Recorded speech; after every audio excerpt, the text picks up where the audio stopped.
Hey everyone, welcome back to Kids and Manhwa. Today we are recapping a story. Let's get started. This baby boy, from the moment he was born, possessed the ability to think for himself. Whenever he was hungry, he knew to tip the milk bottle up and guzzle it down without anyone needing to teach him. That's because he had already realized the liquid inside wasn't ordinary milk, but the blood essence of an ancient dragon. Thanks to that, by the time he was just 7 years old, he had an incredibly powerful body with a ridiculously ripped six-pack. Even the demonic beasts in the vast forest were just his daily meals. Whenever they encountered him, they were met with a single punch that sent them straight to the chopping block, while other kids his age had to struggle to their absolute limit just to complete basic training. Our main character was on a completely different level, doing one-handed push-ups while balancing a boulder weighing hundreds of pounds. However, the other kids had no idea that he was actually the founding patriarch of their clan. Having been accidentally reincarnated, he had come to this world to discipline his good-for-nothing descendants. The story begins over 1000 years ago, when Jifadel Dragon was hailed as the strongest man in the world. But even standing at the absolute pinnacle, he felt an emptiness, realizing that a human lifespan was far too short. Unwilling to accept that limit, he decided to pursue an ancient legend. It was said that deep within a sacred land guarded by a divine dragon, there was a miraculous golden fruit that held the power of immortality. Overcoming countless dangers, he defeated the divine dragon and witnessed the miraculous fruit with his own eyes. Though his body was battered and his strength depleted, he let out an arrogant laugh. With this, I can continue to pursue the peak of power. Then, without a hint of hesitation, he swallowed the fruit whole. Several decades later, in a magnificent rose-filled mansion, a somber atmosphere hung heavy as the time of a legend was about to end. Gilliam, the eldest son of the El Dragon clan, knelt in agony by the bedside, watching his father fade away. In his final moments, the patriarch Jifet looked at his sobbing son and calmly reminded him, "Don't make that pathetic face. My time has simply run out." Gilliam sobbed as he clutched his father's withered hand. "This mansion is so cold without mother or you here." Seeing his son drowning in sorrow, Jifet silently reminded him not to be so weak. He gazed into the distance, thinking to himself that the legends of the divine fruit were ultimately just unbelievable tales. But in return, he considered himself lucky to have had a gentle wife and wonderful children. "My beloved children, I, Jifat, have lived long enough. I have no more regrets." But just as his consciousness began to fade, another thought erupted with fierce intensity. Jifet's eyes shot open. "Don't be ridiculous. Of course, I have regrets." His trembling hands reached up as if to seize his own fate, his heart screaming in frustration. "If only I had more time. If only I had more time. I still haven't reached the absolute peak of martial arts." Gilliam's desperate cry of "Father" marked the moment the life of the legend, Jifat El Dragon, officially came to an end. At least, that's what everyone thought. But then, in a completely different space, a newborn baby's eyes suddenly snapped open, filled with fierce awareness. Did I fall asleep? The baby looked up at the ceiling, recognizing the wallpaper pattern as the one from the clan's annex. The unusual light feeling of his body left him bewildered. When he raised his hands in front of his face, he was stunned. "Wow, what's with these tiny hands? These are the hands of a newborn baby." The shocking truth made him doubt his own eyes. Have I become a newborn baby? After calming his breath, Jifet began to analyze his current situation. To be able to pull a 10th star level master like him into such a bizarre situation without being detected, that was certainly no ordinary feat. Lying in the crib, the baby with amber eyes pondered, who could have done this? And how? Jifet suddenly recalled the moment he faced the divine dragon and the radiant fruit all those years ago. He gasped. Could it be because of that fruit? Everything started to become clear. He understood its true effect wasn't immortality, but reincarnation. An ambitious smile spread across the baby's lips. "I didn't expect this, but this is truly a stroke of luck. Now, I can finally witness the absolute peak of martial arts."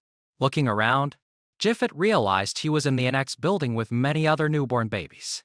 He wondered why there was such a strange gathering.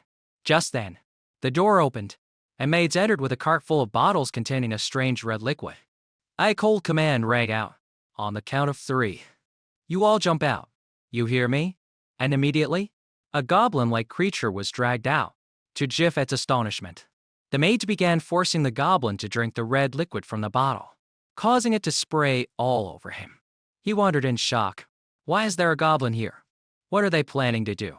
When a maid picked him up and brought the bottle of liquid close, Jifet realized with horror, what the hell is this? What are you making them drink? Sensing an immense but dangerous power within the liquid, Jifet instinctively tried to spit it out, but his weak infant body caused him to swallow a little. He realized in shock that this was the blood of an ancient dragon, while the maids casually assumed that diluting it would keep the children safe. Jifet felt his body was about to explode from the overwhelming energy. But then, a bold idea flashed in his mind. Isn't this a once-in-a-millennium opportunity? He told himself, if I absorb all of this energy, I can surpass my previous life and reach the absolute peak of martial arts. Whatever the reason behind this was, Jifet decided to seize the opportunity. He began the process of absorbing the scorching power that was raging within him. The baby's face contorted, his veins bulging from the terrifying pressure wrecking his tiny body. Despite the excruciating struggle, Jifet's eyes blazed with the pride of a true powerhouse. Don't underestimate me. He grit his teeth and endured, determined to conquer this ancient energy. Don't you dare underestimate Jifet El Dragon. Let me show you what a real party looks like. Witnessing this bizarre scene, the maid could only stammer in shock. This baby! Ignoring the pain ravaging his body, Jifet frantically absorbed the red liquid, vowing to himself, I will absorb the entire power of the ancient dragon. And then, I will have the ability to reach the absolute peak of martial arts that I couldn't reach in my previous life. Lying flat in his crib, his body smeared with dried blood, Jifet panted with exhaustion. Somehow, I managed to pull through. Glancing around, he noticed the other babies also seemed to have survived this life-or-death trial. He thought with admiration. The other kids seemed to have survived too. You really shouldn't underestimate a newborn's survival instinct. As night fell, the limits of his tiny body began to show. Give me a break. Being in a child's body means I get sleepy this easily. The consciousness of the great master gradually drifted into a deep sleep, allowing his body to begin the process of assimilating the power. Time flew by. 7 years later, in a remote mountainous region, a powerful, rhythmic count echoed. 998, 999. Under the brilliant sun, a boy with toned muscles was performing an extreme training exercise, balancing upside down on one hand. Meanwhile, his legs were steadily supporting a giant boulder. Looking at his hand, he smiled confidently. Still such an amazing constitution. The former patriarch of the El Dragon clan, Jifet, had now officially begun his new journey under the name Zek El Dragon.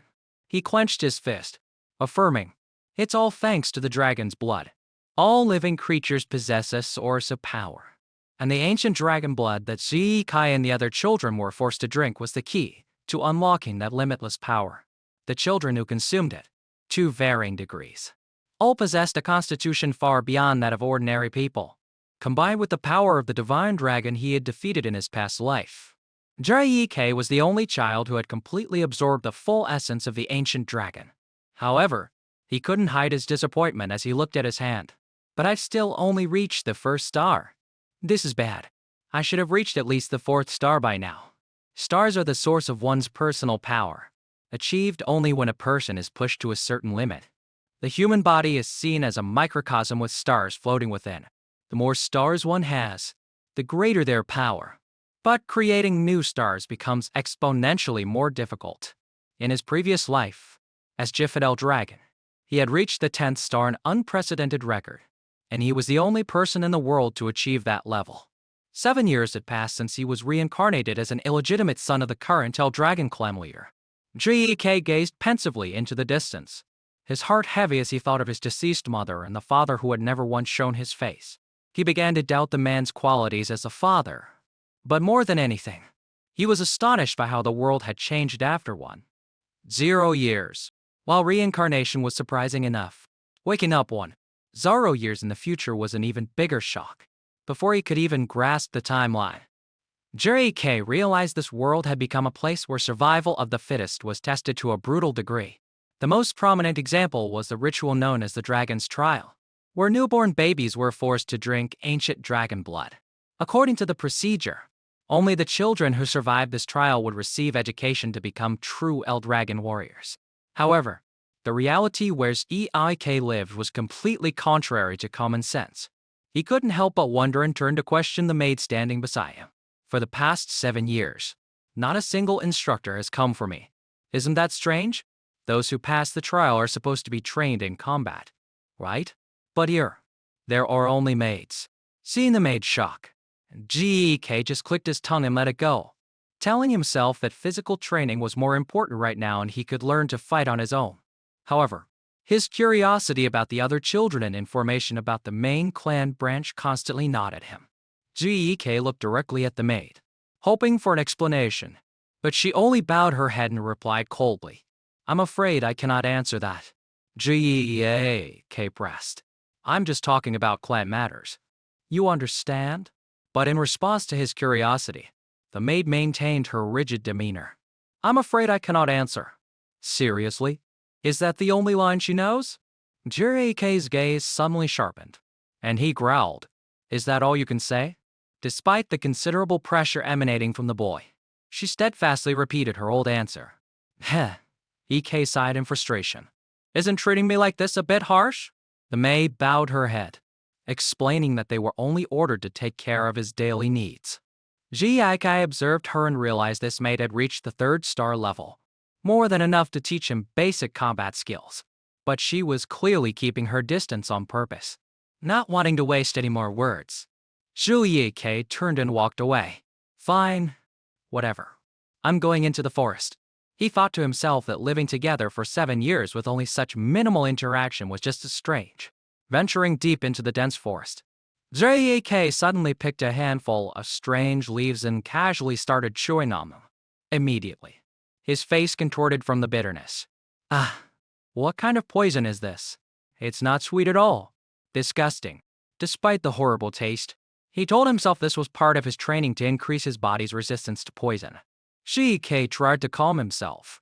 Patience. Patience. However, he could clearly feel an anonymous gaze that had been constantly watching him lately. The feeling of being watched made Gek incredibly uncomfortable. He really wanted to do something to end this annoyance. Gek stopped walking and called out provocatively into the empty space. Well, I didn't expect them to show themselves over such a small thing. Seriously? If you have something to say, come out and say it to my face." Just then, a sinister, dark purple aura suddenly emanated from the bushes ahead. Gek watched cautiously. "There's something over there." Appearing before him was a giant boar with blood-red eyes and a body covered in an unnatural black mist. He exclaimed in surprise. "That's a frenzied boar."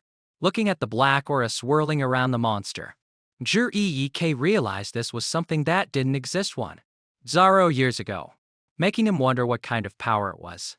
The beast quickly caught a strange scent. It immediately detected an intruder in its territory. The beast charged forward with terrifying speed, but Gek showed no fear. He smirked confidently, unnimbly dodged its deadly tusk attack. Immediately, Gek channeled power into his fist, causing his hand to glow with a powerful golden energy. With a single punch, Gek made the frenzied boar explode in a blinding flash of light. Looking at his hand, still glowing with a faint aura, he assessed. Just a light touch on a 1st star level creature created this much power. The quality of the stars is really important. Gek casually slung the giant monster's corpse over his shoulder, walking with a sense of boredom. "I'm starting to get tired of being left alone like this. Maybe I should go exploring a bit. Let's see. Where should I go? It's so hot this season. Maybe I'll go to the beach for a refreshing swim." However, his every move was being watched by a stranger hiding in a tree. He was stunned by the child's power.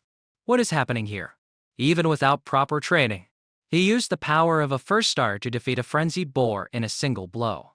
More importantly, he even noticed my hidden presence. That kid is not normal. The observer thought about Gek's fate. An orphan whose mother had died and who was abandoned by his father. But because he carried Eldragon blood, he could never escape the clan's control. Even though he's an illegitimate son, he still belongs to the clan's bloodline. Is that so? This is going to be interesting. Meanwhile, Gek had returned to the wooden cabin and immediately noticed the presence of other strangers. He watched them warily. Who are they? 3/4 star level and 1/5 star level. All of them are skilled warriors. What would people like them want here? Seeing the brilliant family crest on their chests, he realized they were from the main clan branch. An elderly official stepped forward, respectfully placing a hand on his chest in a salute. This must be our first meeting. We have come to escort you. Young Master Zik, you are to participate in an examination. Zik froze at the sudden request, exclaiming in astonishment. An examination? Anger and absurdity made the boys shout. What? I have to take a test without having been taught a single thing? Unexpectedly, after 7 long years, GRK found himself returning to the main estate of the El Dragon clan. He was escorted from the remote borderlands by messengers, following an order from the main house. Seeing GRK's disheveled appearance, the mates immediately stopped him. You need to change. You can tend to the matter looking like that. GRK could only ask blankly. I can't go in? He understood that this return wasn't to live a life of luxury, but for a completely different purpose. It turned out that over the past 0 years, the El Dragon clan had established a specialized educational institution called the Dragon's Den Academy. Every child born into the clan yearned to join this place and was educated at home until the age of 5-7. Today was the entrance exam, but DEK just gave a sarcastic smile. Well, I'm the one who hasn't been properly taught anything. Despite having no basic knowledge, participating in the exam was still mandatory for him. Jury case, out on the ground with a gloomy expression, signed to himself. So they dragged me all the way from the borderlands. Why did it have to happen right when I was about to leave? Thinking of all the effort he put into preparing to run away. Now all down the drain. He could only scratch his head in regret. Just then, a kind-looking blue-haired boy approached him worriedly.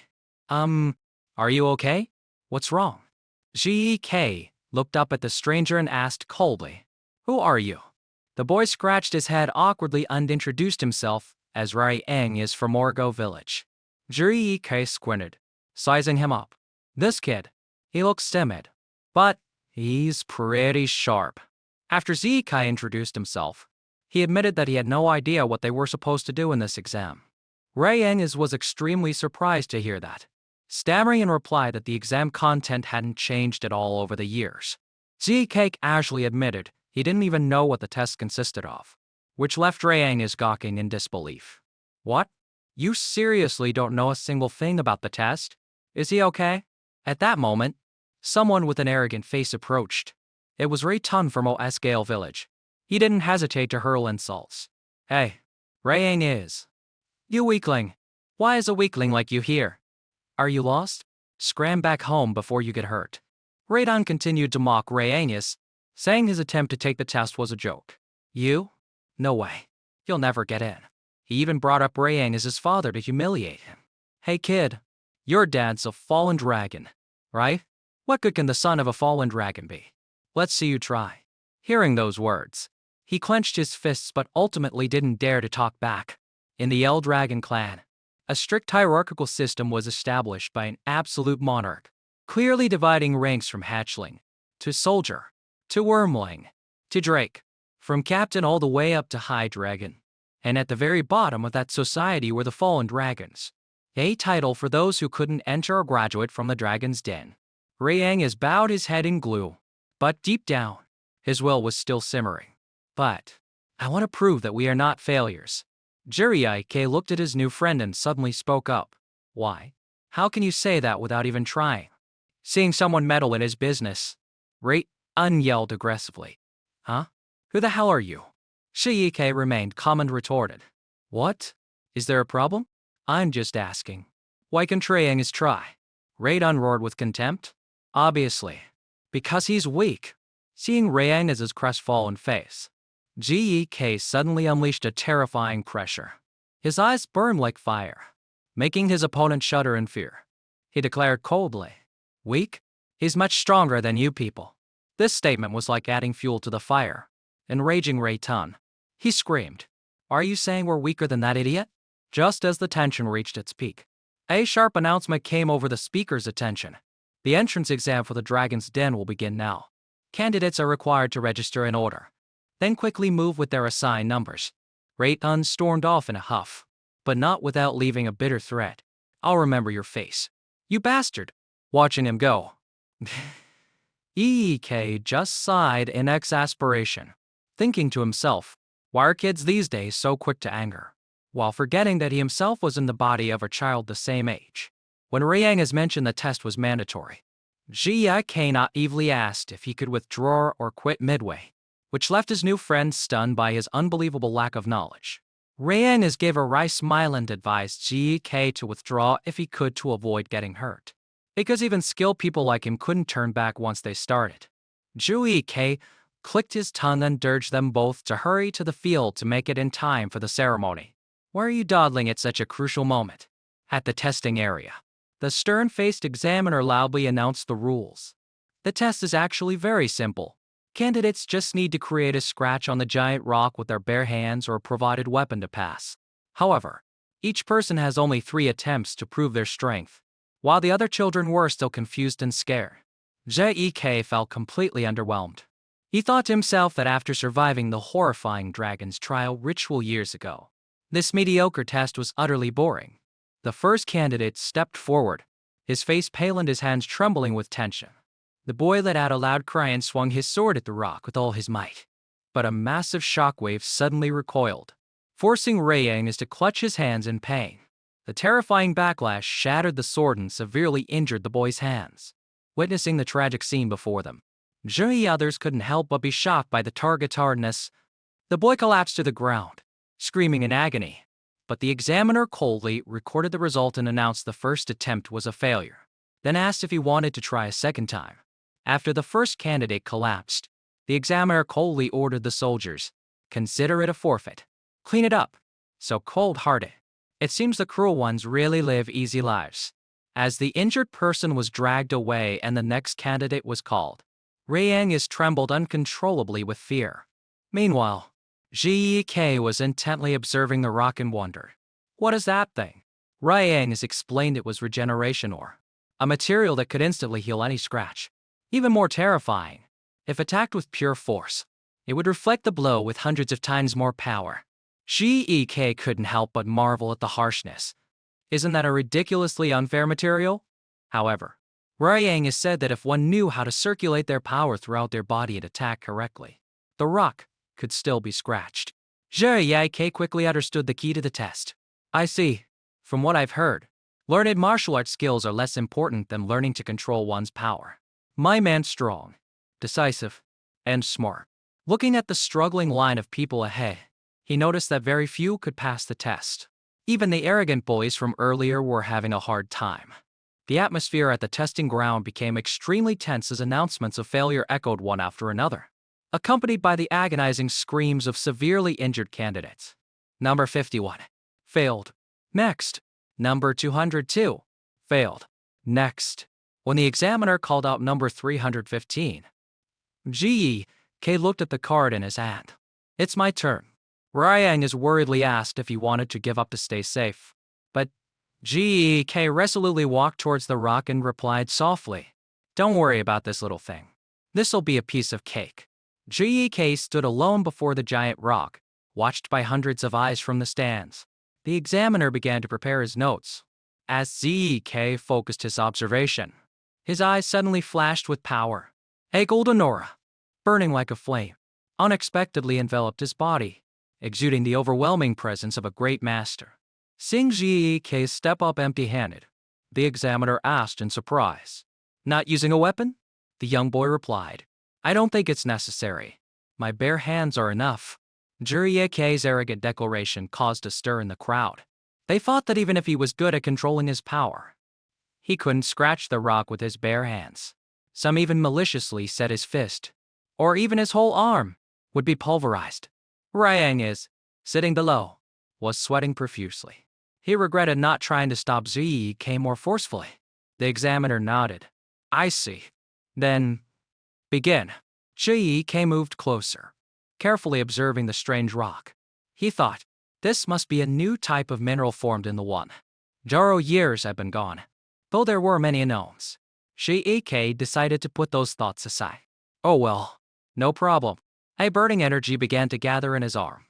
Witnessing that reckless scene, Yang shot up in panic, yelling, "This is bad. I have to stop him." G.E.K. Ignoring his friend's call, G.E.K. flashed an excited grin. "With this, I can unleash my full power right now." He focused all his essence into a single point and drawer. Dragon's Ruin Martial Art. First Foam Blast Strike. A sky-shattering explosion echoed as a thick cloud of dust enveloped the entire area. When the dust gradually settled, the rock, once considered indestructible, now had a deep crack in it. G.E.K. looked at his injured hand and assessed, "This technique is still a bit much for my current body. I still need more practice." Even in this situation, he still wore a confident smile. The entire stadium fell into a deafening silence before whispers began to spread. Someone exclaimed in amazement, "He shattered the stone." In the crowd, a blonde girl with sharp eyes let out a small, excited smile. "Well, this guy seems pretty interesting, doesn't he?" Meanwhile, Yang was completely frozen, his face contorted in shock. "Wha, what?" Zhi just stood calmly in the middle of the arena, wearing a confident smile in front of the astonished crowd. The examiner stood speechless, his mind in chaos. Impossible. The kid punched off half the regeneration ore. That should only happen with someone at the 4th star level or higher. How could a child do that? He looked at ZEK with suspicion, wondering if the clan leader's blood in an illegitimate child was that powerful, or if the technique just now was something he had seen somewhere before. After the examiner remained silent for too long, ZEK spoke up. Examiner, what's the result of my test?" The man was startled. He clearly announced, "Number 315. Pass." Then, he handed the boy a small blue vial. "Here, take this." ZEK asked blankly, "What is this?" The examiner just smiled lightly and urged him to leave quickly so they could clean up the scene. ZEK walked away, muttering in annoyance. Why is everyone in this area in such a hurry? What's all the fuss about? Slow down a bit. Immediately, Yang rushed over, grabbed his shoulders, and cheered with admiration. ZEK, that was amazing. You broke it. ZEK just replied casually. Oh, well, it was easy. He held up the blue vial and asked his friend. Oh, right. Yang, what is this? Yang explained it was a standard recovery potion that those who passed the test receive. ZEK stared at the vial, sensing the aura within. It doesn't seem like poison. Don't tell me this is an elixir. He realized this was a transcendent clarity elixir, an extremely rare medicinal ingredient made from spirit herbs and hidden realms in the pure energy-filled cores of divine beasts. This thing not only healed all wounds and old scars instantly, but also significantly boosted one's power, even knowing how incredibly rare and difficult it was to concoct. ZEK didn't hesitate to tip the bottle back and drain the pure liquid. As soon as ZEK emptied the vial, a cool blue light immediately enveloped his injured arm. Is this really an elixir? Shirya exclaimed in amazement as the serious injuries from the backlash were healed instantly. Yang explained from the side that although he wasn't an expert on elixirs, anything prepared by the Eldragon clan was definitely better than what was sold commercially. ZEK was surprised by its rapid effect, thinking that while it didn't increase his power like a true elixir, its healing ability was still impressive. Yang looked at ZEK with admiration, saying that ZEK himself was more amazing than the potion, which made ZEK just click his tongue. Why are you staring so hard? Am I that strange?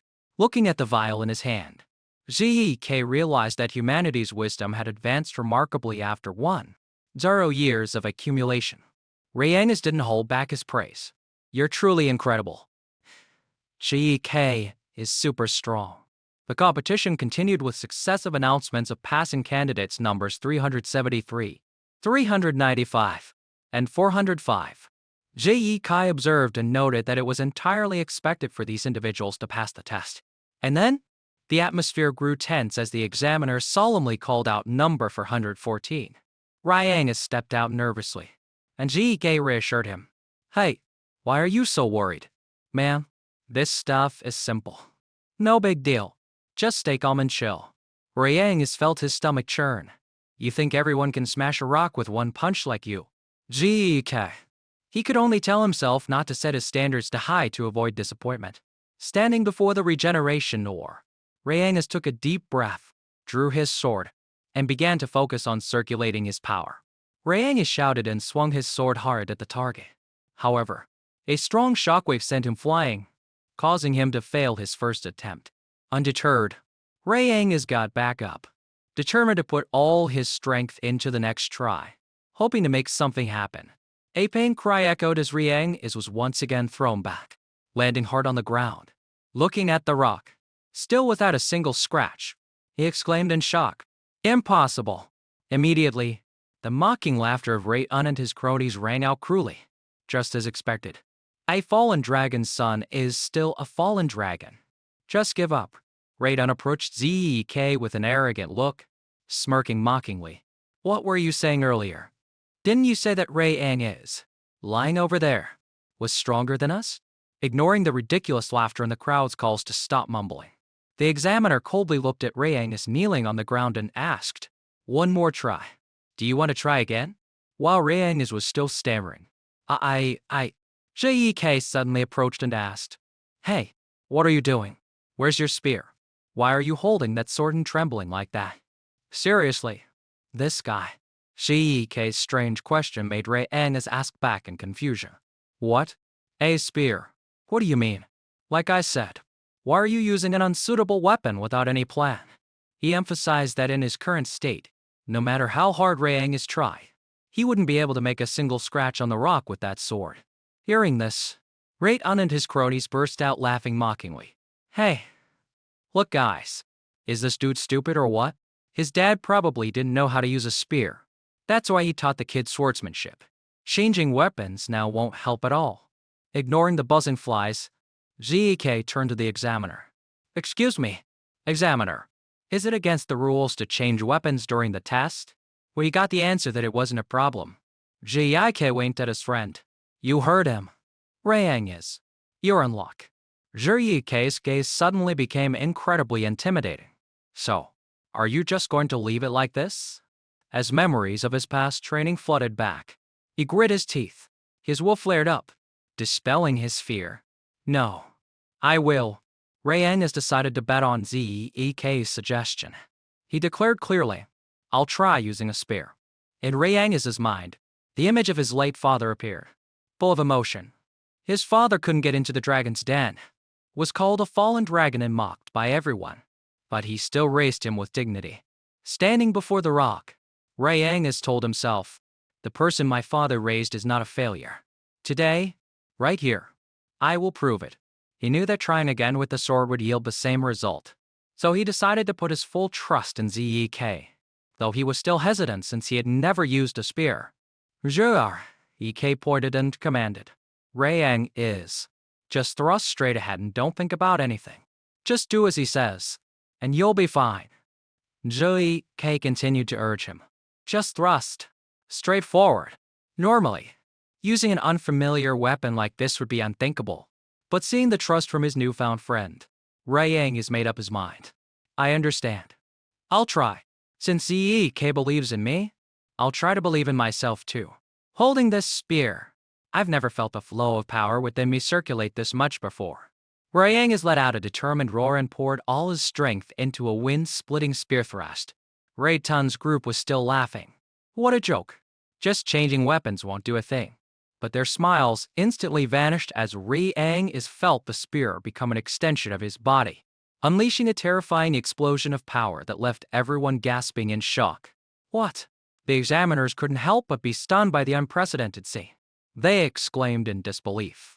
My God, he didn't just scratch it. He pierced through it.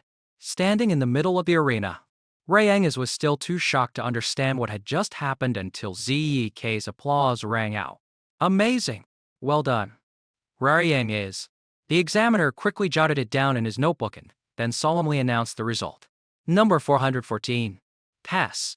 Holding the spear. Reincarnates was still frozen with emotion. He stammered. I passed? Zek rushed over and threw an arm around his friend excitedly. That's right. You did it. Just as I thought. Reincarnates was overwhelmed with happiness. He hugged Zek tightly and shouted. I did it. I really passed. EAK smiled confidently and replied, I told you so. Witnessing the scene, Rayton and his cronies could only grit their teeth in frustration, trying to convince themselves it was just a coincidence and not a display of true strength. Just then, a sharp announcement echoed across the field. The entrance exam has concluded. The matricule balance ceremony will begin now. Shuraike asked blankly if the ceremony was really that simple, and Yang has explained that there would likely be more grueling tests awaiting them after they officially enrolled. While Zek was wondering what to do next, the thundering footsteps of a majestic honor guard signaled the arrival of a high-ranking figure. The leader of the El Dragon clan will give a congratulatory speech for all of you. A man with fiery red hair and an overwhelming aura stepped onto the platform with an extremely cold expression. Seeing the grim-looking man, I casually asked, Who's that red-haired old geezer? He looks so arrogant. Yang has turned pale with fear and whispered tremblingly, That's the clan leader. Ignoring his friend's panic, Gek continued to criticize the man's sour face, even joking that a block of ice had more warmth than the clan leader. Terrified, Yang has quickly clamped his hand over Zek's mouth, repeatedly begging him to stay quiet to save his own life. Big bro, keep your voice down. I'm begging you. I thought I found a bro who'd carry the team, but it turns out he's just a troublemaker. However, behind his nonchalant exterior, Zek's eyes began to glint sharply as he secretly assessed the strength of the El Dragon clan in this new era. He noticed that among the guards, several had reached the 7th star level, and there was a large number of 6th star warriors, a truly formidable force. Zek's gaze rested on the clan leader standing on the platform, an intimidating pressure radiating from him. And the current clan leader, Bonnie El Dragon, I guess he's at the 8th star level. Gek recalled that one. 0 years ago, the 8th star was a peak that fewer than 12 people in the entire world had reached. He silently appraised the unexpected changes of this era, while keeping his eyes fixed on the immense power before him. Staring at Banya, Gek couldn't hide his disdain. I don't like him. A clear voice over the speaker demanded everyone's attention for the speech from the powerful clan leader. Banya stepped forward, a crimson pressure burning around him, and uttered a cold command. Strive to become the flesh and blood of El Dragon. The pressure from an 8th star master radiated out, making the air thick and heavy. It caused the children around to gasp for breath and collapse in fear. Witnessing this, Gek had grit his teeth in resentment.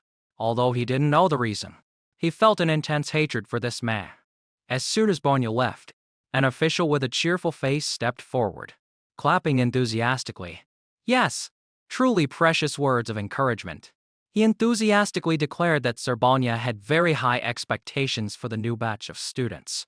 Gek stared blankly at the strange man who was laughing and talking boisterously. He wondered who this guy was to be spouting such empty words. The official continued his encouragement. You must do your best, young people of our nation. Gek clicked his tongue in contempt of the shallow act. Seriously, he talks as if he means it. Even so, he noticed the tense atmosphere from before had somewhat dissipated. Another examiner with a stern face stepped out to announce the dormitory assignments, telling those whose names were called to move immediately. Seeing people start to disperse, Gek turned and asked Trey Ang, Huh?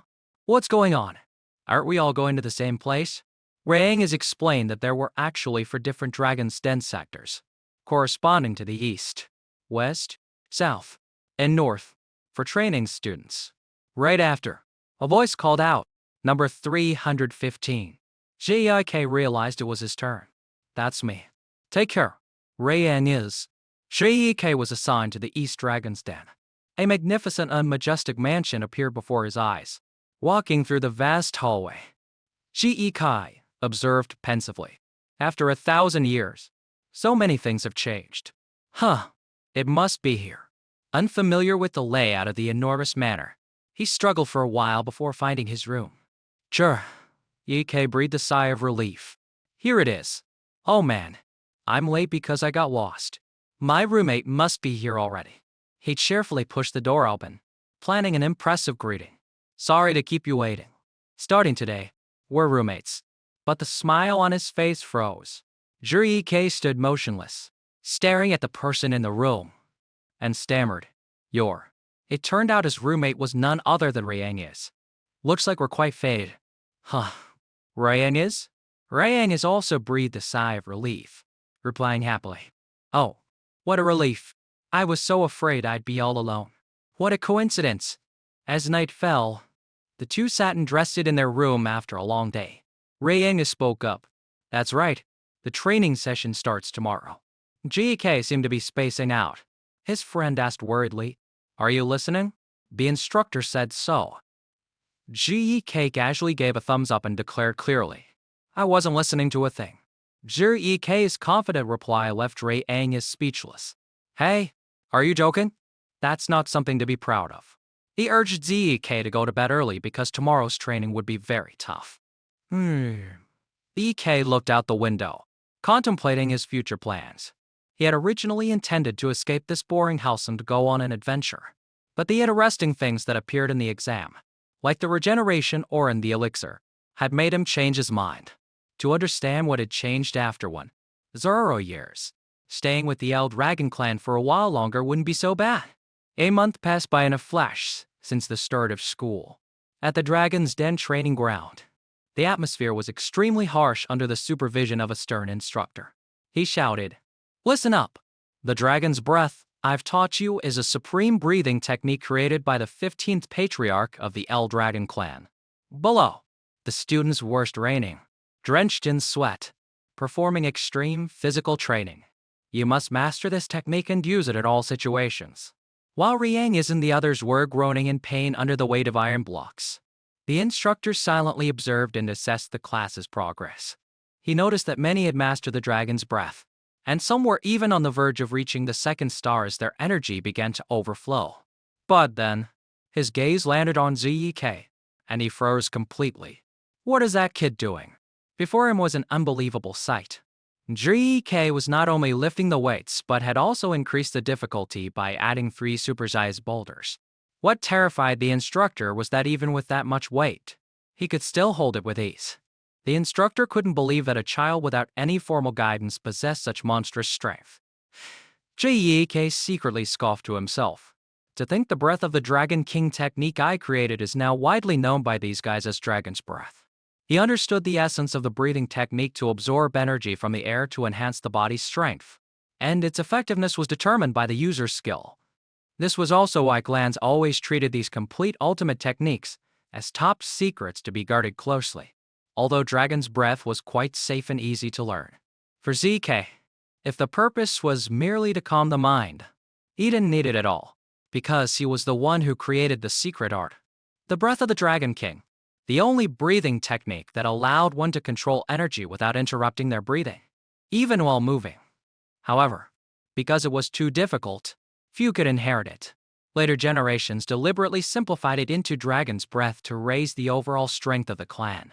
Seeing his technique altered like this, JIK felt both touched and curious about whether other martial arts had also changed after 1,000 years.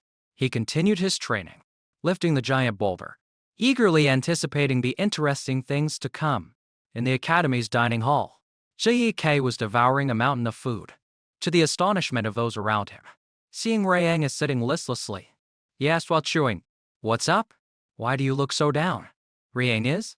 He reminded his friend that he wouldn't get stronger if he didn't eat. Reincarnates looked at ZEK with curiosity, wondering how his stamina could be so strange and full of energy. Ji casually replied with a splash of cold water, It's because you're too weak. He urged Reincarnates to eat more and train harder, as there was no other way for a weakling like him. As he ate, JEK silently assessed that among the students, there were a few who were very well trained. Just then, a blonde girl with a special aura walked up to their table and said, Hey, you're pretty good, aren't you? While ZEK was still wondering who she was, Reincarnates beside him had turned pale, trembling so much he couldn't speak. Reincarnates frantically whispered in his friend's ear, ZEK, you don't know, that's Lady Laika, the clan leader's daughter. He explained that like a Typhon AL dragon was one of the top candidates for the position of successor, and people like them normally wouldn't even have the right to speak to her. JEK remained unfazed. I didn't know, he casually added. If that's the case, then I'm also the clan leader's son, even if I'm illegitimate. This shocking revelation left both Ray Yang and Leica frozen in astonishment.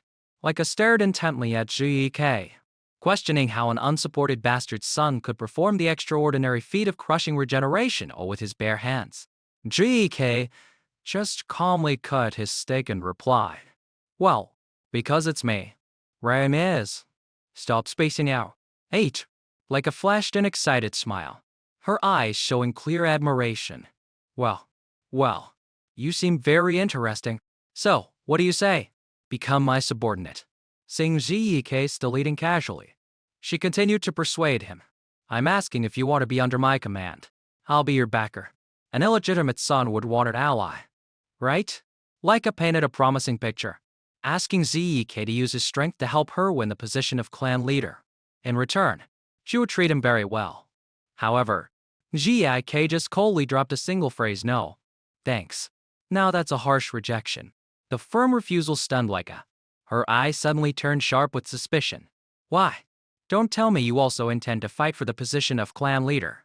Zhiyike silently assessed the spiritual energy radiating from Leica, realizing she had reached the threshold of the second star, a rather impressive achievement for her age.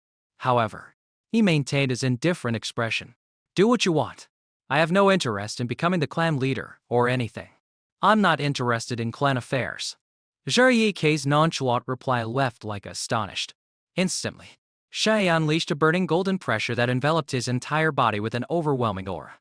His eyes became wild and full of pride as he declared, "I have no obligation to submit to anyone, because I am the strongest." The terrifying pressure from Zhiyike completely shocked Leica. She trembled and stepped back, her heart filled with disbelief. I was outmatched? It took a moment for Leica to regain her composure, while Zhiyike casually returned to his meal, ignoring Rayang as who was so scared he barely dared to breathe.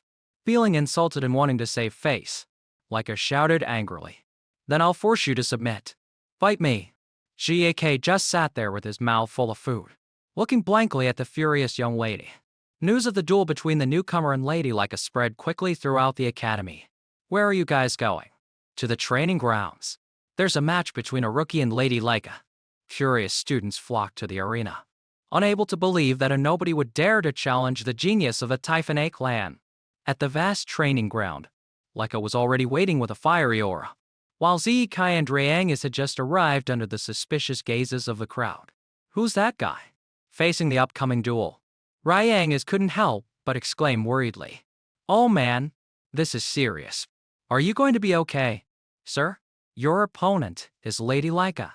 Zhiyike replied blankly that even so, he had no idea who she was, and also wondered why Rayang had suddenly switched to such a formal tone. The blue-haired boy shouted, "Of course, you are the son of the clan leader."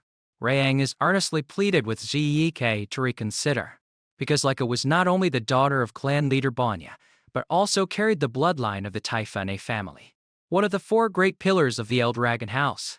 He even emphasized that she was a genius who had mastered the Great Lightning Blade technique at the age of 7, on par with Sir Banya's other exceptional children. K maintained a nonchalant expression.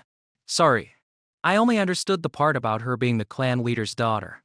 The reply left Rayang in shock, yelling, "Why?" Zhiyike explained that everything here was new to him and told his friend not to ask any more questions. Zhiyike laughed loudly, thinking that not knowing his opponent made it all the more interesting. Rayang grew more anxious. No matter how strong Sir Zhiyike is, facing Lady Leica is still too disadvantageous. "Why did you accept the challenge?" "Well, when someone challenges me, I don't back down." He noticed his opponent had arrived. Besides, it looks like she's already here. Leica entered the arena with an overwhelming presence, her hand gripping the hilt of hers authoritatively. All conversation officially ceased as Leica readied herself for the match. Leica impatiently cut off their conversation, snapping, "That's enough noise. Are you done chatting so we can fight?" Seeing his opponent was ready, Zhiyike just smirked confidently, while Rayang couldn't hide his anxiety. The blue-haired boy yelled as he ran off, "Please be careful." In response, Zhiyike casually declared that his safety depended on the abilities of a young lady before him. He curiously asked why Leica was so insistent on challenging him. with a determined gaze, like admitted her goal was to become the clan leader. And to achieve that, she needed Zek to submit and join her side. Seeing Zek still looking confused and asking, "What does that have to do with me?" Laika was astonished to realize he was completely clueless about the clan situation, likely due to his status as an illegitimate son. Zek mockingly thought to himself, "The founding patriarch. And I know nothing." He suggested she explain it more directly. Laika began to analyze that there were currently 5 candidates for the next clan leader position, including herself and Zek. Among them, everyone except him was allied with one of the 4 main branches of the El Dragon clan. She emphasized that the future clan leader's origin would determine the standing of the branch clans, so the competition at the Dragon's Den was incredibly fierce. To stand against her other siblings, Laika desperately wanted Zek's strength to bolster her own faction's resources. Zek pondered the complicated information. What a tangled mess. "I'm not sure I understand all of this," but then he nodded slightly. "I see." Without giving Zek time to think further, Laika immediately drew her sword, declaring this was why she had to act now. She shouted, "I will defeat you," and charged like a whirlwind.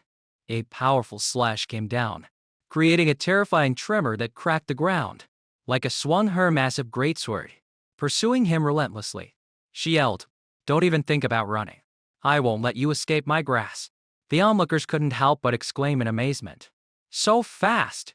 She wields that giant greatsword so easily. As he dodged, Zek silently assessed her precise power control and increasingly fast attack speed. He realized this was the formidable strength of children from the main clan, and thought to himself it was only a matter of time before this fight was decided. Zek casually dodged her blows, frustrating Laika, who couldn't land a single hit. Witnessing the scene, Reincarnates could only exclaim, "Amazing!" Zek silently observed her unfamiliar martial arts style and her speed, which far exceeded that of a typical first-star level. Enraged, Laika roared, "Shut your mouth and focus on the fight." In response to her outburst, Zek just thought calmly, "I am focused." Instantly, he closed the distance and delivered a decisive blow. A powerful punch straight to the stomach forced Laika to stagger back in pain. The surrounding crowd began to murmur in horror. Unable to believe that all of Lady Laika's attacks had missed, they looked at Zek in shock and wondered, "Who is that guy?" Laika, refusing to give up, demanded to know why her attacks couldn't hit Zek, when she should have been much faster than a first-star level fighter like him. Zek calmly explained, "You're indeed faster than any first star I've ever met, but you are still only at the first-star level." Ignoring Laika's retort about them both being the same level, Zek simply pointed and explained, "Breathing, muscle tension. By observing those things, I can read most of your movements. The rest is just experience." He shrugged casually in front of the crumbling pride of the arrogant young lady. Laika roared, "Ridiculous," and swung her sword in a frenzy. But Zek still dodged with ease. He reminded her coldly, "I told you I can read you." Instantly, Zek threw a powerful punch, sending Laika flying into a stone wall. The crowd was stunned, unable to believe their eyes. "No way. Did she really lose?" "Lady Laika lost," Reincarnates exclaimed in shock. "He defeated Lady Laika, but Zek cut him off." "No, not yet." He realized she had focused all her power into her core to block that last hit, so the blow wasn't enough to end the fight. Laika struggled to her feet from the rubble, her breath ragged. Sensing the tense situation, Reincarnates tried to intervene, but Zek coldly ordered, "Hey, step back. I won't be responsible if you get hit." Zek noticed a strange change in his opponent. Has she reached the second star? A brilliant white aura enveloped Laika's body, causing the students to buzz. That's the mark of the second star. A white aura. That was the state of releasing one's power outward to use martial techniques, a power known as an aura. Laika wiped the blood from her face and smirked. "Thanks. Because of you, I've reached the second star." Before Zek could react, she lunged at him with terrifying speed. Sparks of lightning began to surround Laika as she unleashed a flurry of lightning-fast flashes. Zek was surprised to realize he'd been hit. "I'm sure I dodged that." He touched the small cut on his face, looking at his opponent warily. Laika stood proudly, declaring, "See? This is my true ability. Like a focused all her lightning energy into her sword. Her eyes blazed. Now that I have a second star aura, I'll show you what a true lightning blade technique looks like. Instead of being afraid, Zhu Ke looked incredibly excited. He flashed an arrogant smile and pointed challengingly. Oh, is that so? Does this mean I'll get to see martial techniques I've never seen before? Awesome! Like I unleashed her lightning flash technique, causing bolts of lightning to rain down around the arena. As Cik nimbly dodged, he exclaimed in amazement. Hold on! What is this? You mean you can control lightning too? The boy showed no fear and instead grinned excitedly, thinking this ability was just too absurd. Seeing this, like a growled, "You seem to be enjoying this." She immediately cast lightning net, creating a massive explosion that shattered the ground. Zhu Ke could clearly feel the complete difference from before, silently assessing that these lightning bolts would be extremely difficult to handle even for his current self. He wondered why just going up one level could change things so drastically. Zhu calmly analyzed that although Leica's movements were simple, as soon as she achieved a second star aura, the power of her great lightning blade style erupted fiercely. Her speed was now unbelievably fast, and she was shrouded in a mysterious layer of lightning. Although he could counterattack immediately, his curiosity about the true nature of this power urged Zhi to observe a little longer. Seeing her opponent maintain a calm expression, like a roared in frustration, "You can still smile in this situation? You seem to be a pretty relaxed guy. Huh? If that's the case, then I'll personally wipe that stupid grin off your face." She charged with terrifying speed, dragging her electrified sword across the ground, creating a brilliant arc of light.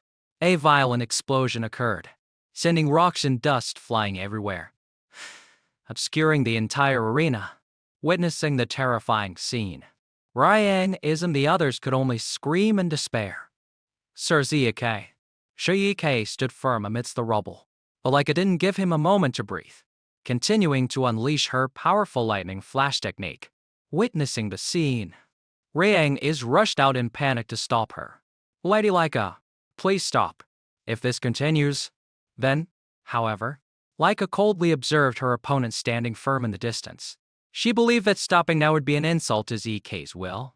Rayang has cried out in desperation, "Sir Zike, please surrender." Leica also noticed Zike's condition was deteriorating. She made one final offer. "If you surrender and submit to me, I will stop here." In response, there was only a knowing smile from Zike. Leica understood that even as an illegitimate son, he carried the pride of an elf dragon. She decided to respect her opponent by using her full power. Great Blade Martial Art. Secret Technique 1 Heavenly Thunder. A colossal bolt of lightning shot down from the sky, completely engulfing Zike's figure amid straying as it screams. The dust cleared, revealing Zike lying motionless in the rubble, his body severely injured. Leica stabbed her sword into the ground, letting out a soft sigh of regret. A pity, but the match ends here. She silently turned and walked away, believing it was all over. But then, a calm voice echoed from behind her. "I get it now." Leica spun around in shock, witnessing a brilliant energy erupting from Zike's body. She couldn't believe her eyes when she saw him covered in crackling lightning. "What the hell? How do you have a lightning aura?" Zike dusted himself off, observing the new power with fascination. "Oh, so this is called a lightning aura?" When Leica demanded to know how he could do that, Zike just shrugged and replied casually, "I don't know either," leaving Leica completely frozen in astonishment. Zike excitedly showed off. "Look, I deliberately took your attacks to understand this power, but somehow, I can use it too." Leica was dumbfounded, stammering, "You can't use it? That's not." JR explained that while taking the mysterious lightning attacks, he had been continuously using the Breath of the Dragon King breathing technique. It was the reaction between this breathing and Leica's lightning aura that caused lightning to start accumulating inside his body.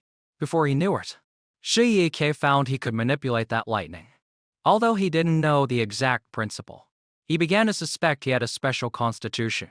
Or maybe the entire old dragon clan carries this distinct bloodline, allowing them to perform their traditional martial arts. He hypothesized that he could develop his power based on the properties of lightning. Shiyike laughed heartily. "Yes, This was a great training session. Crackling lightning began to envelop his hands as he declared loudly, "Thanks to you, I've reached the second star too." A terrifying pressure erupted from Zek's body, making him look like a true thunder god amidst the ruins. His eyes burned with fighting spirit as he asserted, "This match isn't over yet." Zek's amber eyes flashed with a sharp, dangerous glint, just as Leica swung her greatsword. He vanished in a golden flash of lightning and closed in on his opponent with an arrogant smile. "It's not over yet.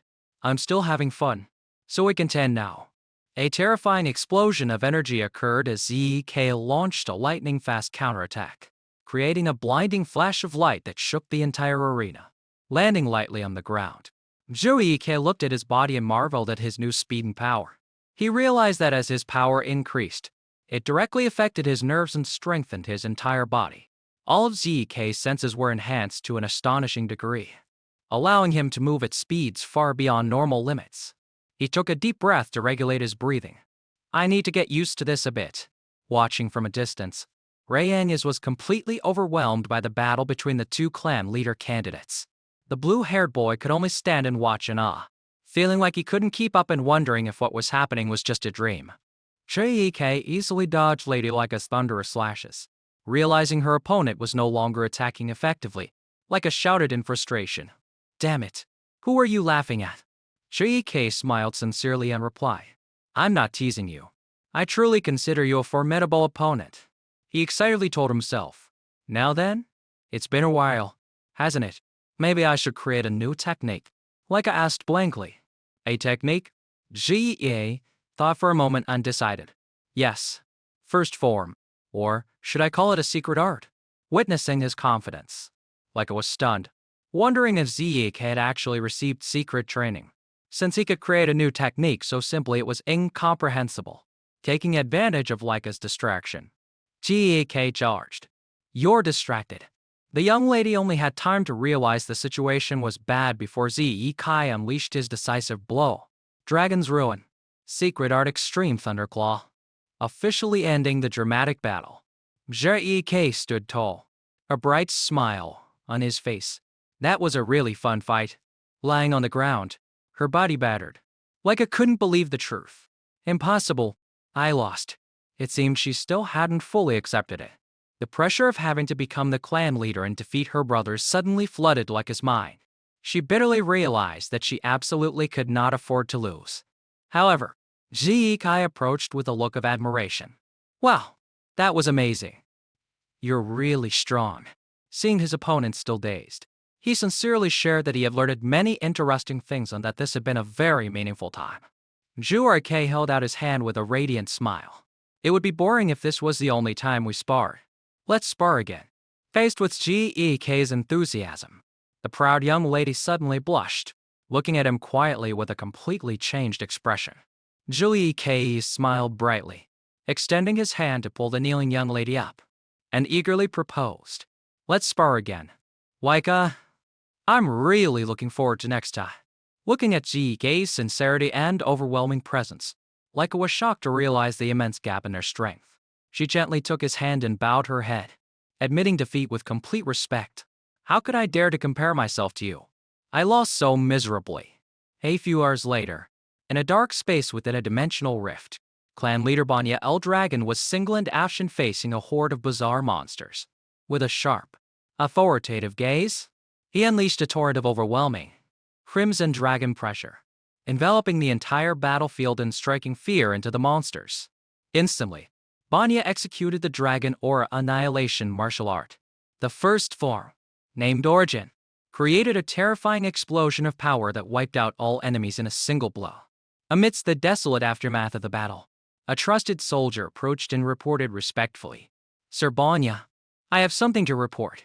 After receiving a cold glance and a short question from the clan leader, the soldier excitedly announced what he believed to be major news. Lady Leica has reached the second star. Contrary to his subordinate's joy, Banya remained indifferent. He coldly turned away and said with contempt, "So what? Talent is irrelevant. Report to me when she becomes useful. If you came here just to talk about something so trivial, then get out." Even though the soldier tried to explain that reaching the second star at her age was a remarkable feat and that Leica could very well reach the fifth star by graduation, Banya showed no interest whatsoever. Trembling under his master's pressure, the soldier had no choice but to reveal the final shocking truth. But Lady Leica was defeated. Banya frowned with suspicion upon hearing Leica was defeated. He asked pensively, "What? Did she challenge one of the older kids?" But the soldier quickly denied it, confirming that the one who defeated the young lady was a child of the same age named Cek. Hearing this name, Banya's gaze darkened. He muttered distantly, "Cek, that woman's son." The image of a woman with a slender back appeared in the clan leader's mind. He admitted she had a natural gift for martial arts but had to trade her life for it. Banya coldly reiterated the fact that she died the moment Zek was born. He wondered who had been training the boy to have the skills to defeat a second star. When he heard the report that Zek had reached that level on his own, without any instruction, Banya made a decisive decision. "I see. Then, let's begin the first training course."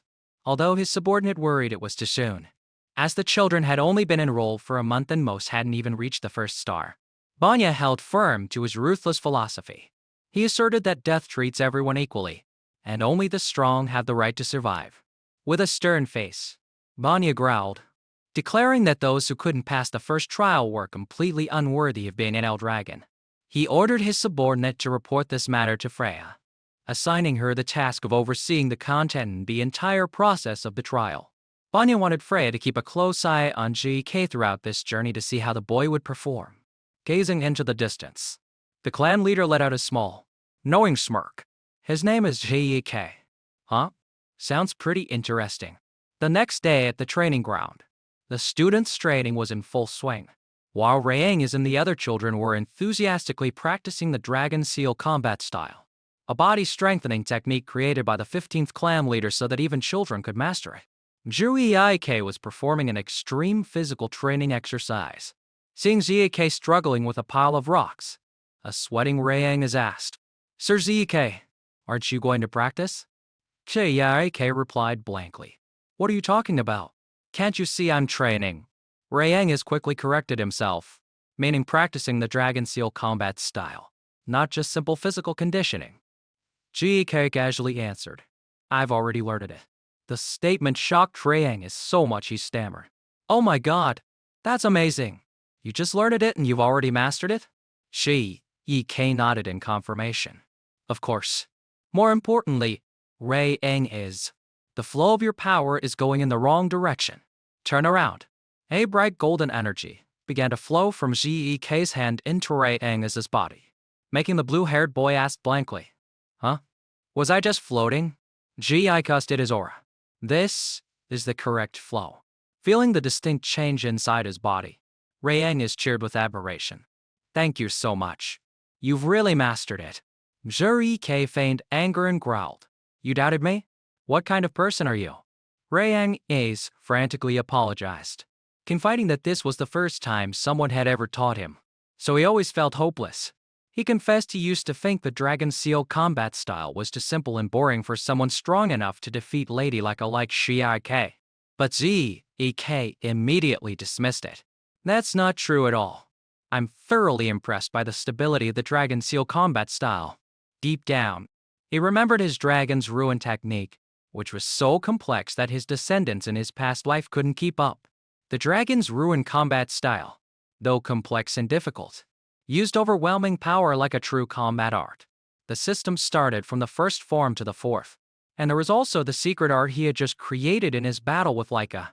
And above all, was the final form with the destructive power that had once defeated even the Divine Dragon.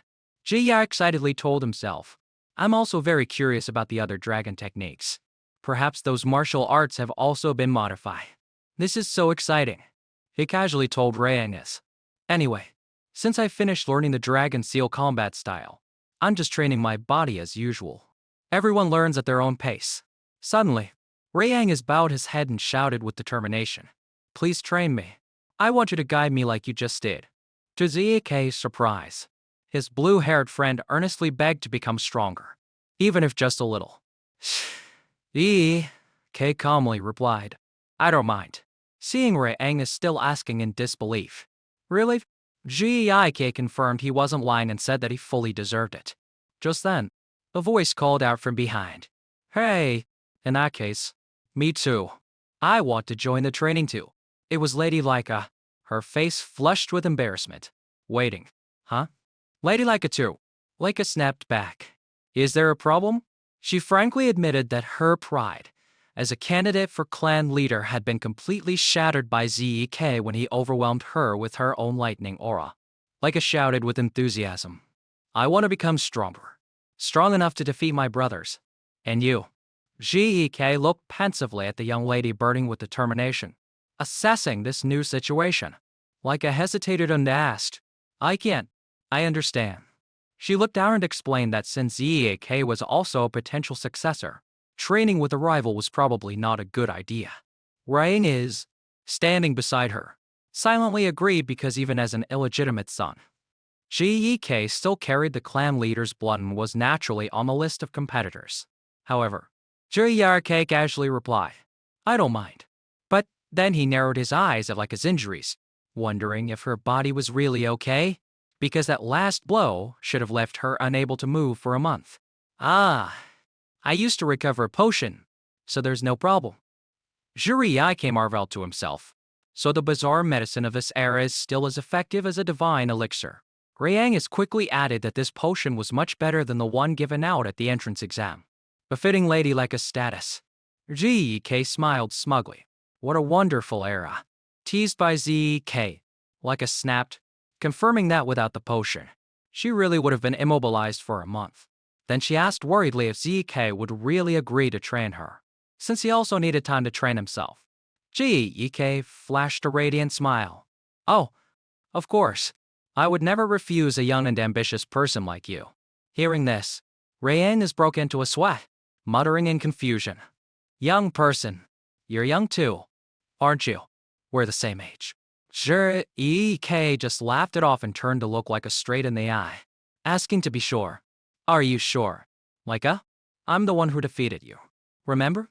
With her eyes burning with determination, Laika affirmed that she had no right to be picky. She clenched her fist and declared firmly, if becoming stronger means becoming the clan leader, I will do anything. Jory asked curiously. You mentioned the clan leader position before when you challenged me, right? Why are you so obsessed with becoming the clan leader? Her voice dropped as she revealed the bitter truth.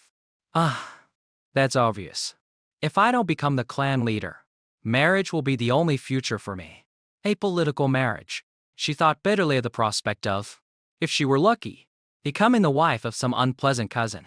If not, she would be forced to become the concubine of a stranger. What? Gek exclaimed in disbelief at the clan's archaic ideals. Laika calmly explained that maintaining the Eldragon bloodline was paramount, especially for the four great families, because their pure energy source was unique and could be applied in countless ways.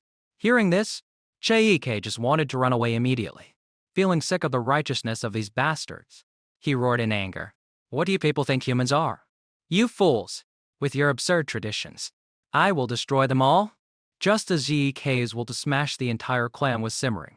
A sharp shout echoed out. Attention! Gek and Rayang were so startled they nearly jumped out of their skin, quickly looking towards the source of the sound. Just as the atmosphere grew tense, a radiant figure with long red hair appeared, leaving the group of kids wondering what was happening. The instructor on duty announced clearly, starting today, a new instructor will be joining us. Despite her busy schedule, she has personally come to guide you all. Excuse me. The woman glided as lightly as the wind. You must be Lady Laika, right? Her sharp gaze made Laika freeze completely, unable to utter a word. The woman's speed was so fast that everyone gasped in horror. She flashed a mesmerizing smile, winked, and complimented. What a wonderful reflex. And your aura isn't bad either. While the surrounding guards were sweating bullets at her sudden appearance, Gek narrowed his eyes warily. He was shocked to realize he hadn't sensed her presence at all until she revealed herself. Rayang clung to Gek in fear, tremblingly asking who this powerful woman was. That's Lady Freya Wink I see, a member of the White Dragon Guard, with the title Wind Goddess Freya. She waved happily at everyone. It's a pleasure to meet you all. Then her gaze landed on Gek. And you must be Zek, right? Seeing Zek remain calm, Freya seemed quite interested. You don't seem surprised. Zek let out a smirk, his eyes glowing with excitement as he realized something unusual. There's nothing to be surprised about. But it seems you, my lady, possess a rather interesting martial art. Freya looked at Zek and thought, so that's it. No wonder the clan leader took an interest in this one. Meanwhile, Shiike was also carefully observing his opponent, assessing her. Her concealment technique is truly impressive. But what's even more special is the martial art she has mastered. Shiike noticed that the flow of her pure energy was mostly concentrated in her lower body, a type of flow he had never seen before. He silently deciphered the mystery of Freya's silent footsteps. That must be why her footsteps make no sound, even in those shoes. What kind of martial art is this? How interesting. Freya smiled and announced, "No, as you were just informed, from today on I will be your instructor. Let's do our best." Her appearance caused a stir among the students. My god, isn't that the wind goddess Freya? Wow, it's her in the flesh. Amazing. The former instructor also added that Lady Freya had reached the 6-star level and was one of the key members of the White Dragon Guard. He urged the kids to learn everything they could from her. The students were bewildered. The White Dragon Guard is the personal guard of the clan leader, right?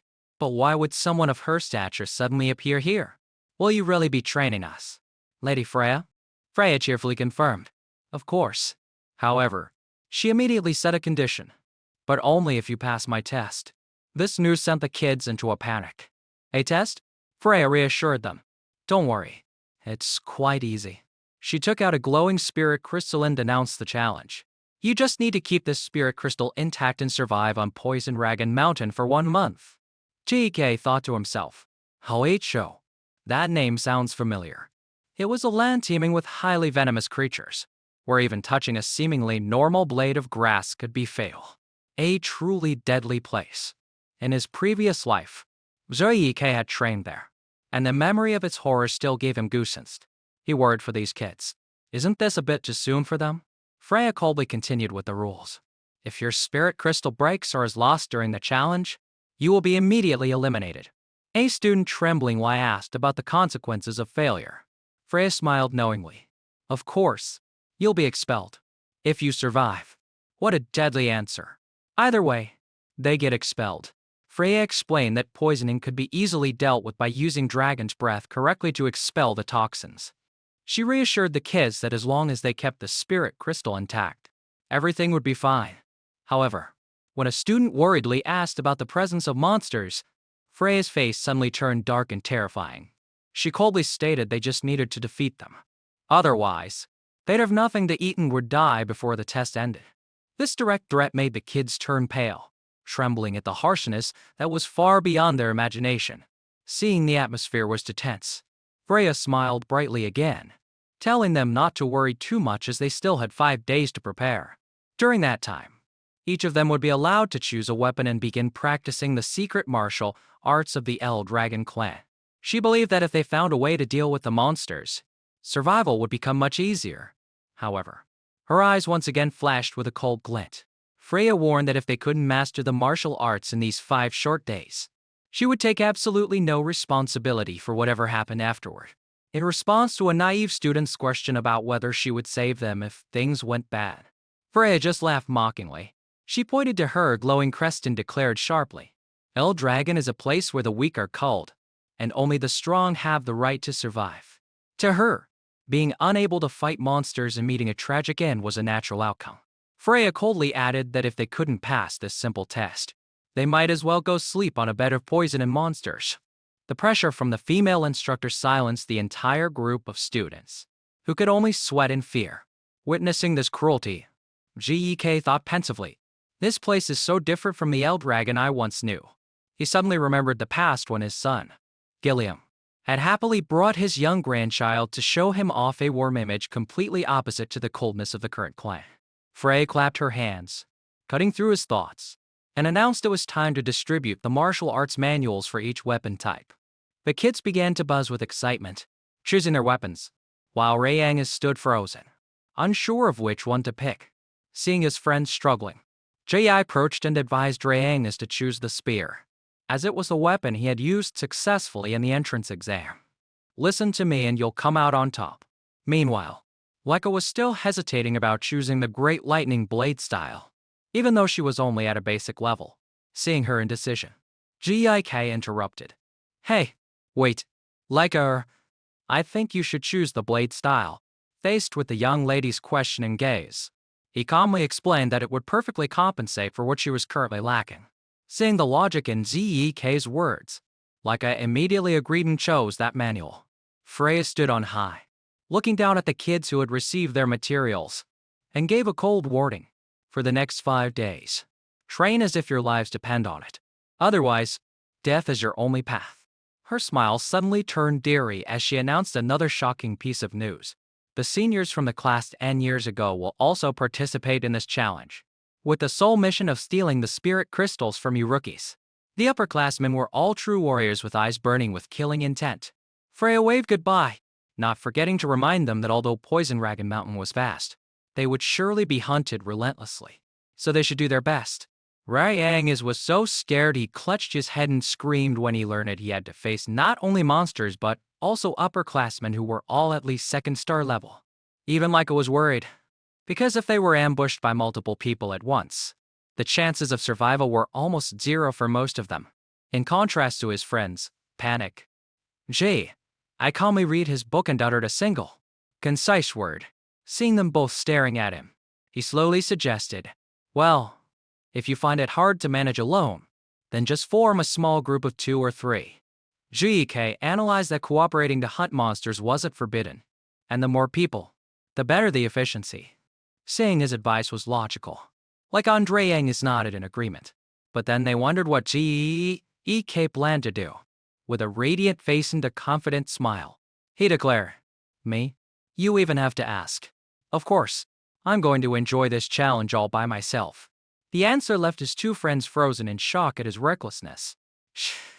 The Gik laughed loudly and urged them all to find something to eat before starting their training, which made Leica just sigh and admit he was truly the strangest person she had ever met. The 5 days of preparation passed quickly. At the foot of the majestic, cloud-covered Poison Dragon Mountain, the students had gathered, all in neat uniforms with their weapons at the ready. Freya appeared with a radiant look. She glanced around at the enthusiastic students and announced clearly, everyone's here?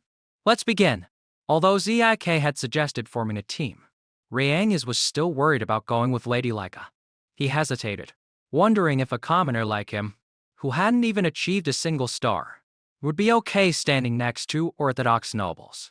Just then, Celine and Raymond, other promising members of the East Hall, suddenly appeared, much to Reincarnates' surprise. Celine cheerfully reassured him, we're all the same. Raymond calmly explained that whether one was a noble or a commoner didn't matter, as he agreed to go with them based on his high regard for everyone's abilities. Hearing those encouraging words, Reincarnates gripped his spear tightly, determined to do his best not to be a burden to his teammates. Seeing the group was ready, Leica turned to ask Crik one last time, but are you really going alone? He casually replied, of course. Witnessing his confidence, Raymond silently admired him. Amazing. I've been so nervous this whole time.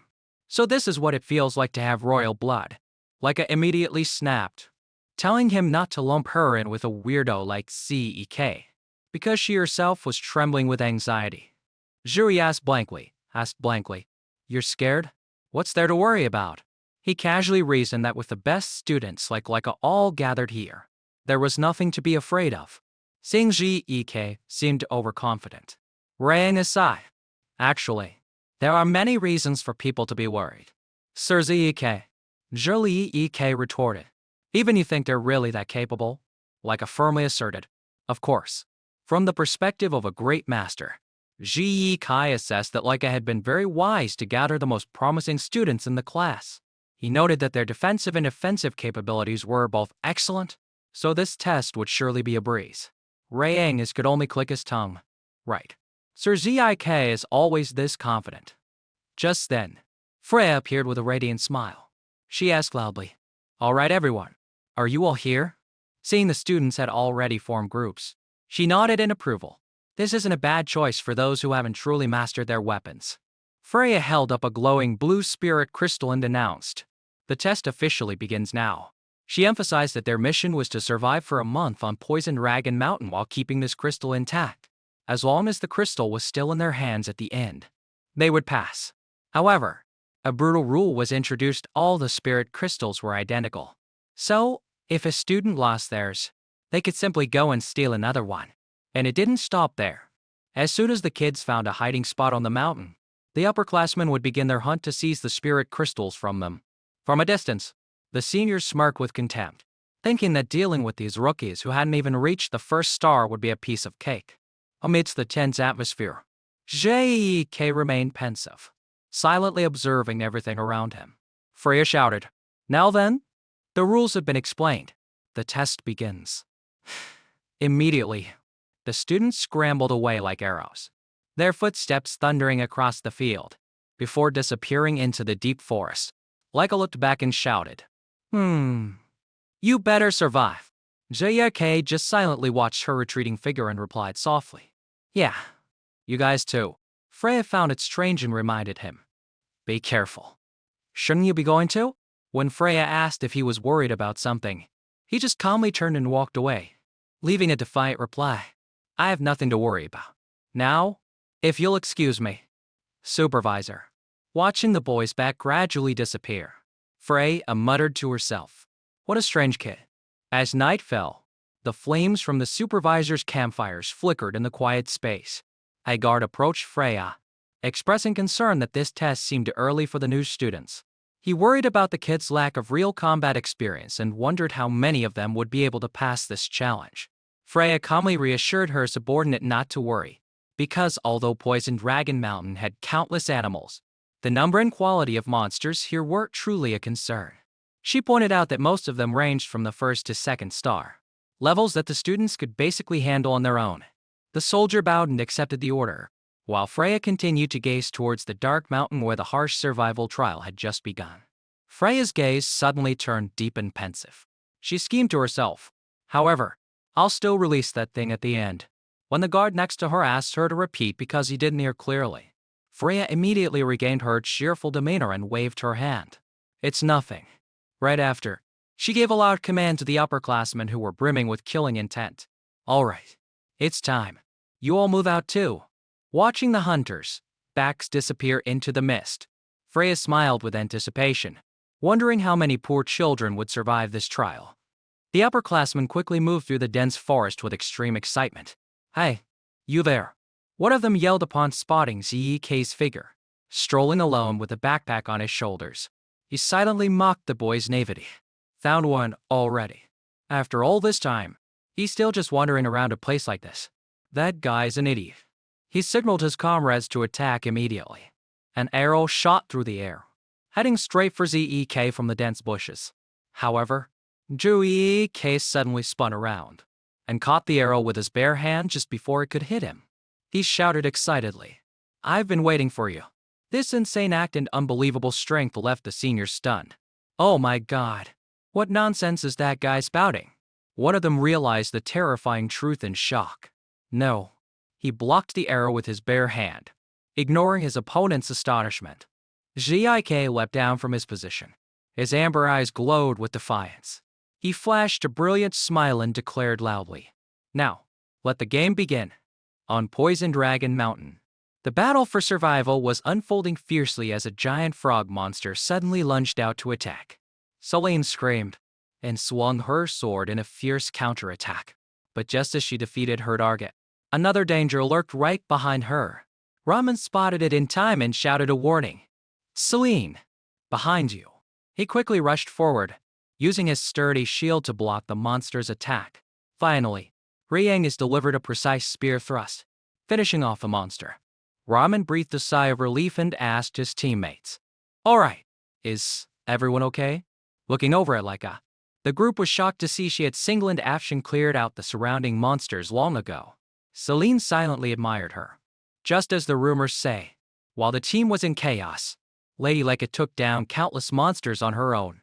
Leica confidently showed off her glowing second star mark and winked playfully. "Hey now, don't forget I've reached the second star too." However, she didn't forget to praise the group's progress after a week of intense training. especially Celine and Raymond, who had both officially reached the first star level.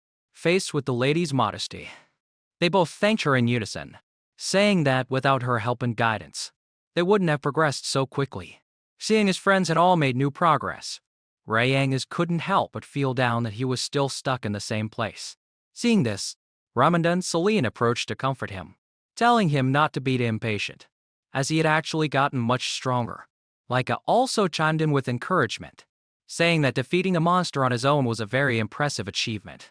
She reminded him that he had been personally trained in spear techniques by ZK, so reaching the first star was only a matter of time. The sky gradually turned a brilliant crimson of sunset, signaling the end of a long day. Leica ordered the group, "All right, it's getting dark. Let's head back to the hideout." Just as the team returned to their shelter, they were surprised to find a stranger present.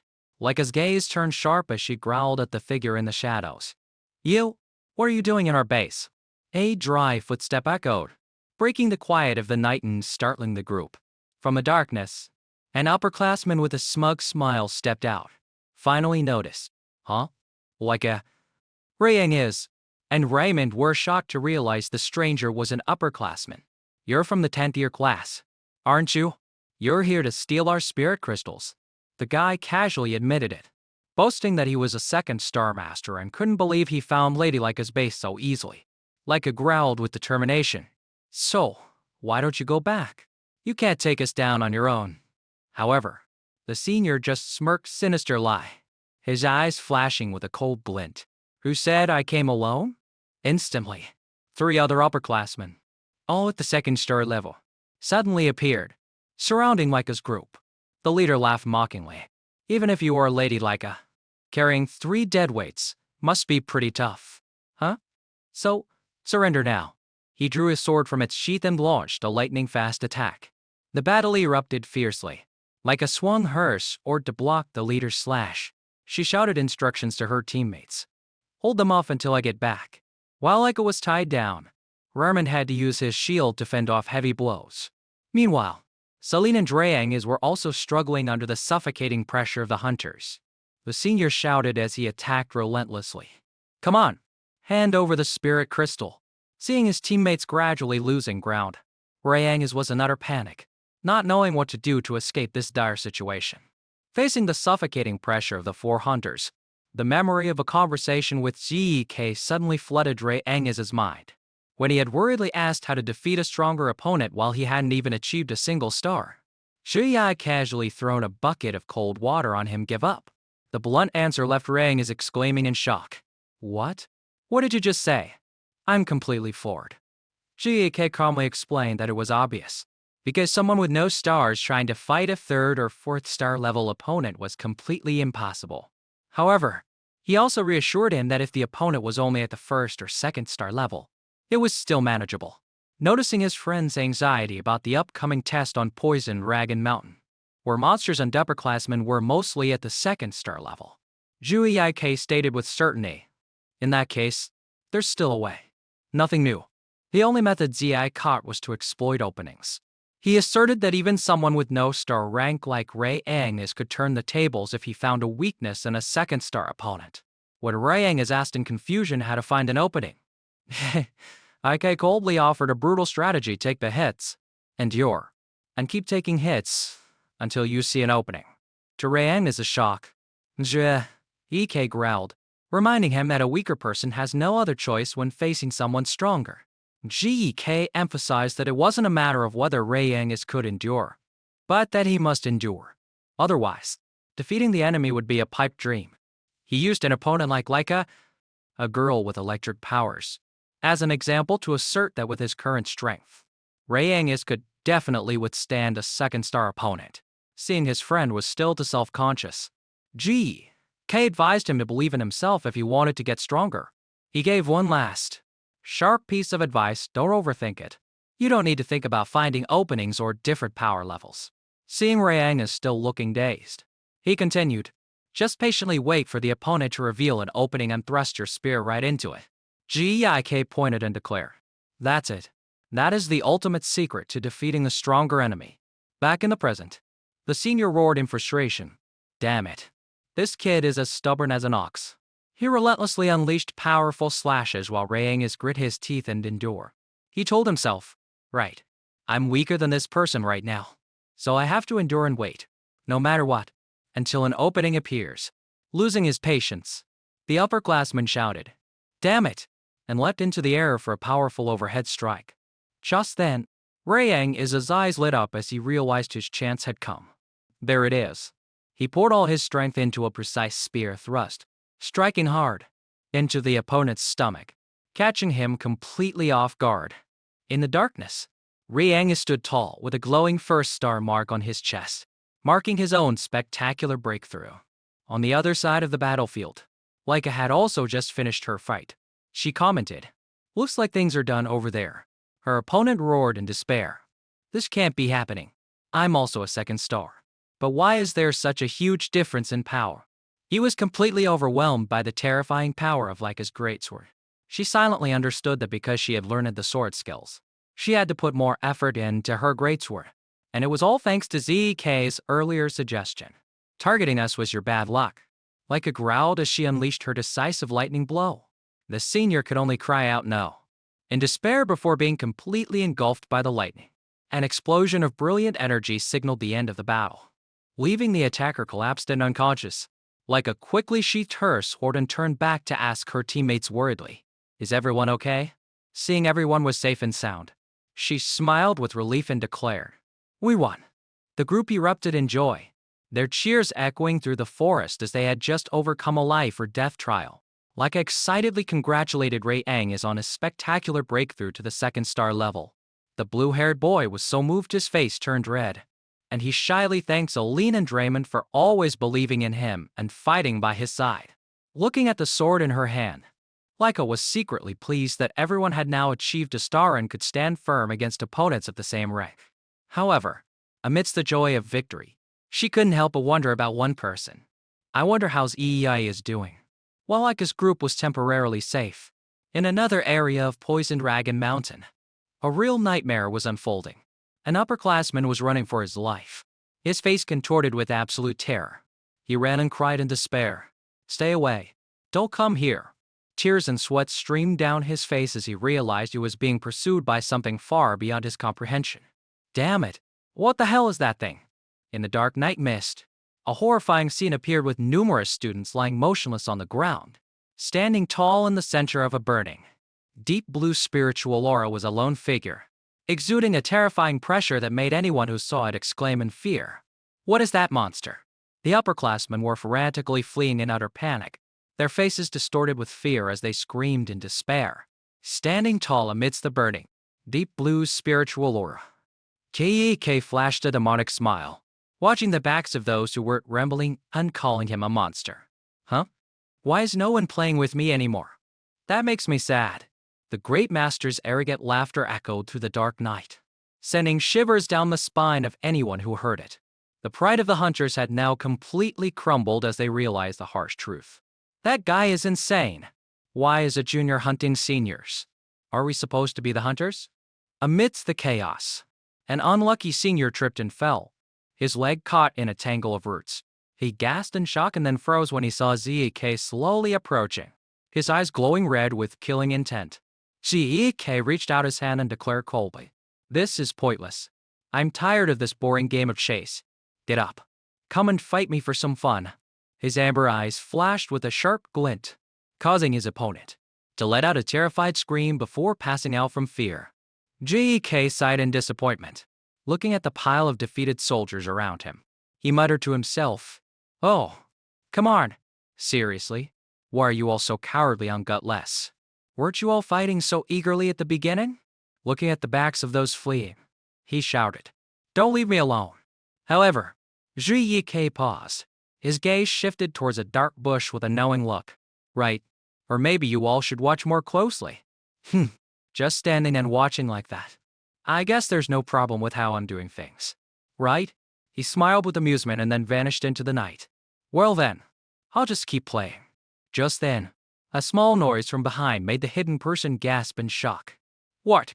Hiding behind the bush, a supervising soldier was sweating profusely in amazement. What is this? He could sense my presence after noticing the upperclassman? He's quite formidable. I have to report this. He quickly retreated to the base to meet Freya. Seeing her subordinate return, Freya calmly ordered, "You're back? Report." The soldier respectfully replied, "Yes, ma'am."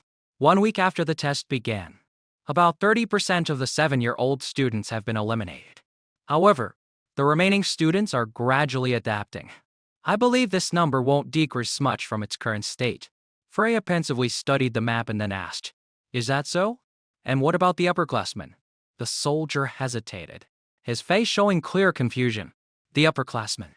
Well, they're running away, ma'am," Freya asked in astonishment. "Running away? The upperclassmen?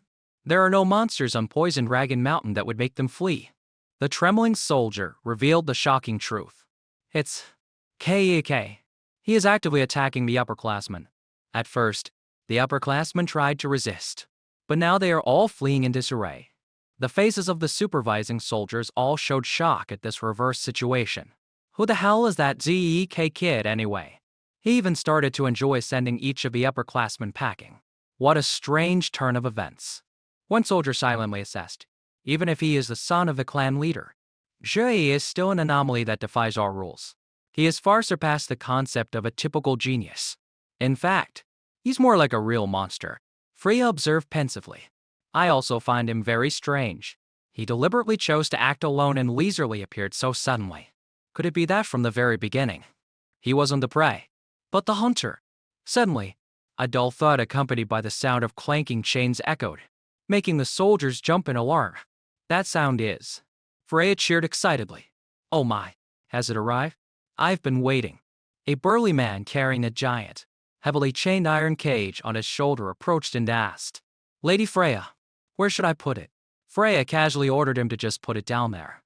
The soldiers panicked, yelling when they realized the danger. "What is this? Lady Freya, what is this? Don't tell me you're planning to release this thing onto Poison Dragon Mountain."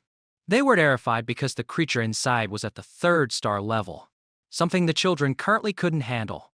Freya smiled reassuringly, saying that everything had been specially adjusted. This monster would only attack those who had reached the 2nd star level. Freya explained that the ordinary children wouldn't be greatly affected by this creature. When the guard asked why such a dangerous action was necessary, she coldly revealed, "It's an order from the clan leader." This information completely shocked him, and he could only stammer in disbelief. From the clan leader? Looking at the shaking wooden cage with the ferocious red eyes inside, Freya schemed to herself, "Now let's see how he handles this." She knew ZEK was strong enough to be called a monster even by seasoned veterans, so she was very curious if he could handle this. Freya ordered her subordinate, "Release it at dawn." As the morning sun first broke over Poison Dragon Mountain, Ryang as his group was moving when they suddenly stopped. Ryang is asked in confusion, "Did the ground just shake a little?" Micah and Draymond also felt the abnormality, their faces becoming extremely tense. Micah worriedly wondered if this was another attack from the upperclassmen, while Raymond speculated it was probably just a large, aggressive boar. Ryang still couldn't shake the strange, uneasy feeling enveloping the group. Suddenly, Micah screamed a warning. "The tree is falling. Everyone, get out of the way." The group quickly leapt to safety just as a massive ancient tree crashed to the ground. From the wreckage, a giant stone creature gradually emerged. Ramond and Dreyang trembled in shock as they saw the glowing red eyes of the entity slowly advancing. A golem. Meanwhile, elsewhere, GEK sat bored on a pile of freshly defeated monsters. He sighed, growing weary of the lack of challenge. To him, having no one left to fight was a real disappointment. Suddenly, a powerful tremor shook the entire forest, making GEK frown and pay attention. Sensing a strange presence, he realized it had been a long time since he'd seen a monster of this level. GEK wondered if this was the instructor's intention, deliberately releasing it into this area. With the mind of a great master, he worried that a 3rd-star opponent would be too much for the children's current abilities. These dangerous things should have been dealt with before the test began. But then GEK realized another truth. He understood they had deliberately released it to test the students, which made GEK curious about what they were planning. However, instead of worrying for himself, his eyes lit up with extreme excitement. He smirked arrogantly, thinking to himself that this was much better. as he would get to have a little more fun. Unable to sit still with such a tasty morsel nearby, he immediately jumped up and rushed to find the third star monster.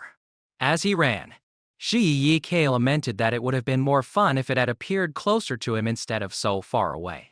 In another corner of Poisoned Dragon Mountain, like his group was struggling against the giant stone golem, Celine let out a cry and unleashed a powerful slash, but her sword only created sparks without leaving a single scratch on the monster's body. She exclaimed in shock, unable to believe how hard it was. Raymond immediately rushed in to help, slamming his shield into it with a powerful roar.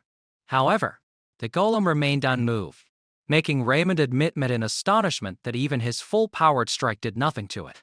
Realizing the situation was becoming critical, Manga immediately released her burning aura. Lightning slash. The slash, carrying the power of lightning, struck down, finally creating a small crack in the golem's stone shell. Manga quickly realized the key to the problem: only attacks using aura could break its outer shell. This meant only those who had reached the second star level could defeat it. Seeing the monster still advancing, Yang is asked worriedly, "What should we do now?" Manga made a decisive, risky decision. "I'll distract it. While I do, all of you run." The suggestion made Yang is exclaim in shock. "What?" He firmly refused to leave a teammate behind. "No way. We can't leave you." Manga, though she knew her words would be hurtful, Manga coldly threw a bucket of water on them. "I know this will hurt some of you, but you'll only get in my way." She pointed to the small crack on the golem's arm and explained that she had to use all her aura just to make that tiny crack. Meanwhile, with their current abilities, the rest of them couldn't even scratch its stone shell. These blunt words made Celine bow her head in frustration. However, Raymond suddenly stepped forward with a determined look. "That's right. We can't damage it, but we can still support you so that Lady Manga can land a more precise blow." Raymond's courage seemed to strengthen the whole group. Celine regained her spirits and promised to do her best.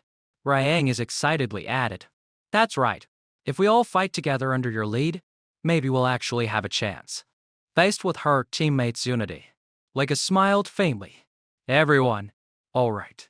In that case," golden electricity began to crackle around the young lady's body. Raymond immediately raised his shield and took the lead, shouting, "Support me."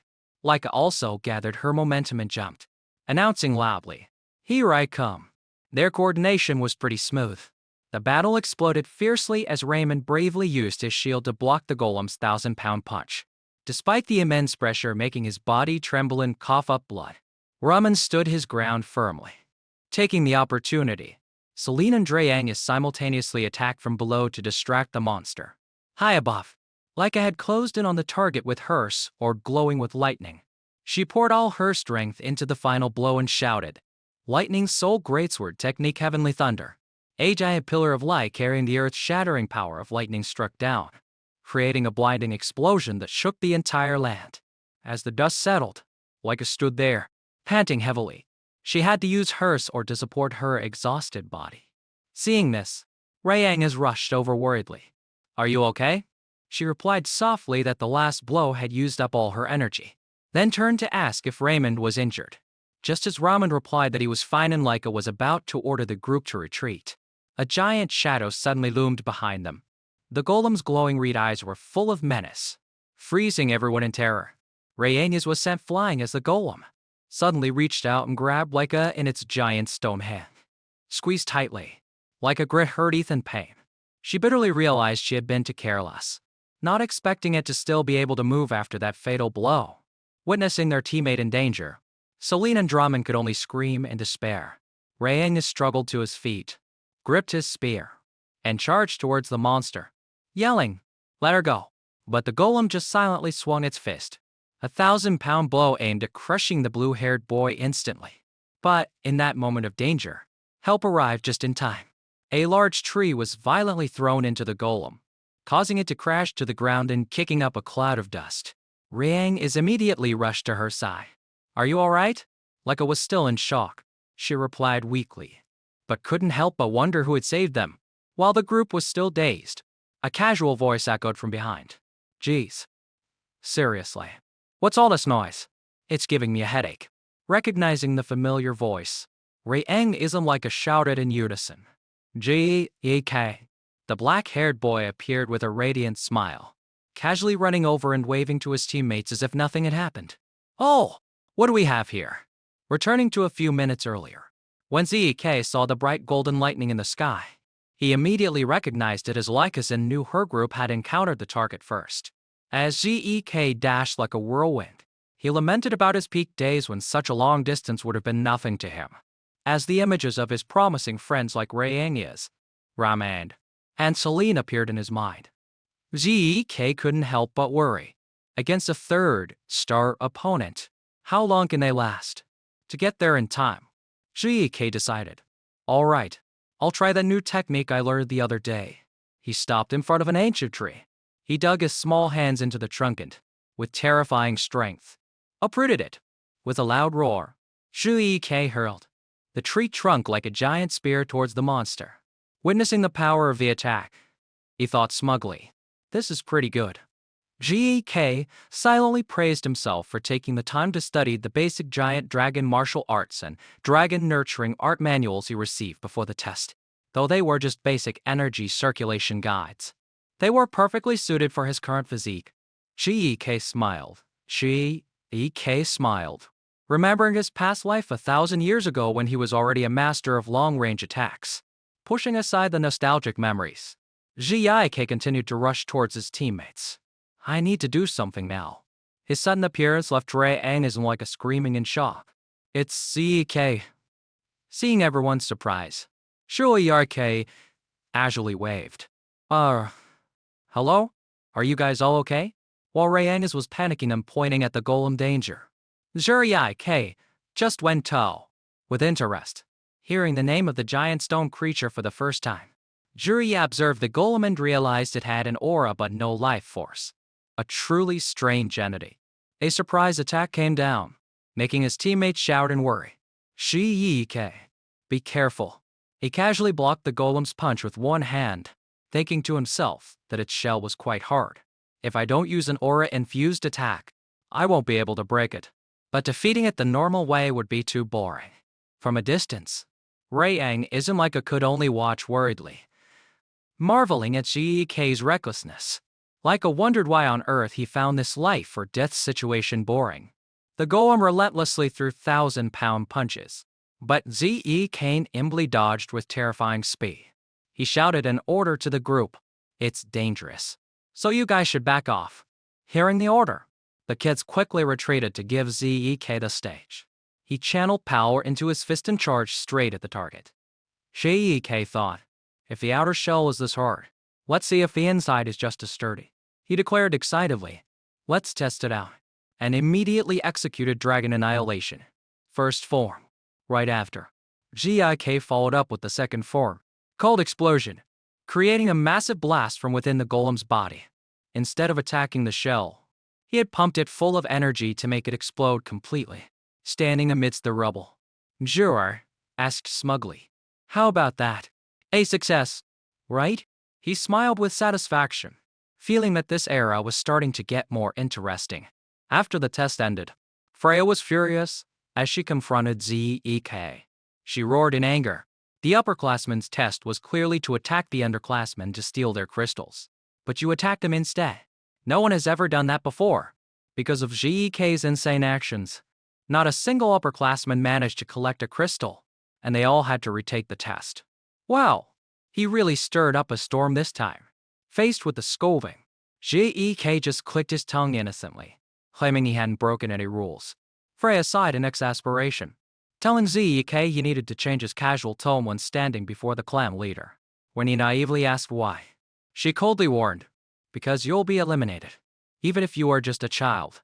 Despite that, Freya affirmed she wouldn't let that happen, making Zek silently marvel at the cruelty of this place. Standing before a majestic, guarded door, Freya announced loudly, White Dragon Guard member. Freya wink I see. I have come as summoned. After an authoritative enter from within, the two stepped into Banya Eldragon's magnificent office. Freya respectfully asked for permission and introduced Zek. Banya stared intently at his illegitimate son, demanding to know why he attacked the upperclassmen. Zek sighed in annoyance at being asked the same question over and over. He retorted, But was I not allowed to attack them? I casually reasoned that the only conditions were to survive for a month and keep the crystal. He hadn't heard any rule forbidding attacks on the upperclassmen, so he had freely used his time. He even added a challenging remark. If there were forbidden actions, you should have made them clear before we started. Shiike's arrogant reply made Freya turn pale with fear.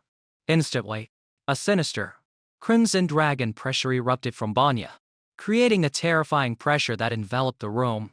Freya collapsed, unable to withstand the force. She screamed in panic. This pressure. You'll die. However, Juike stood firm as a rock amidst the destructive energy. He frowned in annoyance. Shut your mouth. Don't threaten me. This is so annoying.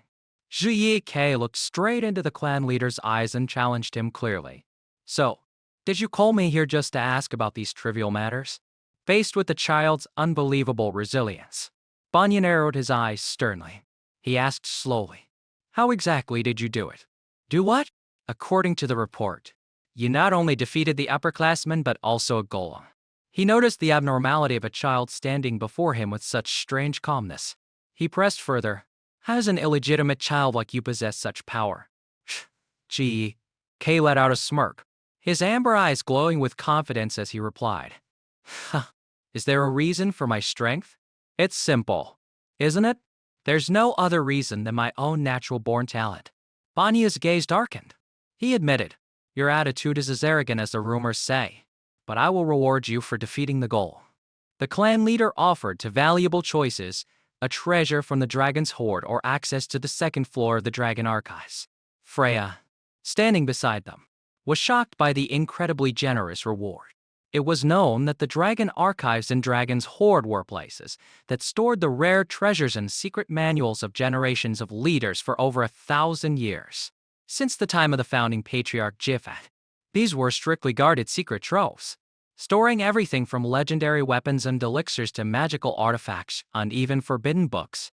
In particular, to access the second floor of the dragon archives, one had to have an extremely outstanding achievement. Freya was secretly amazed that Zeke's disrespectful attitude was still considered outstanding, while the boy silently cursed the clan leader for being stingy and not giving him both rewards. When Banya ordered him to leave, Zeke's still wasn't finished. What? That's it? I still have a lot to say. Sensing trouble, Freya panicked, covered his mouth, and dragged the boy away, not forgetting to bow respectfully. We are deeply honored to receive this reward directly from you. As you command, clan leader. Let's go. Zeke.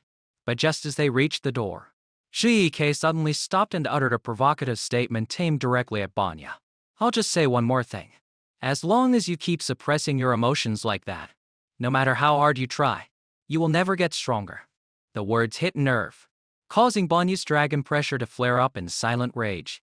Freya was so scared she turned pale, quickly pulling Zeke and fleeing the room. Just keep quiet, Sir Clan Leader. We will take our leave. The clan leader was left alone in his hall, submerged in a terrifying silence after the declaration of his illegitimate son. As soon as they were out of the room, Freya roared in anger. What the hell were you thinking? How dare you speak with such an attitude in front of the clan leader? Didn't you listen to what I told you before we went in? Shiike maintained a nonchalant expression and replied. What's wrong with you? I was holding back as much as I could. The answer nearly made Freya faint from shock. That's what you call holding back. You can speak politely to me and the instructors. Why not do the same with the clan leader?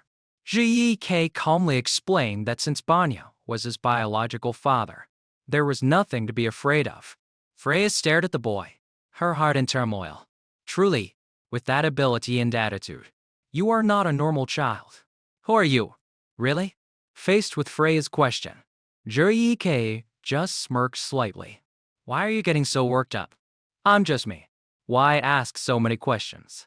The boy's mystery made Freya reflect on the clan's harsh order. She knew that they had all drunk the ancient dragon's blood, and absolutely no one could defy the clan leader, who held the power of the Dragon King, a species superior to even ancient dragons. However, she still couldn't understand why this child could be so strangely calm in front of such a majestic existence. Deep down, she had resolved to thoroughly investigate Zek's birth records to find the truth. She quickly changed the subject to the reward. So, Which reward will you choose? The second floor of the Dragon Archives or a treasure from the Dragon's Hoard? Ji Kai immediately held up two fingers. Both. Freya firmly refused. You can't. He just made a disappointed face. Can't be helped? Then, Ji Kai looked towards the clan's grand architecture, silently affirming his goal. Knowledge it is. Joey K realized he was severely lacking in knowledge about this era. After being abandoned in the annex for 7 years, he was extremely curious about the new elixirs and tools created by humanity over the past 0 years.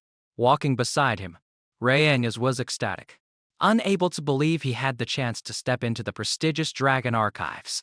The blue-haired boy excitedly shared that the martial arts they had just learned were already great, but this was a chance to access even more advanced skills. Seeing Rayang is telling himself to work hard to absorb knowledge within the limited time, Shi K asked blankly, "There's a time limit?" Just then, Leica also appeared and confirmed.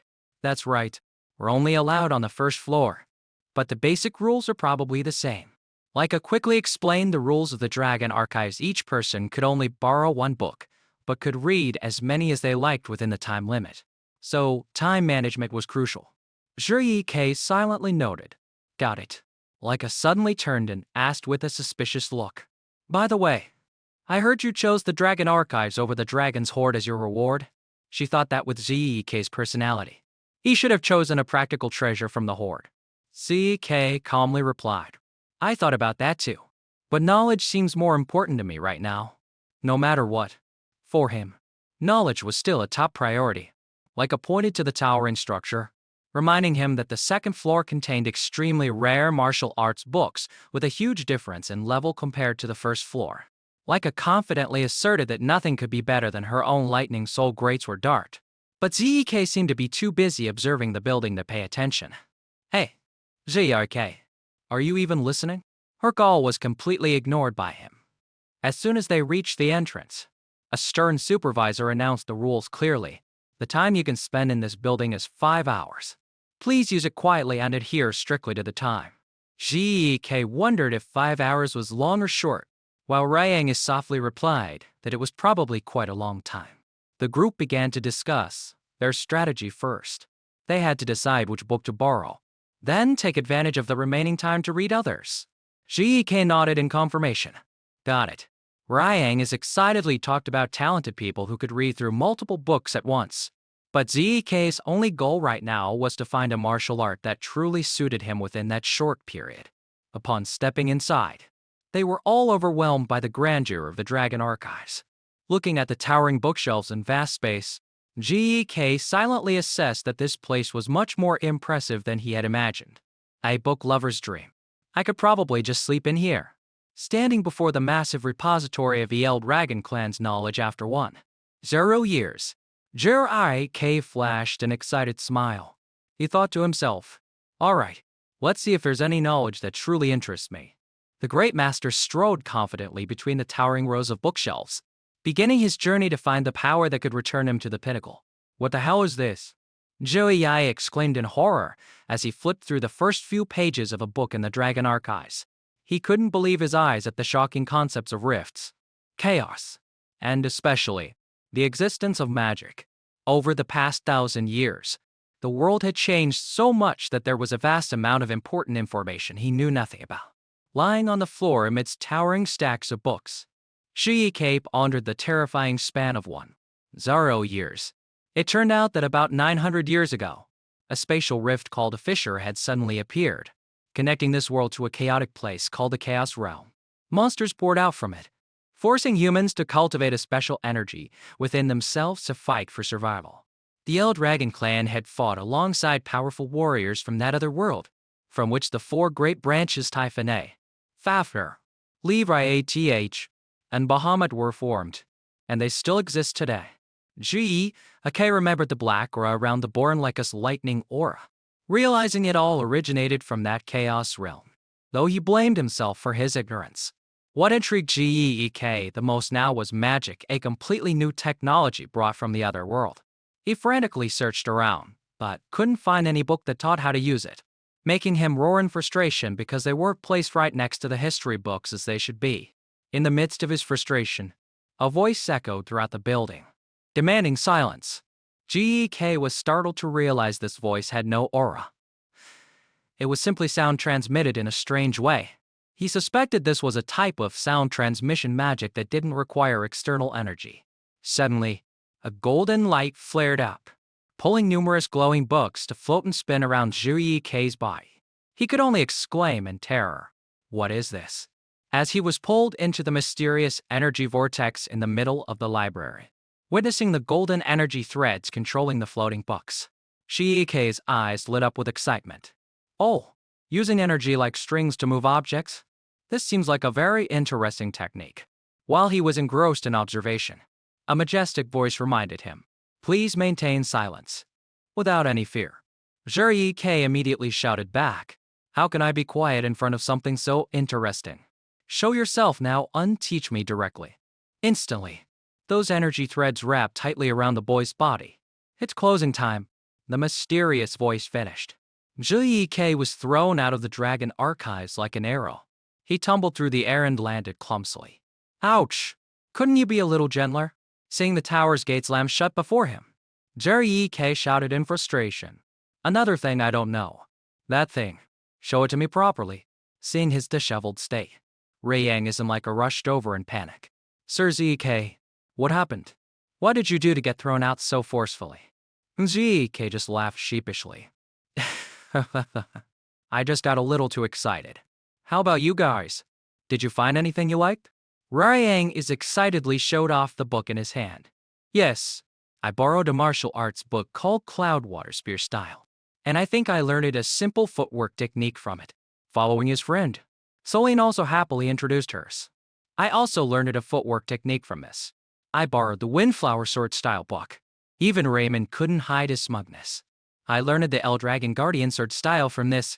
The book I borrowed is also the Eldragon Guardian Shield Art." Watching his friends enthusiastically show off their achievements, Ji could only laugh wryly to himself. "All of those martial arts were things I created to kill time in my past life." G.K. turned to ask the young lady, "What did you choose?" I held up an old book and explained, "This one, the Heavy Wave Greatsword Style, said to be created by the first clan leader, and the revised Heavy Wave Greatsword Style, improved by the 15th clan leader." Jurike's gaze suddenly became pensive as he noticed a strange coincidence. The 15th clan leader again. The Dragon's Breath and Dragon Kick combat styles were also created by the 15th clan leader. He silently observed the records in the tower and realized that many of the martial arts he had once created had a revised version by this clan leader placed right next to them. Jurike smiled knowingly. How interesting. Strolling down the path leading out of the manor, Jurike told himself, "Actually, when I first came here, I thought it would be really boring, but now I can't wait to see what's next." Time flew by. 5 years later, at the Eldragon Academy, now a beautiful and charismatic 12-year-old girl was walking down the hall looking for her teammates. "Where are Zikai and the others?" When she saw a student pass by, she asked and got a reply. Lady Leica, Sir Zikai and the others have already gone to the training ground." At the training ground, the atmosphere was extremely serious as Zik's group trained intensely. Rang is, Celine, and Raymond had all grown up and now possessed much more professional combat gear than before. Standing in the center of the arena, the 12-year-old Zek Eldragon exuded a majestic and mysterious aura. His amber eyes still glowed with a sharp glint, showing a deep and unfathomable strength after 5 years of diligent cultivation. In the clan leader's office, Banya Eldragon was intently reviewing an important report about the appearance of a special fissure. N, the commander of the White Dragon Legion, stood rigidly and reported that according to their investigation, there was an 80% chance that mono water existed within this fissure. Banya pensively questioned the certainty of the information and received a firm nod of confirmation from his subordinate. However, N also expressed concern that this fissure had appeared in an extremely troublesome location, making the clan leader frown and thought, "Looks like this is going to be a real headache." Mono water was a miraculous liquid that could turn anyone who drank it into a true mage. Those who possessed mono water would gain the ability to convert their pure energy into magical power, unlocking new techniques that could completely change the face of the world. Because of its immense value, Fierce territorial disputes to seize magic springs had erupted everywhere. In this age of magic, the number of mages was the key factor that directly determined a clan's military strength. However, unfortunately, the entire territory of Eldragon did not possess a single natural magic spring. For clans without magic springs, the only way to obtain mana water was to risk conquering special fissures. Currently, the Eldragon clan only had a few elite mages, including Banya himself. These were battle-hardened veterans who had obtained mana water through arduous conquests. However, they were gradually being overwhelmed by other clans that possessed a superior number of mages thanks to their natural magic springs. Seizing new fissures had become a mission of survival, but I'm worried that this time, the location in the prosperous dragon forest was extremely complex, as small-scale border conflicts frequently occurred around the area. This vast, prosperous forest extended beyond Eldragon's borders and into the territory of the Sibo-Rod clan, who arrogantly called it the prosperous hunting dog forest. Although the fissure itself was within Eldragon's land, given its scale and location, it was highly likely that its influence would spread to the enemy's territory. And asserted that with a sense of smell as sharp as wild dogs, the Sibo-Rod clan would surely soon realize the fissure's presence and would quickly march their troops over to cause trouble. Banya Eldragon determined that they needed to prepare a force strong enough to control the situation, in case they had to face the Sibo-Rod clan head-on. Because this was a special fissure, the choices for both sides were limited. But, he asserted, of course, we must win. We have to act and cut them off before they even realize. Immediately, the clan leader ordered Den to in from all the dragon nests to organize a rigorous selection process. And Bowden accepted the order with an extremely serious expression. Yes, sir. At the same time, elsewhere, Leica stood with her arms crossed, observing, and couldn't help but marvel that Gek had really gone all out.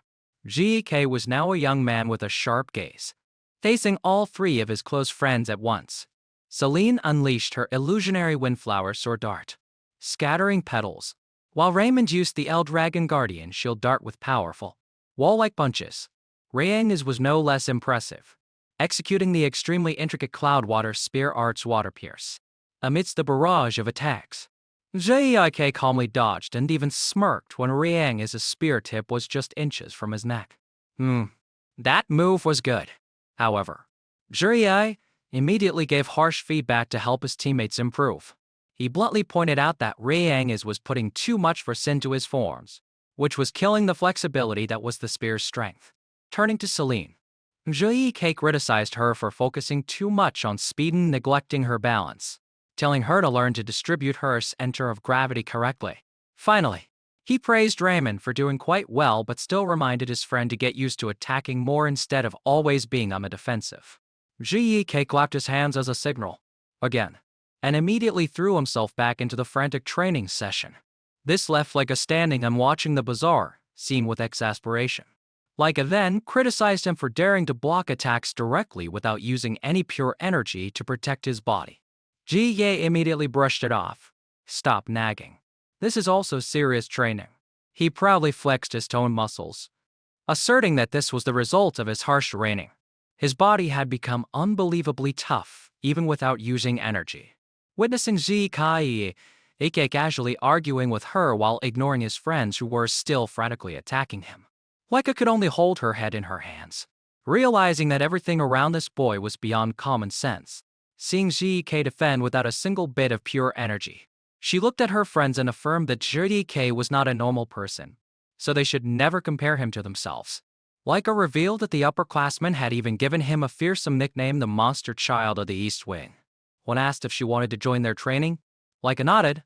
But first, she said she had some important information to share. Based on the layout of the north, west, south, and east sectors, Leica predicted that the group would soon have to face children from the other dragon nests. This news shocked Reincarnates and Dryman so much their jaws dropped. Meanwhile, Celine pensively realized that the next test was finally here. Jek asked blankly how she could know about such major events. Leica calmly replied that just by observing the attitudes and conversations of the instructors, she could guess everything. Jek admitted he never paid attention to such small details, which made Leica just sigh and tease him for being an unbelievably carefree successor candidate. However, She suddenly became serious and warned Zek to be especially careful. Leica revealed that in the West Wing, there was an extremely formidable individual, who was also one of the heavyweight candidates for the position of successor. Just like them. Instead of worrying, Zek flashed an excited smile and thought to himself, "This is definitely going to be interesting. My God, he really knows no fear. He'll take them all on by himself." A few days later, the atmosphere at the academy became unusually lively. As all students from every class were gathered in one place, Rayang noticed the abnormality, as the scale of this gathering was too large. While Zekatham affirmed that this was the event like I had predicted, the group stood in the middle of the crowded schoolyard, waiting for the official announcement from the clan. Just then, Freya appeared with an overwhelming presence. She coldly ordered everyone to be silent immediately. After the crowd had completely quieted down, she announced loudly that starting today and for the next 3 days, a great battle would officially take place. All current students would have to directly confront and fight children from other dragon nests to determine who is superior. Faced with this new, arduous challenge, I didn't flinch but instead flashed a defiant smile, ready for the upcoming battle. For the next 3 days, all students would have to enter a direct confrontation with children from other dragon nests.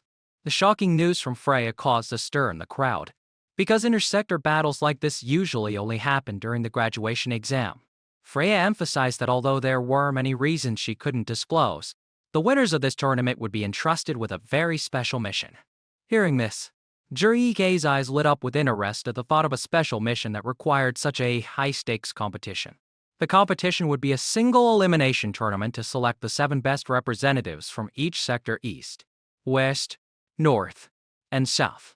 Freya ordered everyone to finalize their list of representatives by the end of the day. When a student named Rick asked if the 7 would all be chosen from their year, Freya immediately confirmed that the selection would take place across all years. Rick and the other seniors couldn't hide their contempt. They believed the younger students were just trash and that no one besides them had the strength to fight. Rick immediately and arrogantly shouted, forcing everyone to propose representatives from among his seniors. Just as he was smugly asserting that no one dared to object, Leica unexpectedly stepped forward and firmly protested. She argued that only choosing seniors was completely unfair and that she herself was fully qualified for the position. Rick mocked Leica for misunderstanding the issue of strength, but he was immediately silenced when she unleashed a terrifying pressure from beneath her feet. The seniors were horrified when they realized Leica had reached the 3rd star level, far surpassing the rumors that she was only at the peak of the 2nd star. Leica loudly challenged them to see if there were really 7 seniors stronger than her, which made Rick just stammer and try to excuse it by saying she was an exception. Just as Rick was trying to dismiss the younger students as useless and incomparable, Gek suddenly cut him off coldly. "This is getting on my nerves. You people are too loud." Enraged, Rick was about to assert his dominance, but Gek remained calm. He approached with a sharp gaze and suggested they all settle it once and for all. Gek flashed an excited smile and made a shocking proposal. "How about we fight until only 7 people are left standing?" Faced with his excessive violence, Leica immediately shouted to stop him and quickly de-escalated the situation with a more reasonable plan. She clearly proposed organizing a fair preliminary round for anyone who wanted to participate in the tournament in 3 days, regardless of their grade level. Leica smirked and challenged the seniors. "So what do you say? If you're confident in your strength, then step up. Okay?" Although they felt it was a complete waste of time.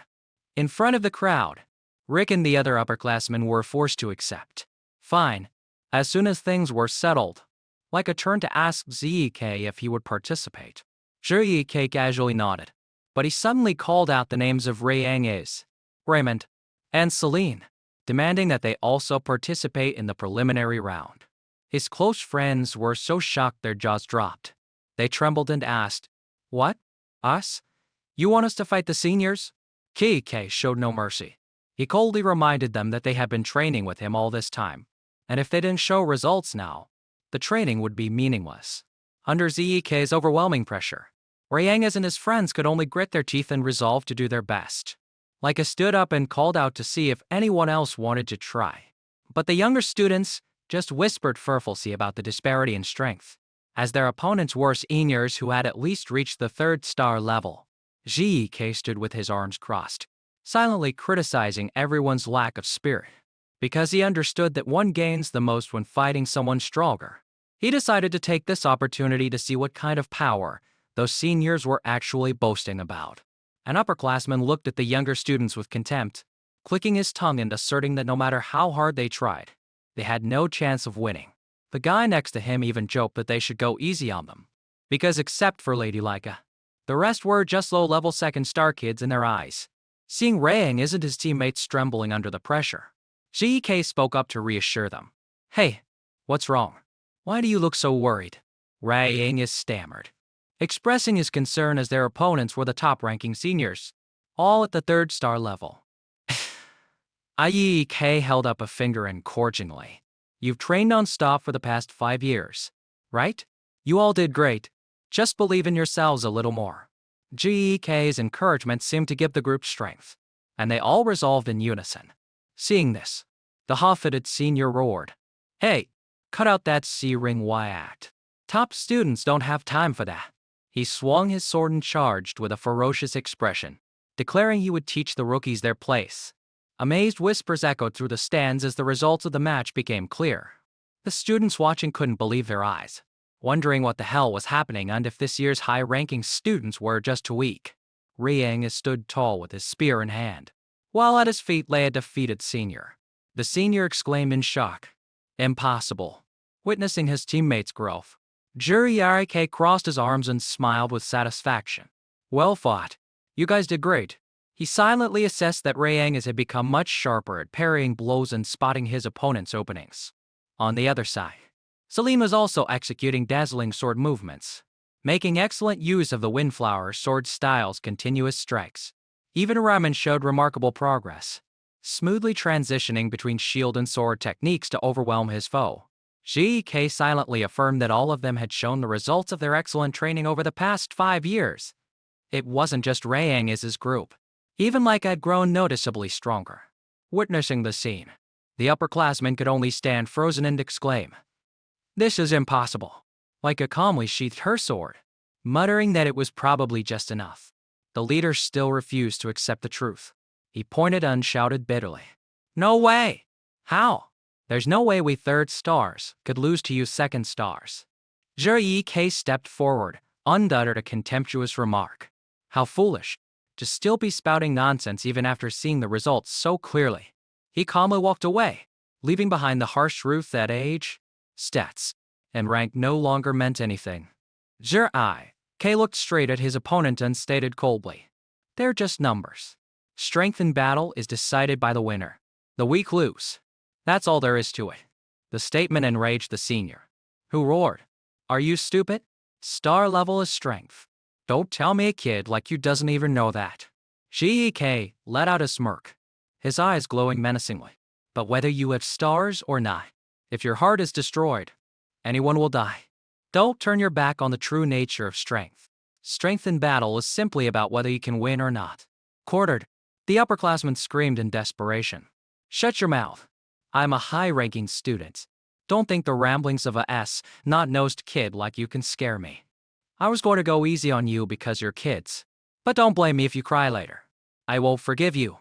GEK sighed in annoyance. I'm tired of this verbal sparring. Kids should use their fists before their mouths. Now it's just you and me. He got into a ready stance, his eyes burning with fighting spirit.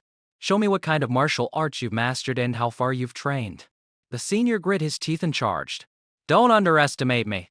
He poured all his strength into executing the great force fist style. In a flash, Juriyarike launched a lightning-fast counterattack, causing his opponent to let out a pained cry before collapsing to the ground. Juriyarike flashed a radiant smile and casually commented, You've trained pretty well. Witnessing the scene, Leica just stood frozen. She sighed and exclaimed, How can you say that after knocking him out without even checking the result? The match ended in an instant, leaving the spectating students in shock at ZK's true strength. At the same time, at the West Wing training ground, an equally horrifying scene was unfolding as numerous students lay groaning on the ground. Amidst the pathetic defeated, a young man with silver hair and cold, sharp eyes sat casually on the back of someone he had just taken down. He looked contemptuously at the broken weapons around him and said mockingly, "Damn. Every single one of you is just as useless as the next." That was Venian Fafnir Dragon, one of the strongest candidates for the position of next clan leader. Just then, Alan, Venian's trusted aide, approached to report that the selection list here was complete. Among the few who were still standing, Venian suddenly noticed straight on. The boy from years ago was now Welvin had a glowing third-star mark on his chest. Venian narrowed his eyes with interest and said in a deep voice, "You're a junior but you've reached the third star?" Faced with the senior's attention, Raydun quickly bowed respectfully. "Yes, sir," seeing the potential in his subordinate, Venian declared clearly. "Not bad. I like capable people like you. If you prove useful, I'll take you as my subordinate." Raydun was ecstatic and bowed repeatedly, grateful to finally be recognized by someone of Venian's stature. He flashed a sinister smile, scheming to achieve great things in the upcoming special mission so he could become a direct subordinate of the future clan leader. At that moment, Alan suddenly leaned close to Venian's ear and whispered some important news. "It seems Lady Leica will be joining the East Wing's selection team." Hearing this name, Venian's face suddenly darkened with a menacing aura. He hit his head in frustration at the appearance of this annoying obstacle.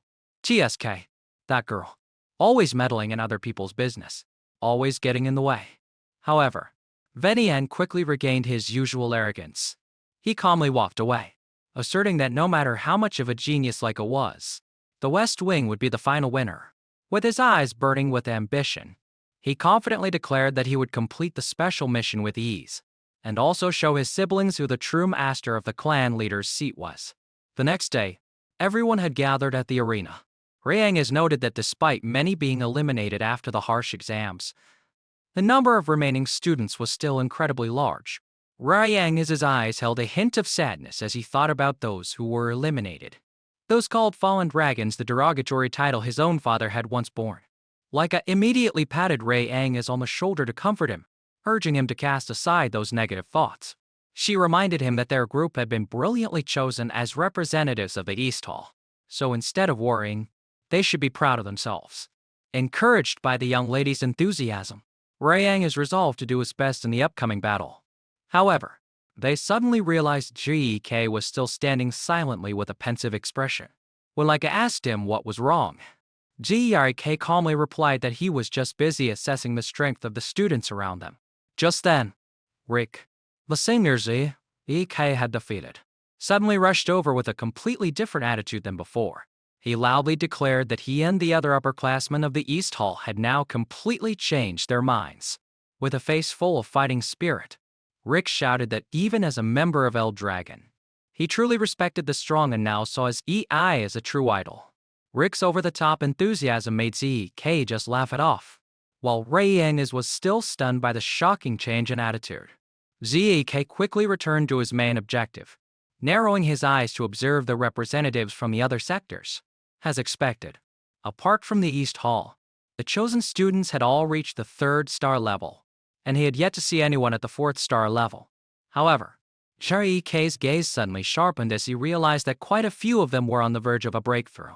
He eagerly anticipated what kind of ultimate martial arts he would get to witness from his opponents in this great battle. While everyone was focused, a beautiful blonde girl suddenly rushed over and hugged Leica. The girl was stunned to realize it was Sandy Typhonay, the proud daughter of the Typhonay clan leader. The appearance of someone from the 4 great families made EEK's group feel a heavy pressure. When Leica introduced them as her teammates, she showed clear disdain, believing these people were completely unworthy of standing next to a successor candidate, showing off at every opportunity. "Do you think you own the world?" GEK calmly spoke up, asserting that a single fight would make their strength clear. Sandy was surprised to realize this was the illegitimate child from the rumors. She didn't hold back her insults, calling the group rejects because none of them had reached the 3rd star level. GEK coldly warned that if she continued to look down on others, she would be overturned by them and face a fitting end. Sandy flew into a rage, repeatedly insulting his lost Addison lack of backing. "Say one more word, and he might just swallow you whole. Don't act so high and mighty." EK maintained his arrogant smile, asserting it was just a sincere warning for her. Just as the tension peaked, IDG is Van, Dr. EDT, the representative of the North Hall, suddenly intervened and told everyone to stop causing trouble for the other teams. He reminded them that the selection battle was about to begin, so they couldn't waste time on pointless arguments. The atmosphere suddenly became solemn as a powerful golden spiritual aura enveloped the arena. The captain of the Golden Dragon Legion, Tech Magic, officially appeared with an authoritative gaze. He announced clearly that the time for the fierce selection battle had officially arrived. This competition would be a tournament-style elimination between the 4 halls, divided into 2 brackets to select the best names to advance to the finals. The competition format was determined to be one-on-one duels, where each hall would send out 1 person at a time in a predetermined order. Among the 7 participants from each hall, the first hall to defeat 4 opponents would be declared the winner. The instructor emphasized that once the match began, the team order could absolutely not be changed. Therefore, arranging who would fight first was a crucial part of the strategy. The winners would be entrusted with a special mission of extreme importance to the rise and fall of the L Dragon clan. JEK flashed a thrilled smile upon hearing about the massive reward.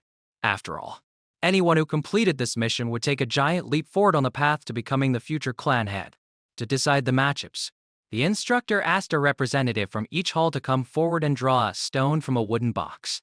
The representative of the West Hall, Venian Fafarel Dragon, stepped up with a cold and arrogant expression.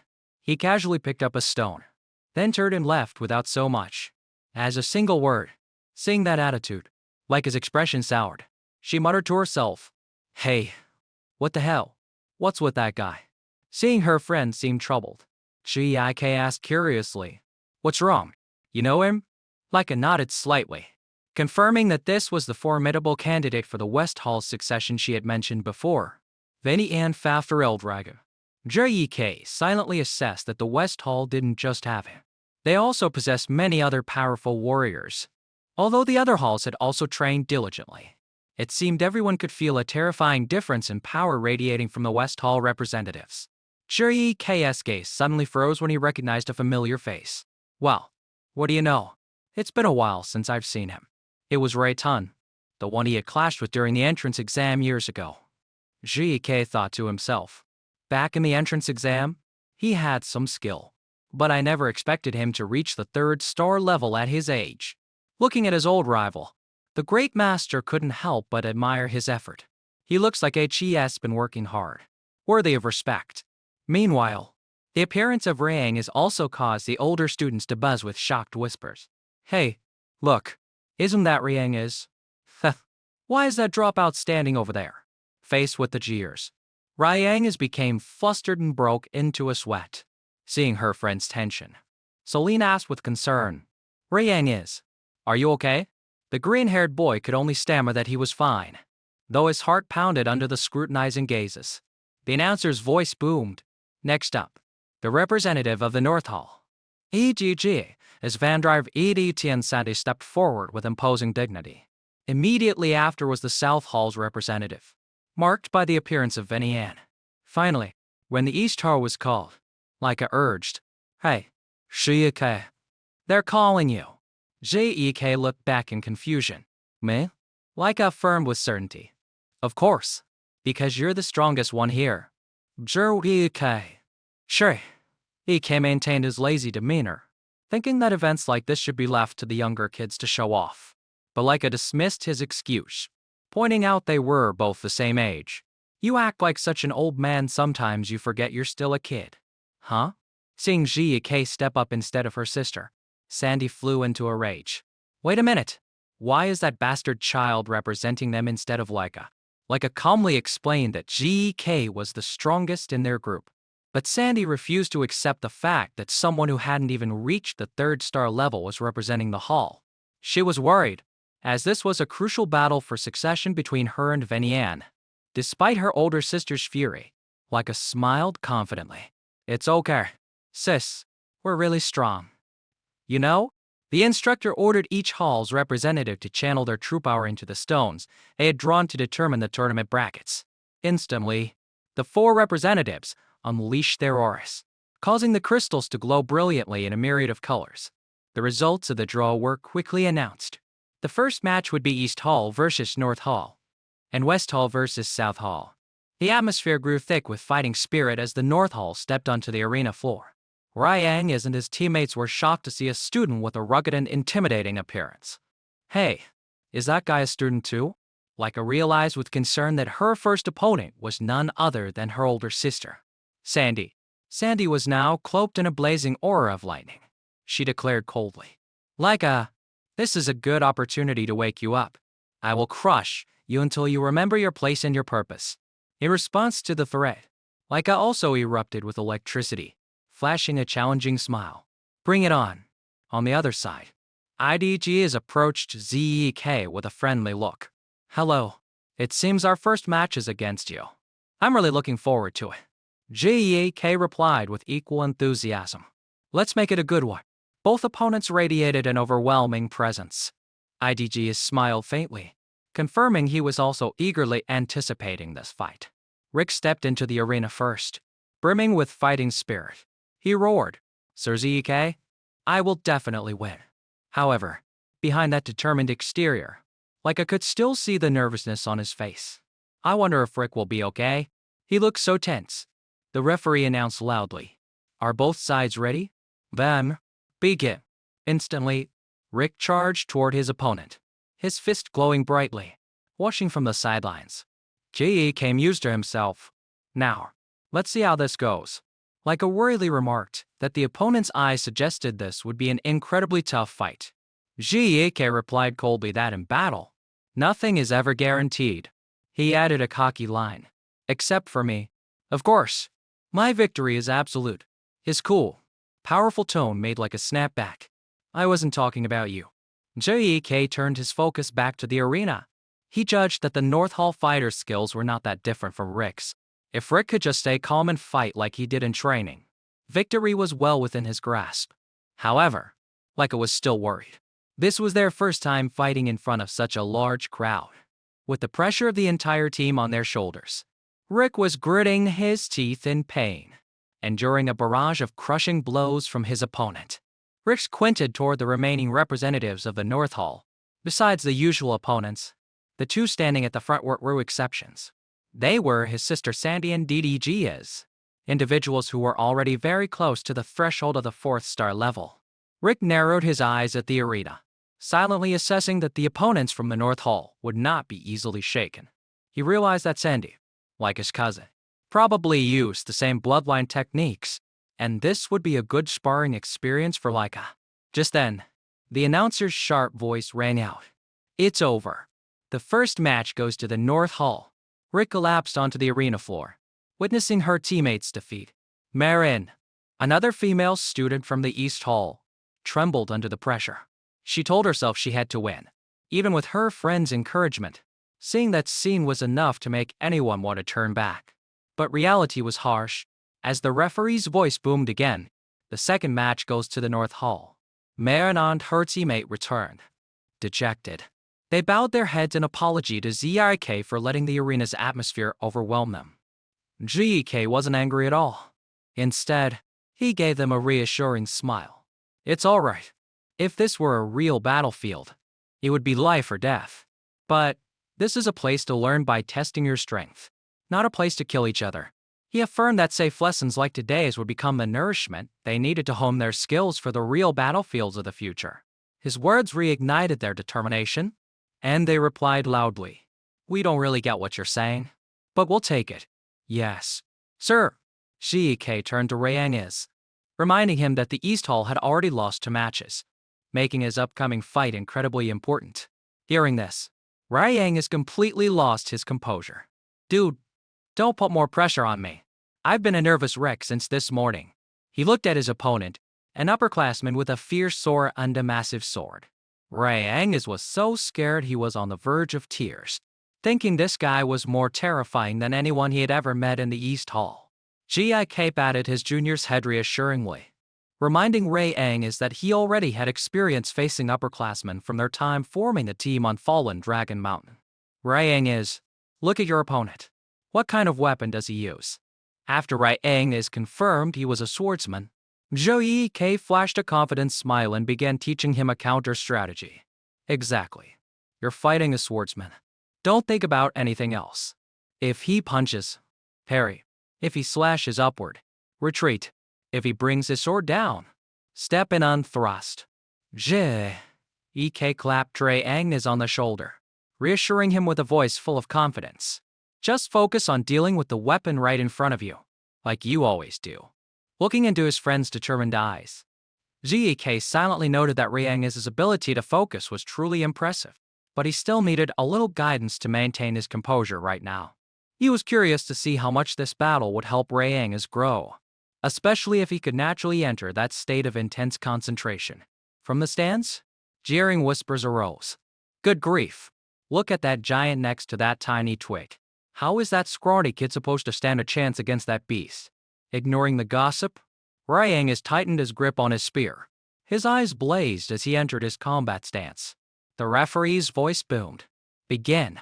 Instantly, the North Hall fighter charged like a whirlwind, unleashing the swift and powerful three-leaf sword style. He roared ferociously. You're not getting away. The lightning-fast slashes forced Ray Agnes to constantly retreat and defend. Observing from behind, Zhu Yike noted that the opponent was intentionally closing the distance to negate the spear's range advantage, forcing Ray Agnes into a passive position. Seeing his friend in trouble, Ramond asked anxiously, Sir Zike? Will Ray Agnes be okay? Zike kept a calm smile on his face. Don't worry. Look at his eyes. He's more focused than ever. Indeed, Ray Agnes' eyes now shone with a deep blue aura. He had completely mastered the rhythm of the battle. When his opponent unleashed his strongest technique, the dance of the leaf storm, Ray Agnes immediately countered with his cloud water spear arts. The flowing cloud, drifting water technique. The spear's movements, as fluid as a current, completely neutralized the enemy's stormy assault. The upperclassman exclaimed in shock. What? As he realized his technique had been effortlessly dismantled. Without giving his opponent a chance to recover, Ray Agnes spun and unleashed the decisive blow of his cloud water spear art's raging torrent strike. The spear, carrying the force of 1,000 pounds, pierced straight into his opponent's chest, creating a massive shockwave that sent him flying back and collapsing instantly. The referee's voice boomed, announcing the result. The match is over. The third match goes to the East Hall. Ray Agnes let out a sigh of relief. He wiped the sweat from his brow and thought to himself how lucky he was to have overcome the pressure. Seeing his teammate's first victory, Zek flashed a sinister and confident smile. His eyes burned with fighting spirit as he declared, All right, time to prepare for a spectacular comeback. Starting with Ray Agnes' brilliant victory, the East Hall rode the wave of momentum, sweeping through their next opponents to build an impressive winning streak. The fourth and fifth rounds quickly went to the East Hall Warriors as they completely dominated their opponents in the arena. With just one more win, the East Hall would officially claim final victory. And so, the dramatic sixth round began between the two El Dragon sisters, facing her older sister. Leica smiled faintly. It's been a while since we've crossed swords like this. Sandy coldly remarked. You shouldn't have even been able to reach our level. I didn't expect my North Hall elites to lose. She admitted she had underestimated her sister's teammates, but that's not the main issue here. Sandy snarled, asserting that teammates were secondary. To become a leader, one must possess absolute power. She angrily questioned her sister. And yet, you're only the second seat in the East Hall, Sandy shouted, full of dissatisfaction. Do you truly understand how dangerous that situation is? Faced with her sister's overbearing concern, Leica remained calm. Of course I understand. But, Leica glanced towards Zuri and her teammates, who were standing steadfast behind her. Her eyes blazed with intense fighting spirit. She declared loudly that she had not given up on her ambition to become the leader, even if it meant facing her sister. Sandy, I can defeat you now. Witnessing her younger sister's incredible growth and determination, Sandy narrowed her eyes. Is that so? Sandy suddenly accelerated, causing the crowd to gasp in astonishment. She vanished. Instantly, she appeared from above, her sword glowing with lightning. She roared, If you've got the guts, then show me. The two clashed in a terrifying explosion of electricity, watching from a distance. Zek silently noted that, as expected, Sandy had the upper hand. He wondered how long Leica could hold out against an opponent who had mastered the same techniques, but at a higher level. Sandy continued to unleash her great sword Dark Thunder Strike with the Thunder Needle technique, sending a bolt of lightning that blasted like a bat with a scream. Wow! Witnessing the scene, Celine and her friends could only shout her name in fear, like a struggle to her feet, trying to regulate her breathing. It's okay. The wound isn't deep. I have to catch my breath. She's so strong. In the stands, Rayang is undrum and realized with shock that Leica was being pushed to her absolute limit. They whispered to each other about how Sandy had personally taught Leica since she was a child. Leica gritted her teeth and charged forward to attack. But Sandy easily dodged and mocked her. Looks like you still haven't fixed that bad habit of recklessly swinging your sword whenever you're cornered. Just as Leica shouted and unleashed flash of thunder, Sandy immediately countered with the powerful dispersing lightning technique. Leica was engulfed by a massive wave of lightning. She screamed in utter agony. Gah! Sandy looked down at her sister with cold eyes.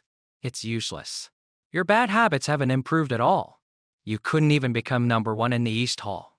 She lamented that if Leica had gone to the North Hall that day, she wouldn't be in such a pathetic state, though her body was battered. Leica pushed herself up, clinging to her sword. I'm not done yet, Sandy firmly demanded. With your skill level, you can't possibly beat me. Why are you trying so hard?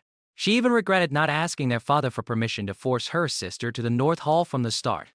Seeing Leica's stubbornness, Sandy sighed. You're so hard-headed. Fine. If that's the case, then use this chance to take a good look at yourself. Sandy rushed forward, attacking relentlessly.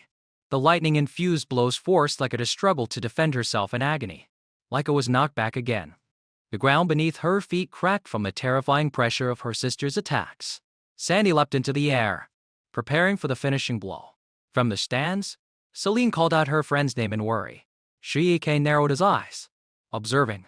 He silently noted that Leica seemed to be on the verge of breaking through another one of her limits. Sandy shouted from above, "Just give up." Grades were Dark Thunder Strike. Sandy unleashed her second secret technique, Sky Thunder, a massive explosion of lightning that engulfed the arena, making the crowd wonder if the match was over. Sandy stood proudly, her sword glowing, certain she had achieved absolute victory. But as the dust settled, Leica was still standing, though her body was covered in wounds and her clothes were tattered. She panted, "I see. So this is your grades, or Dark Thunder Strike." Sandy was stunned, unable to believe her eyes. What? That should have been the final blow. She realized that the Leica of the past would have collapsed long ago. But over the past 5 years, things had changed.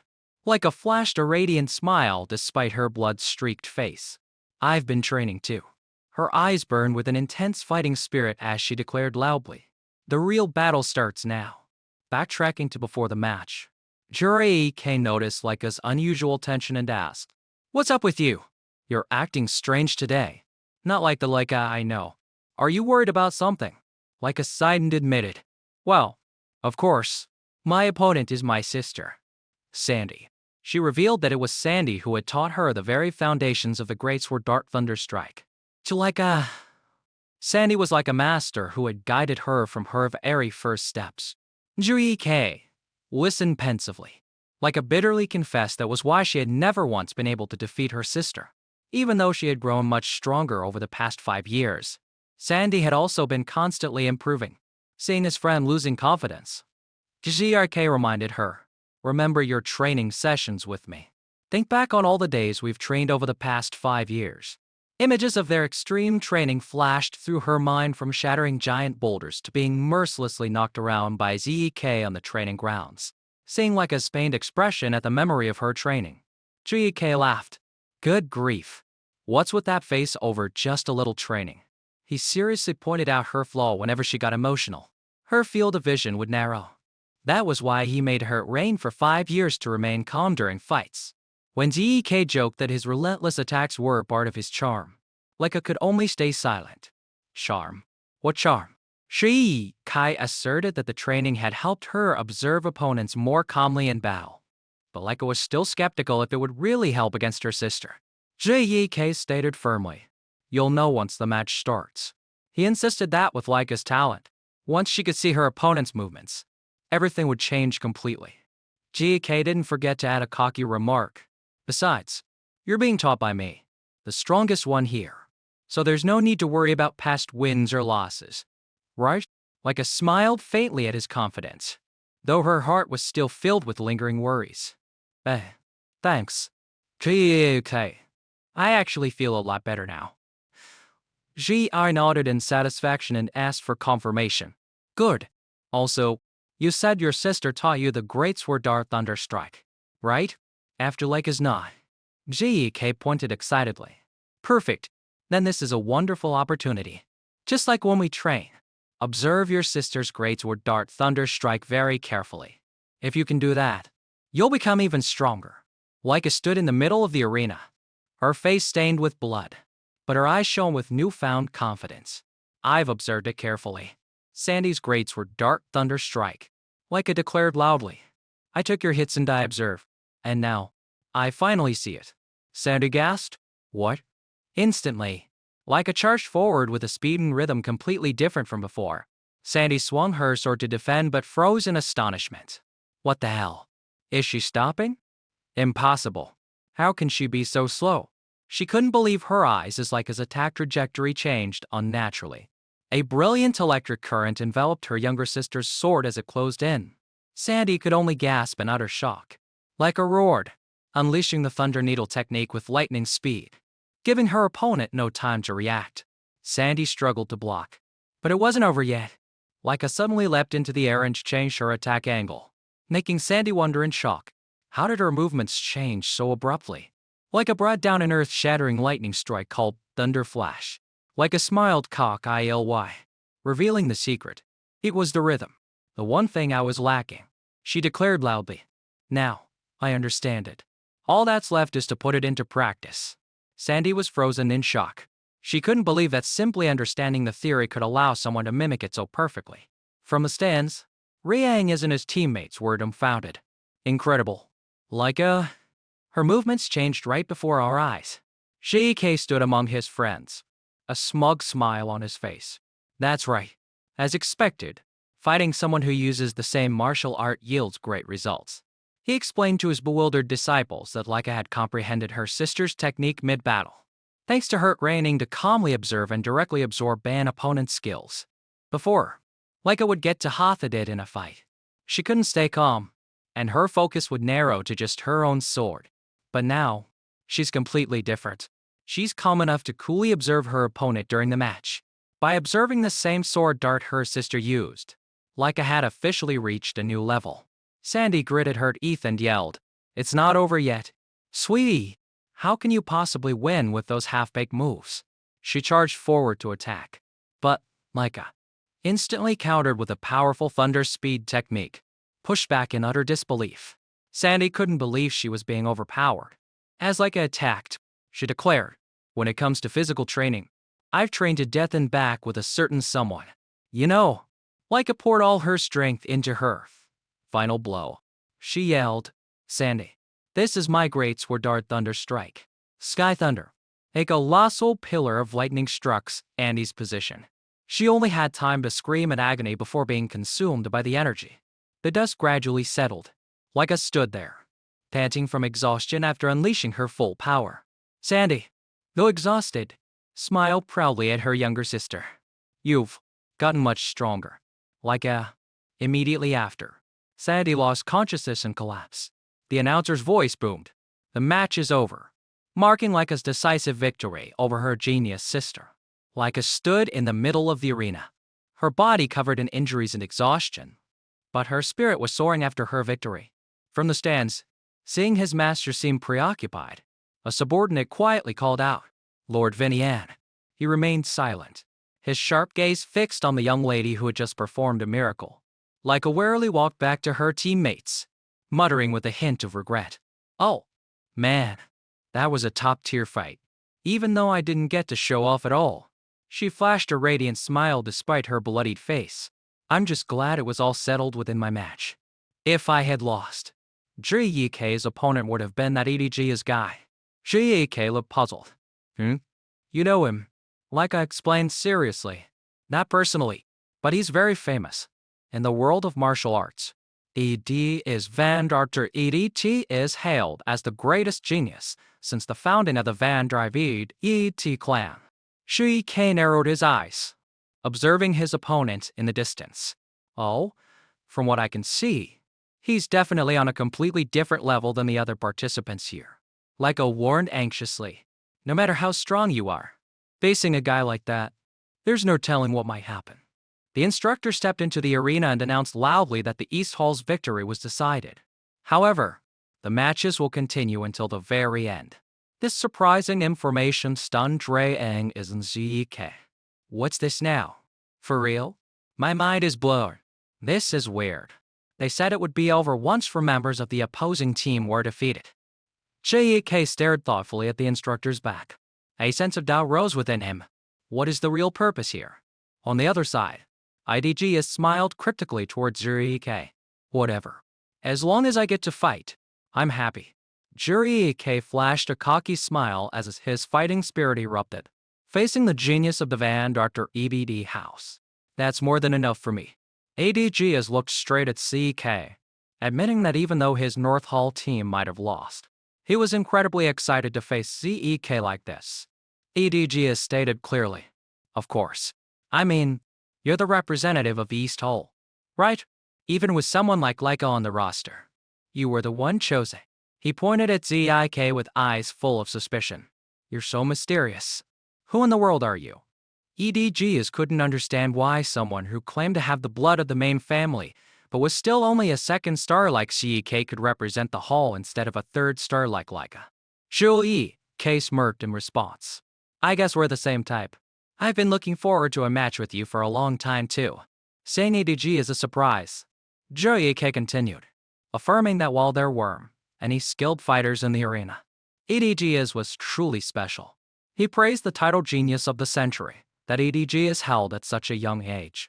Gek's eyes suddenly lit up with a crazed look as he declared loudly, of course I want to test my strength against you. EDG drew his katana from its sheath. Thrilled. Excellent. Now I'm even more fired up. Jurike thought to himself. It's been a long time since I've faced a proper blade like this. The call for the 7th match to begin echoed out. IDG charged forward like a whirlwind. Gek was shocked to realize his opponent had closed that much distance in a single step. That footwork is truly terrifying. Instantly, IDG unleashed his heavenly sword. First strike flow. A blinding flash of light erupted, forcing Gek to exclaim in surprise. Whoa! He was stunned to realize the presence of the sword had completely vanished in that instant. But with his sharp reflexes, Oike managed to dodge the lightning-fast attack in time. RDG could only let out a gasp of shock. He was stunned that Gek had dodged his attack. He thought to himself. He twisted his body at the exact moment of impact. I was sure that strike would hit. In contrast to his opponent's astonishment, Gek was incredibly excited. That was top tier. A truly magnificent strike. Come on, do it a few more times for me. ADG smirked faintly. I see now. You're the real deal. If that's the case, then... He stomped his foot hard and launched himself forward. He unleashed Heavenly Sword. First strike flow with a new technique. The illusory sword wave. Jurike was shocked to find that the trajectory of EDG's sword was unpredictably erratic, making it impossible for him to read its path. Instantly, a powerful wave of energy called Raging Flow swept through. It forced Zek to leap back urgently as pillars of energy erupted around him. Even while being pressured, Jurike didn't hold back his praise. Not bad. Huh? I never thought I'd let you slip past me so easily. But don't celebrate just yet. Immediately, IDG followed up with another brilliant, lightning-fast light sword. Jek was inwardly amazed by the chaotic yet powerful sword strikes of his opponent. Jek's expression became more serious than ever as he admitted, a genius. Indeed. EDG's blade was completely unpredictable, yet it maintained both incredible speed and power. Jek noticed his energy flowed smoothly, without a single wasted movement. Every slash was sharp, perfectly timed to his own breathing and rhythm. Jek affirmed to himself that this was impossible to achieve without relentless, arduous training. He shouted with excitement. This is amazing. I can't believe it's this hard to land a single hit. IDG has narrowed his eyes at Jiri Kai and asked in a low voice, "You're truly incredible. What kind of training did you go through?" Jiri Kai winked playfully. "Me? You're that curious? Well then, why don't you train with me?" Jiri threw a powerful punch straight at his opponent. Even though Jiri closed the distance with terrifying speed, EDG has managed to block in time. But the force of the punch made him admit it was truly monstrous. EDG has flashed a thrilled smile, asserting that with this level of strength, Jiri absolutely couldn't be just a second star. Jiri stepped back, observing his bleeding hand. He silently assessed that EEG was a more formidable warrior than he had thought, able to adapt instantly to the change in his breathing rhythm. IDG is noticed CEK was finally starting to counterattack and asked if he had finished analyzing him. Jiri casually replied that he had seen enough, which made IDG laugh with amusement. Without giving ZEK a moment to rest, IDG is once again charged forward with terrifying speed.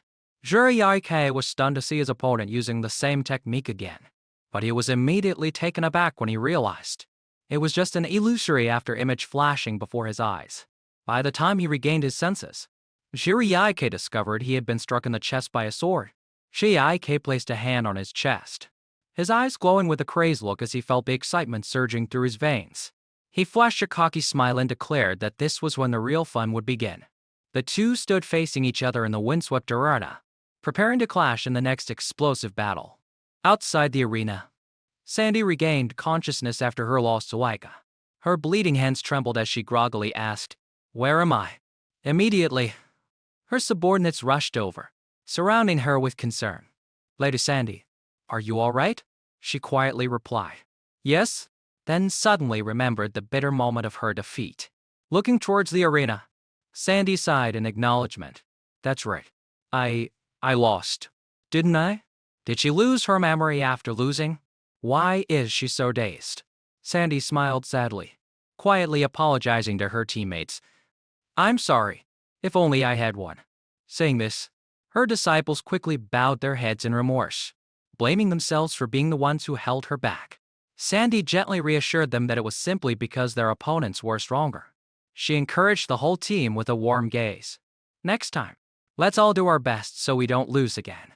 Receiving a loud, passionate yes. "Ma'am." Sandy suddenly wondered if the match between the West and South Halls had begun. Her subordinate pointed towards the arena and stammered that for some reason, the terrifying battle between Jiri and DDG was still ongoing. Sandy looked in the direction he pointed, her face contorting in shock. How can that be? Before her was a shocking sight. EDG was unleashing his 5 Surdoras, with a dense, sharp energy enveloping the space. Sandy trembled as she realized EDG was truly planning to use his full power to overwhelm his opponent immediately. In her heart, she affirmed that among all the candidates, EDG was the strongest. IDG roared, unleashing his first heavenly sword dart with the powerful 5 shadow sword technique, sending crushing blows towards ZEK that created terrifying aftershocks. Seeing ZEK still standing firm, his face covered in scratches but his breathing steady, EDG exclaimed in astonishment. "Even this isn't enough. And after fighting for so long, you're not even out of breath. Are you even human?" Jiri casually replied. "Come on. Of course. This is nothing. I just put a lot of effort into training my physical foundation. Martial arts are great, but the basics are just as important. You know?" ADG looked down at his own legs and admitted, "It seems so." His fighting spirit ignited, and DDG declared loudly, "From now on, I will train my body even more rigorously." Meanwhile, GEK was engrossed in observing and evaluating his opponent's strength with every sword strike. He thought to himself, the sharpness of the blade, its hardness, the speed of its appearance, its range. Overall, the performance of this sword is still low grade, but considering his age, he'll be very interesting in the future. This match helps ZEK confirm a shocking truth about the difference between the martial arts of 1,000 years ago and the modern era. 1,000 years ago, the physical movements of an attack were paramount. The essence of combat was using one's own techniques to manifest all things, while easy was considered merely a supplement. But in the modern era, people manifest all things by materializing easy itself. In other words, mastery of easy is the essence of modern martial arts. Gek charged forward with an excited smile. He silently mocked himself for being so engrossed in martial techniques that it took him this long to realize the changing times. He wondered enthusiastically, could 1,000 years really be this interesting? All of EDG's attacks were perfectly neutralized by Zek. This caused him to shudder in terror, thinking to himself that his opponent was truly a monster in human form.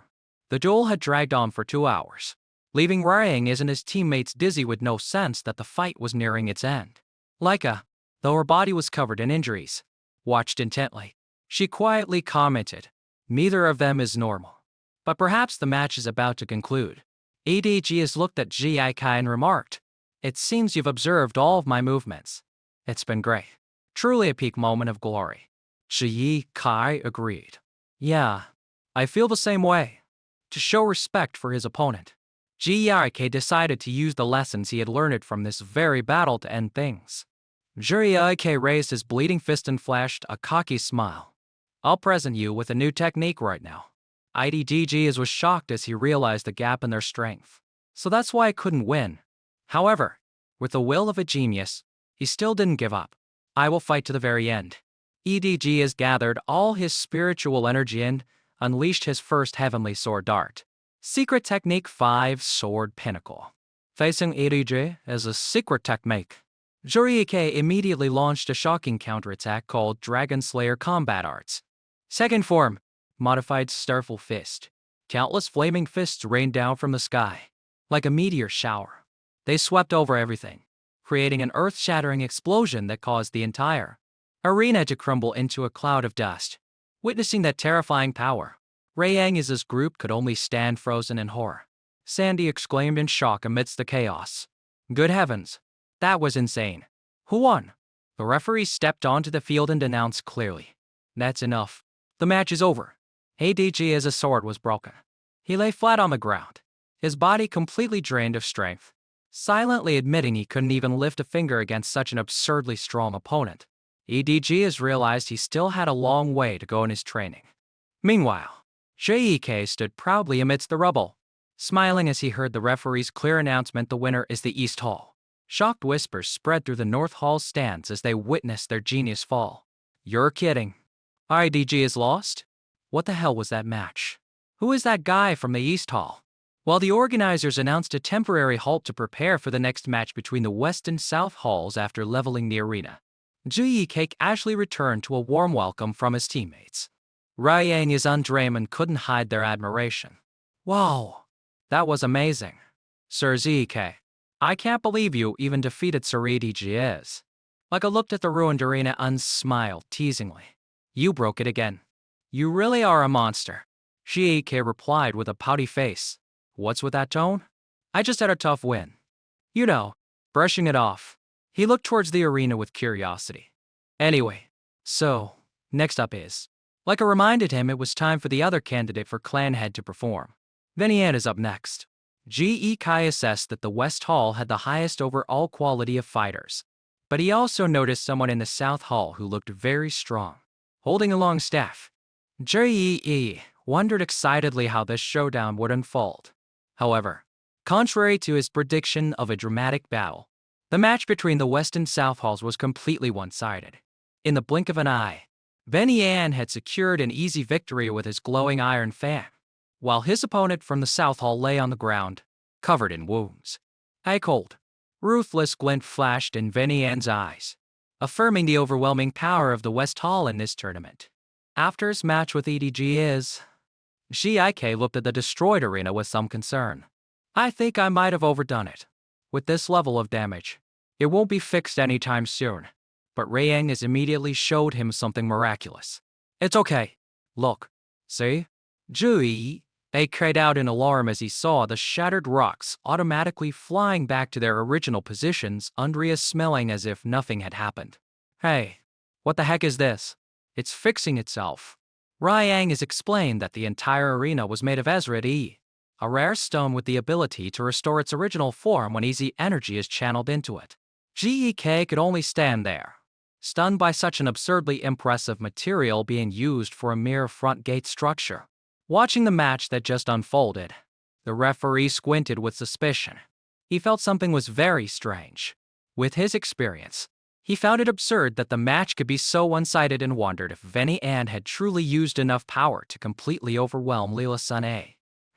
In the arena, Veni An, with his proud silver hair and a pair of sharp, short blades in hand, looked down coldly at his fallen opponent and asked if she intended to continue. With no response, the referee declared loudly, "It's over. The winner's the West Hall." And so, the dream final was set a fiery showdown between the East Hall and the West Hall. The announcement echoed throughout the arena. "We will begin in 1 hour." As Leela Sun-A was helped away by her teammates in a state of exhaustion, the surrounding crowd was still in shock. They couldn't believe that even a genius like Leela could be so utterly defeated.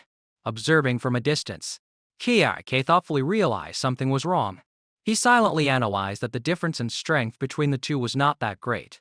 But for some mysterious reason, the girl's easy flow had become terribly stagnant throughout the match. Gek's gaze sharpened as he concluded that something unusual had definitely happened in that arena. To lose just like that, it's unacceptable. Looking at Leela's injuries, Zhuri understood that was the reason the fight ended with such a swift, one-sided result. He noticed the referee also seemed to have faintly realized something but remained silent. The surrounding students like Ronald and Salim began to whisper fearfully. They never expected Lady Leela, of the prestigious Sun-A clan, to be so helpless against Veni An's power. Raman clicked his tongue in acknowledgement. Just as expected, the direct successor is on a different level. Although Celine still found the match too one-sided, her friend suggested it was probably the harsh reality of witnessing the true strength of high-level fighters from other halls for the first time. Rick, with a bandage on his nose, also agreed. He reasoned that Veni An was the direct heir, just like Shiikai and Lady Laika, so he must possess incredible power. Hearing their discussion, Shiikai remained silent, observing the West Hall's lineup. He noticed it wasn't just Veni An who was formidable. Everyone from the West Hall seemed to be emitting a mysterious, overwhelming aura. Jik wondered if all of them were absurdly strong. Rick confessed with a lack of confidence. "I couldn't even beat you guys, even though your star levels are lower." But immediately after, he clenched his fist. His eyes blazed with strong determination. "But that doesn't mean I plan to lose." Rick asserted that he and his teammates could also win, just as they had defeated higher-ranked opponents before. Watching from a distance, Jik smiled with satisfaction at Rick and Aaron's rising fighting spirit. However, his gaze quickly shifted to concern as he looked at Laika. Jik silently realized Laika hadn't yet noticed the abnormality in the girl named Leela's easy flow, and as she attributed Veni An's victory solely to pure strength. Her current ease was completely understandable. Jik thought to himself that he didn't yet know the details of the abnormality, so he couldn't give reckless advice, leaving him to wonder what he should do next. Seeing Laika looking lost in thought, Reincarnates approached her with concern. "Lady Laika, are you all right?" Laika quietly thanked him and turned away, walking off with a gloomy expression. "I'm just going to get some air to clear my head." Watching the young lady's lonely figure disappear, Shriek could only stand there silently, lost in thought. Standing alone by a magnificent fountain, Laika was lost in negative thoughts about her opponent's strength. She couldn't believe Veni An had gotten so strong that he could defeat Leela so overwhelmingly, something that even a genius like Edgs couldn't do without getting scratched. She touched her hand to the cool water. The memory of her humiliating defeat to Veni An when she was just 5 years old flooded back, making her heart ache. Since then, Laika trained like a madwoman just to avenge that loss, and she had once been confident that she had finally caught up to him. And yet, when she realized that, according to the matchups, Veni An's next opponent would likely be Zeek, she felt a fleeting sense of relief that she wouldn't have to fight him directly. Laika gritted her teeth, clenching her fists so tightly they trembled. Her face filled with self-loathing. "I hate myself for feeling relieved." She realized that feeling was nothing short of a bitter admission of defeat in her own mind, especially when she had always longed to defeat him herself. As she was lost in thought, Laika was startled by a mocking voice from behind. "Oh my, look who it is. You look quite serious." It was Veni An and his subordinate, Alan, approaching with smug expressions. Leica replied coldly. What do you want? I have nothing to say to you. Without any respect, Venian said mockingly. Hey now, don't get all high and mighty with me. Once I become the clan head, you might even become my wife. Insulted? Leica snapped. Shut up. I will be the one to become clan head. Venian smirked, digging into the fear that was clearly visible in her eyes. You don't think you can win, do you? That's why you couldn't beat me back then. Either. You saw the last match, right? So, he leaned close to her ear, whispering poisonous words as if to strangle Leica's will. You must know you can't win, right? Why are you so stubborn? You couldn't do it back then. So of course, it'll be the same now. You will never be able to beat me, no matter how hard you try. Venian taunted, demanding she give up and submit to him. Unable to endure any more humiliation, Leica gritted her teeth and yelled, Shut your mouth! Watching Leica's retreating back, Venian clicked his tongue with contempt. TCH, you're not cute at all. But with this, it's done. Now, you know what to do, right? He turned to his subordinate. Venian asked about the next step. Alan stepped closer, worriedly asking about the bastard. GK. Venian replied nonchalantly. Oh, him? Dealing with him in the match won't be a problem. However, Alan remained cautious, reminding him that even though he was an illegitimate child, Shuriike was the one who defeated the genius CDGS. Therefore, taking action beforehand was essential. Venian admitted that ideally, they would arrange things before the match, but he noticed CIK possessed an unnervingly sharp intuition. He pensively recalled the previous fight. It'll be troublesome if he finds out.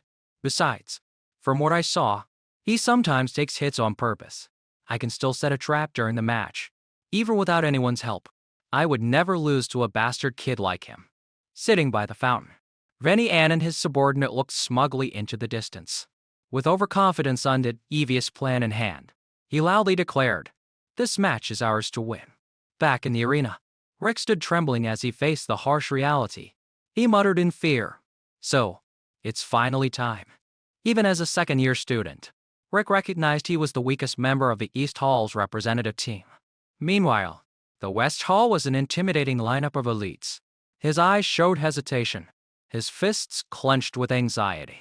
Can we really win? Just as self-doubt was consuming Rick, a massive punch from GK landed squarely on his head, followed by a scolding. You idiot, he demanded. Hey, what's wrong with you? Where did all that fighting spirit from before go? Rick could only stammer in confusion. Well, about that. GK showed no mercy. He pointed a finger straight at Rick's face and yelled, Rick, why are you fighting? To lose? GK sternly reminded him of a warrior's nature when you fight. You must fight with the determination to win, no matter the difference in strength. That's what's important. GK's sharp words were like a splash of cold water, snapping Rick back to his senses. He clenched his fists, his eyes blazing with resolve. To win. Seeing his friend had regained his spirit, GK immediately changed his tone. He slapped Rick hard on the back as encouragement. You've trained well. Be confident. Rick replied emotionally. Yes, thank you so much. To give Rick a better chance of winning, GK decided to give him a small tip. Relax your shoulders a bit more. Seeing Rick's confused, GK began to explain the principles of martial arts. The Great Force Fist technique concentrates all your power into a single point before releasing. If you're too tense, the force that should be focused will be dispersed.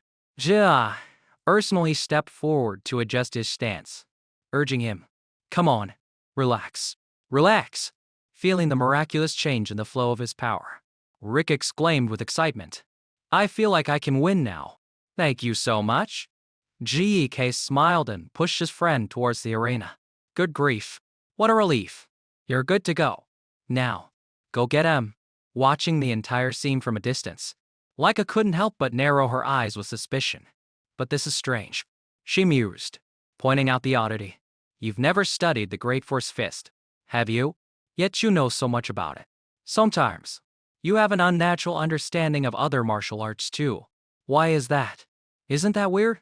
In response to Leica's seriousness, Shiike just smirked. What a silly question. It's obviously because I'm me. Witnessing his over-the-top confidence, Like could only sigh in exasperation, silently scolding herself. I was a fool to ask him seriously. Rick stood before his West Hall opponent with a wary gaze. He recognized this was the same powerful foe who had shown his might in the first match. But this time, Rick was determined not to taste defeat again. The West Hall opponent looked at Rick contemptuously, unsneered. You're just a weakling who lost to the North Hall.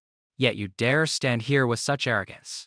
Insulted, Rick snapped back, telling him to shut up because he was no longer the weak child he once was. The guy just smirked sinister lie, wondering what a person like Rick could truly change in such a short time. The referee's thunderous voice echoed through the arena. East Hall versus West Hall. First match. Begin. Instantly, the West Hall opponent charged forward, his short sword glowing with a blue-green aura. He mocked Rick's naivety, claiming that no one could miraculously change their strength in just a few short hours. He powered up and unleashed his warring insect short-sword dart with the mantis slash technique. Rick was pushed back, crying out in pain from the force of the blow. The opponent laughed when he saw Rick had learned to use his aura to block, like a professional. But he immediately followed up with an even more brutal attack called Myriad Insect Heart Pierce. Streams of dark green energy surrounded unrelentlessly attacked Rick's body, forcing him to scream in utter agony. The opponent laughed heartily, repeatedly questioning where Rick's earlier declaration of change had gone. Despite being in extreme pain and bleeding, Rick gritted his teeth and endured. He affirmed to himself that even though his opponent was strong, he would not let himself be one-sidedly overpowered again.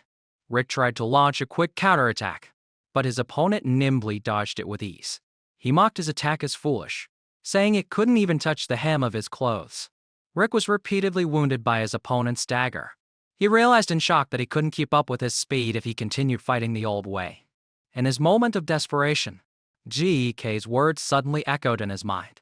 Hey, relax. Will you? Do you hear me? The Great Force Fist concentrates all your power into one spot. Hurry up. Rick began to regulate his breathing, his eyes determined as he resolved to go all in on this one gamble. The West Hall opponent gritted his teeth and charged, cursing Rick as a piece of trash who was annoyingly persistent. He channeled power into his sword, unleashing the powerful Windthorn Thrust technique came straight at his target. Surprisingly, Rick didn't dodge. Instead, he used his hands, which were glowing with a golden aura, to catch the opponent's blade. To the enemy's utter shock, he smirked. Gotcha, you bastard. I've got you now. Ignoring his opponent's astonishment, Rick poured all his essence into his flaming fist. He yelled, "Take this." Great Force Fist, creating an explosion of energy that sent his opponent flying with a scream of pain. The announcer's voice boomed as the match ended. Witnessing a spectacular comeback, the entire stadium buzzed with astonishment while Kai and Leica both smiled with satisfaction. The referee announced loudly, "The winner is the East Hall." The defeated fighter lay on the ground in a state of shock, and Rick stood silently in the middle of the arena, his face filled with emotion. "See? You shouldn't judge others by their appearance." Rick shouted with joy. "I was so lucky. Oh my God." He raised his fist towards the stands as an affirmation of his 5 years of hard work. On the other side, the defeated West Hall opponent clutched his wound in pain. He couldn't believe, with bitterness, that he had actually lost. Just then, a deep, cold voice from Benny Ann suddenly called out, "Hey!" Despite his subordinate kneeling to apologize, he ruthlessly struck him away without a moment's hesitation. His eyes turned crazed as he ordered the next fighter to crush their opponent at all costs to restore the West Hall's honor. On the East Hall side, Rick loudly cheered to give strength to Mare in before she stepped out to face the enemy. The referee announced the start of the second match. Marin immediately unleashed her burning spiritual power. She executed her Crimson Flames, her dart with the powerful Starfire Slash technique aimed straight at her opponent. However, the West Hall opponent swiftly neutralized the blow, and immediately countered with a devious Great Soul Spear Arts. With a lightning-fast, piercing strike, he severely injured Marin, leaving her clutching her chest in pain under the suffocating pressure of his spear. Witnessing Marin being brutally tortured in the arena, Riang and his teammates could only watch in horror. Rick and the other members gritted their teeth in anger, about to rush out to save their friend. But they had to hold back, as the match had not been called and they didn't want to be disqualified for violating the rules. Finally, the referee clearly declared the West Hall the winner of the second match. Rick and Dreyang is rushed to help Marin, who was lying unconscious in a pool of blood.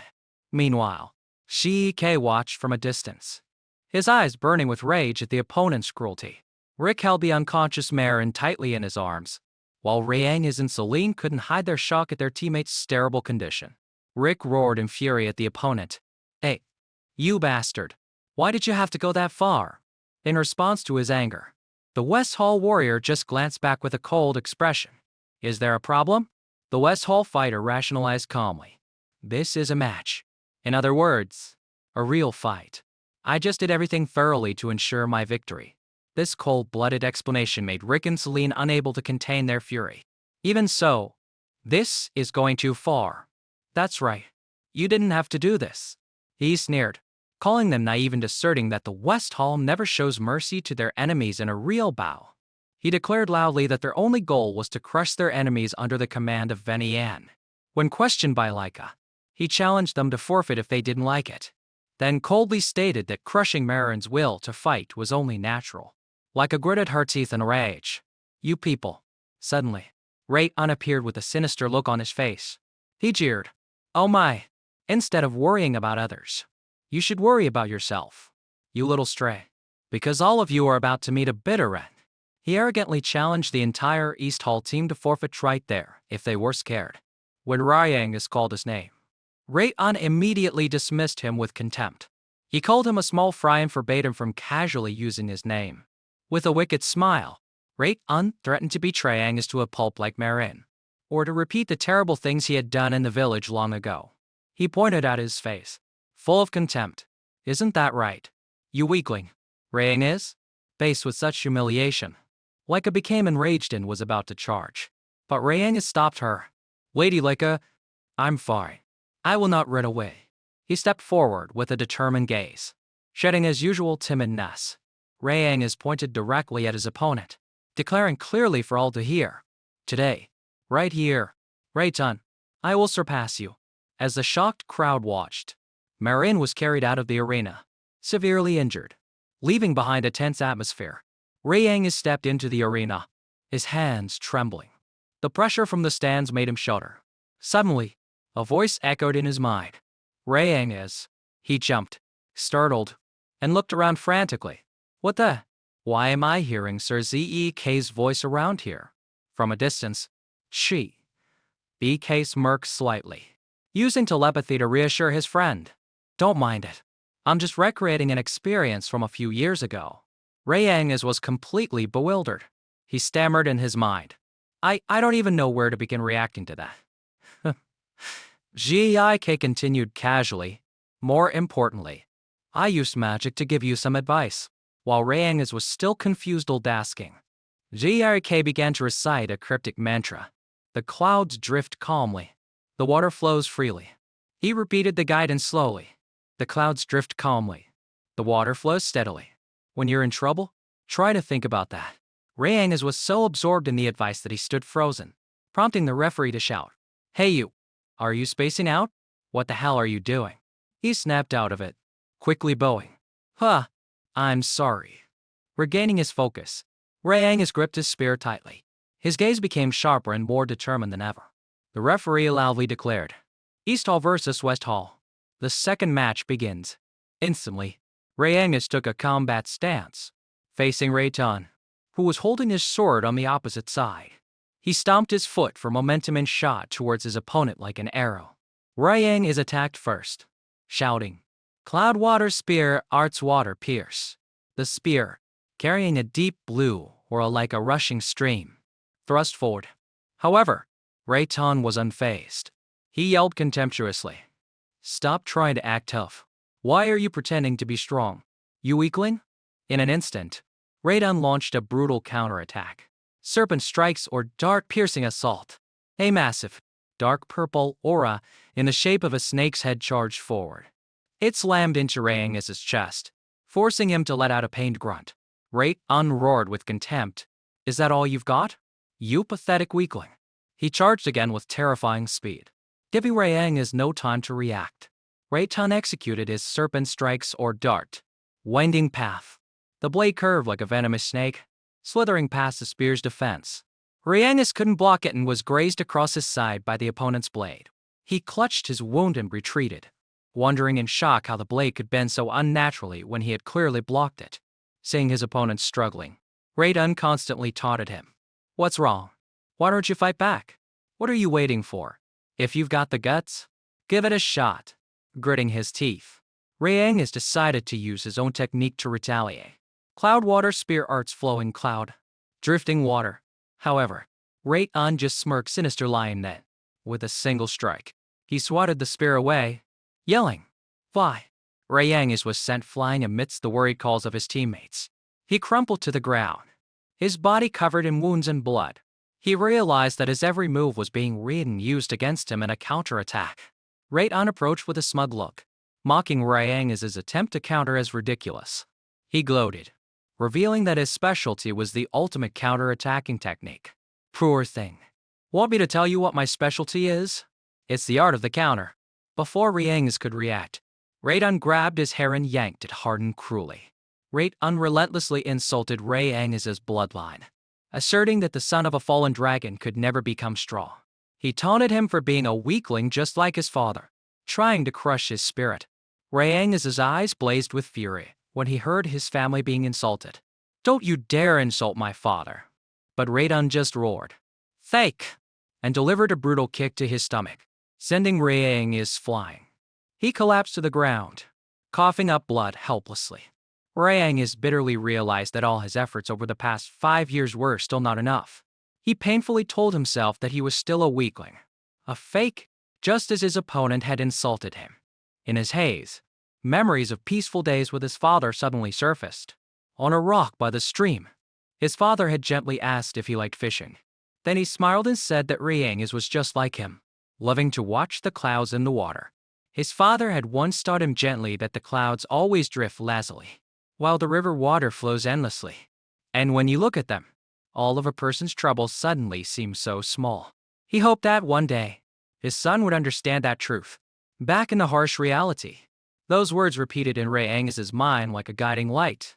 High above, the instructor continued to watch the match silently with a profound gaze. Raiden grabbed Reincarnates by the collar and roared triumphantly, "This has gone on long enough. Let's end it here." He swung his fist, continuing his insults. "I fake will always be a fake. Just keep crawling on the ground like that." But in that instant, Reincarnates' eyes snapped open, burning with a fierce will. "Jeros!" EK's mantra echoed. The clouds drift calmly, and the water flows slowly. A deep blue aura, like a current of water, suddenly enveloped Reincarnates' arm, allowing him to block Raiden's powerful punch right in front of his face. This sudden turn of events left Raiden stunned. This little brat isn't done yet? What is this now? Witnessing this astonishing burst of power, the captain of the Golden Dragon Knights smirked with interest. "Oh, this is..." In the middle of the arena, Reincarnates stood firm within a brilliant aura. His sharp gaze showed a complete awakening of his power. Raiden was aghast, unable to believe his eyes as he saw the brilliant aura around his opponent. "Impossible. No way." Third star, Reincarnates stood there, spear in hand. Though covered in injuries, his will was stronger than ever. Raiden gritted his teeth in fury, yelling with extreme jealousy, "I don't accept this. There's no way that fate can stand on the same level as me. I will absolutely not accept it." He poured all his strength into his dark purple glowing sword, unleashing his serpent strikes or dart. Raiden roared, "Serpent slash!" launching waves of aura that swarmed the arena. Reincarnates' eyes glowed a deep blue. He calmly observed his enemy's every move with absolute focus.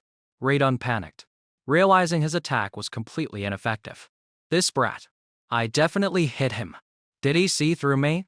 No, it can't be." Unwilling to give up, Raiden frantically unleashed his serpent strikes or dart with the chaotic serpent's worm slash technique. He roared in desperation, "Try and block this." However, Reincarnates moved gracefully between the sharp sword strikes, leaving Raiden to exclaim in shock, "What is this? What is this monstrosity?" Witnessing this unbelievable performance, Leica called out her friend's name in worry. But, gee, EK just calmly replied with confidence, "Yeah, Zhi Ke determined that Reincarnates had taken another step forward, getting closer to the core essence of martial arts. Facing Laika's confusion, he silently explained. The clouds drift silently. The water flows gently. No matter what happens, it never stops. It softly changes its form, swallowing all power and letting it flow away. Gek silently admired how quickly Reincarnates had grasped what he had taught, even though Reincarnates himself didn't seem to realize the great change. Reincarnates' focus at that moment was truly formidable. Standing before the brilliant, deep blue pressure, Rei-chan was completely unnerved. He stumbled back in utter terror. What the hell is this? Oh, God. Get away from me. Don't come any closer. Despite his opponent's panic, Reincarnates continued his steady advance, his eyes burning with will. He gently swung his spear, effortlessly neutralizing all of Rei-chan's sword strikes. A sharp clang of metal rang out as Reincarnates used the shaft of his spear to block Rei-chan's slash. Watching his disciples awakening, Gek flashed a sinister smile from the sidelines. That's right. Water doesn't just flow gently. Rei-chan gritted his teeth, his face contorted with anger and fear. Damn it. He couldn't understand how someone he had once looked down on could become so terrifying in the blink of an eye. Once the current becomes a raging torrent, no one can stop its power. Reincarnates poured all his essence into his spear, unleashing a final blow with the force of a tsunami. A wave of blue-green energy slammed into Rei-chan. The blow was so powerful it sent him flying, knocking him unconscious instantly with a face pale from shock. The announcer's voice boomed across the arena. The match is over. The winner is the East Hall. Rei-chan lay defeated amidst the rubble, completely unable to fight back, standing in the middle of the arena. Reincarnates was still in a daze. He panted, looking at his own hands. Huh? What? Just then, Laika rushed towards him from the stands. She cheered with admiration. That was an amazing fight. Bro, congratulations on reaching the 3rd star level. And on winning. That was awesome. Reincarnates stared blankly as his teammates ran over. He mumbled in bewilderment. Huh? 3rd star. I won? Looking at Rei-chan lying defeated at his feet, he still couldn't believe it. I really won. Laika and Celine rushed to him with radiant smiles. Yeah, that was a fantastic match. The memory of Rei-chan's insults flashed in his mind, and Reincarnates was still in disbelief. I even betrayed Tan. I won. He stood silently, his hands clutching his spear, overcome with emotion. Tears of happiness streamed down Reincarnates' cheeks as he felt the fruits of his hard work. Ramen and Laika showered him with praise. Hey, what was that cool move you used earlier? It was totally awesome. Peak Kung Fu right there. Ramen asked excitedly. Yeah, I want to know too. That move earlier looked like a water dragon charging upstream. It was so cool. Faced with their enthusiastic praise for the majestic water dragon image, Reincarnates cried out in confusion. What are you guys talking about? I don't know any move like that, Ramen insisted. But it really felt that way. Gek stepped forward from behind and calmly explained. That was Ascending Dragon Pierce. He revealed that it was one of the techniques recorded in the lower scroll of the Cloud Water Spear Arts. Shuriake looked at Reincarnates with admiration. You only read the upper scroll, right? And yet you managed to reach it on your own. Well done. Laika asked in surprise. Whoa, wait a minute. Is that right? But how did you know that? Did someone gossip to you? Gek quickly made up an excuse, saying he had glimpsed it on the 2nd floor of the Dragon's Crest Pavilion, while sweating and thinking to himself. I can't possibly say I created it. Witnessing Gek's modesty, Laika was impressed. Ah, I see. To reach the level of the lower scroll on his own, Reincarnates is truly amazing.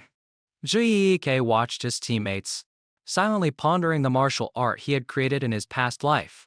Though he couldn't remember when he had written it down, he guessed that later generations had likely copied it and divided it into multiple scrolls to preserve it, hiding its core principles on higher levels to keep them from the inexperienced.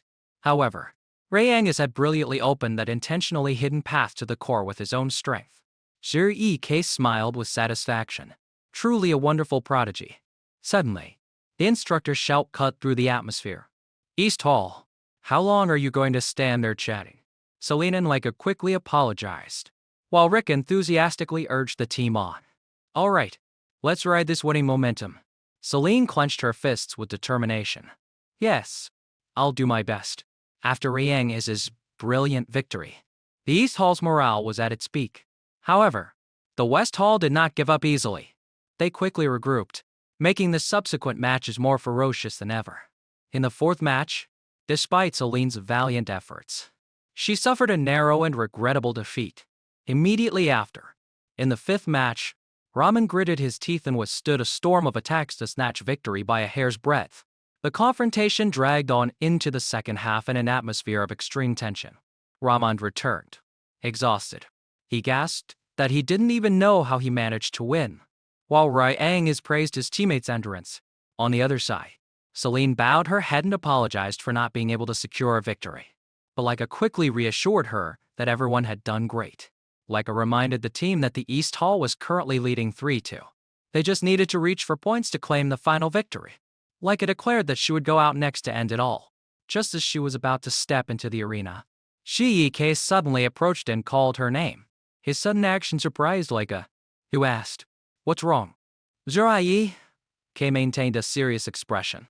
He suddenly got close, placed a hand on her shoulder, looked straight into her eyes, and asked in a low voice, "How are you? Are you really feeling okay?" Faced with Shi's strangely intense concern, Leica was momentarily flustered before confirming she felt completely normal. As always, she quickly pushed his hand away, reminding him not to stand so close, and declared clearly that she would absolutely not lose. Hearing Reincarnates' enthusiastic cheers from behind, Leica confidently stepped onto the stage with a radiant smile. However, at the same time, Joey Kane narrowed his eyes warily as he sensed a strange and sinister energy silently fluctuating in the space. The enemy from the West Hall sneered inwardly as he witnessed Leica's resistance. "TCH. What a useless pawn. Completely worthless," he snorted, telling himself that as long as he won here, everything would go back to the way it was meant to be. Facing the blade pointed straight at her, Leica retorted sharply, "That's impossible, because I will be the one to win." The sixth match between the East Hall and West Hall officially erupted right after the signal to begin. Leica charged forward with terrifying speed, forcing her opponent to exclaim in shock. So fast. The West Hall enemy struggled to defend against her lightning-fast slashes. He realized Leica's lightning aura had truly surpassed even Sandy's. In his heart, he admitted that he might have lost this match if Lord Venian hadn't acted first. A sinister, dark purple energy from Venian's hand suddenly enveloped the arena. It caused Leica to gasp in shock. "What?" Her opponent smirked sinister lie. "I told you before. You can't possibly beat me. So don't even try. It's a waste of energy." Leica screamed in pain as a blazing red electrical current began to violently ravage her body. Leica's face contorted in agony.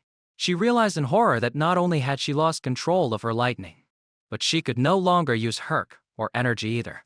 For a warrior, the body and core energy are deeply connected, enhancing the power of every movement. In other words, if a warrior loses their core energy in the middle of a battle, it's officially over. Every attack from her opponent now could be a fatal blow to Leica. Though her body was battered and her face was stained with blood, she endured the pressure, screaming desperately in her mind, "I have to find a way to defend myself, no matter what." Witnessing this from the stands, Sandy was shocked to realize something was wrong. "Hey, something's strange." Zhou realized Leica's core energy wasn't functioning at all and wondered what on earth had happened. Leica collapsed onto the arena floor, coughing up blood in utter helplessness. Her West Hall opponent looked at her mockingly but couldn't help but admire her will. "To endure this much without being able to use your core energy, you're truly worthy of being a candidate for clan head, on par with Lord Venian." However, Venian sat in the distance with a sinister smile. His eyes glowed with satisfaction, his despicable plan having succeeded. The opponent declared coldly, "You've held on well, but it all ends here. Come on, hurry up so I can go home and eat. I'm exhausted." He raised his sword, intending to deliver the final blow to the girl who could no longer resist. Reincarnates screamed in panic and tears. "Please, stop, Lady Leica." But he was held back tightly by Rick to prevent him from doing anything reckless. Witnessing his teammate being humiliated, Jek's eyes burned with killing intent. A furious energy began to erupt violently from his hands. At the exact moment the opponent's blade was about to strike Leica's head, a golden bolt of lightning suddenly struck the arena, Sandy had rushed out just in time. Using her massive greatsword, she blocked the enemy's brutal attack. She roared in fury at the West Hall fighter. "What the hell do you think you're doing?" The West Hall opponent froze, gritting his teeth in frustration at the sudden interference from the North Hall's genius. Sandy yelled furiously in his face. "Hey, this isn't a place for games. You hear me? What the hell were you thinking? How dare you interfere with a match like this? Don't play dumb with me. You were intentionally trying to kill like a just now, weren't you?" Faced with the sharp accusation, Alan maintained a nonchalant attitude. He calmly replied that it was a dangerous accusation and that he would absolutely never do such a thing. Just then, IEDG is also stepped onto the arena floor with a solemn expression. He asserted that from any angle, the last blow was far too dangerous. Alan, annoyedly, asked if EDGs was opposing him, but he coldly reminded him to be more careful with his daily actions. IDGs continued to expose him sharply. Everyone saw that Leica can't use Herc or energy right now. And yet you used your aura to attack someone in that state? In the midst of the tension, Venny Ann suddenly approached, placing a hand on Alan's shoulder and sneering. "Hey, listen here. EDG is. You interfere in the match and then lecture us on how we do things. Isn't that hilarious? That's your fault, not ours." He flashed a wicked smile, asserting that in a real battle, the opponent's condition doesn't matter. The only thing to do is to completely crush the enemy. Fenian loudly declared that the West Hall always treats every match as a true life or death battle. Sandy cried out in frustration. "Even so, there have to be limits. This isn't a fight to the death." Venian looked at Sandy with contempt, sneering. "So naive. That's why you people always lose." He emphasized that the West Hall wasn't playing at real combat like the others. They were really fighting in real battles. Venian radiated a crushing, dark purple aura. He calmly stated that they were also holding back because this wasn't a fight to the death. He smirked sinisterly alongside Alan, adding a mocking comment that while they didn't intend to kill anyone, it was normal for things to get crushed or broken. Sandy gritted her teeth in rage, lightning crackling around her body. A colossal purple pressure enveloped the entire arena, making everyone tremble in fear. The captain of the Golden Dragon Knights, Tech Magic, appeared with an overwhelming presence. He questioned coldly, "Is there no order here? Since when did I allow this useless chatter?" Although Sandy tried to explain Alan's dangerous actions against Leica, he just roared, "Silence!" With eyes burning with authority, Tech Magic coldly declared that those with no business on the arena floor had absolutely no right to speak. "Whether we stop or continue is my decision." Faced with the captain's wrath, EDGs and Sandy could only bow their heads and accept their fault. The referee officially declared the West Hall the winner and ordered everyone with no business there to leave the arena immediately to prepare for the final round. EDGs quickly told Sandy to grab like a sword, and together they carried her from the arena.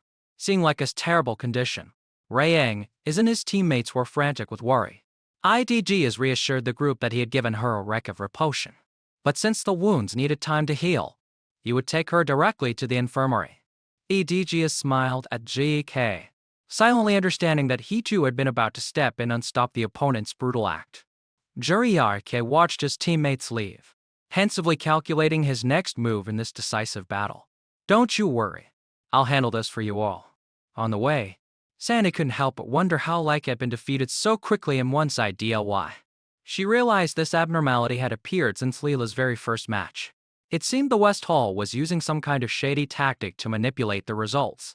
Sandy anxiously warned ZK to be especially careful when facing them.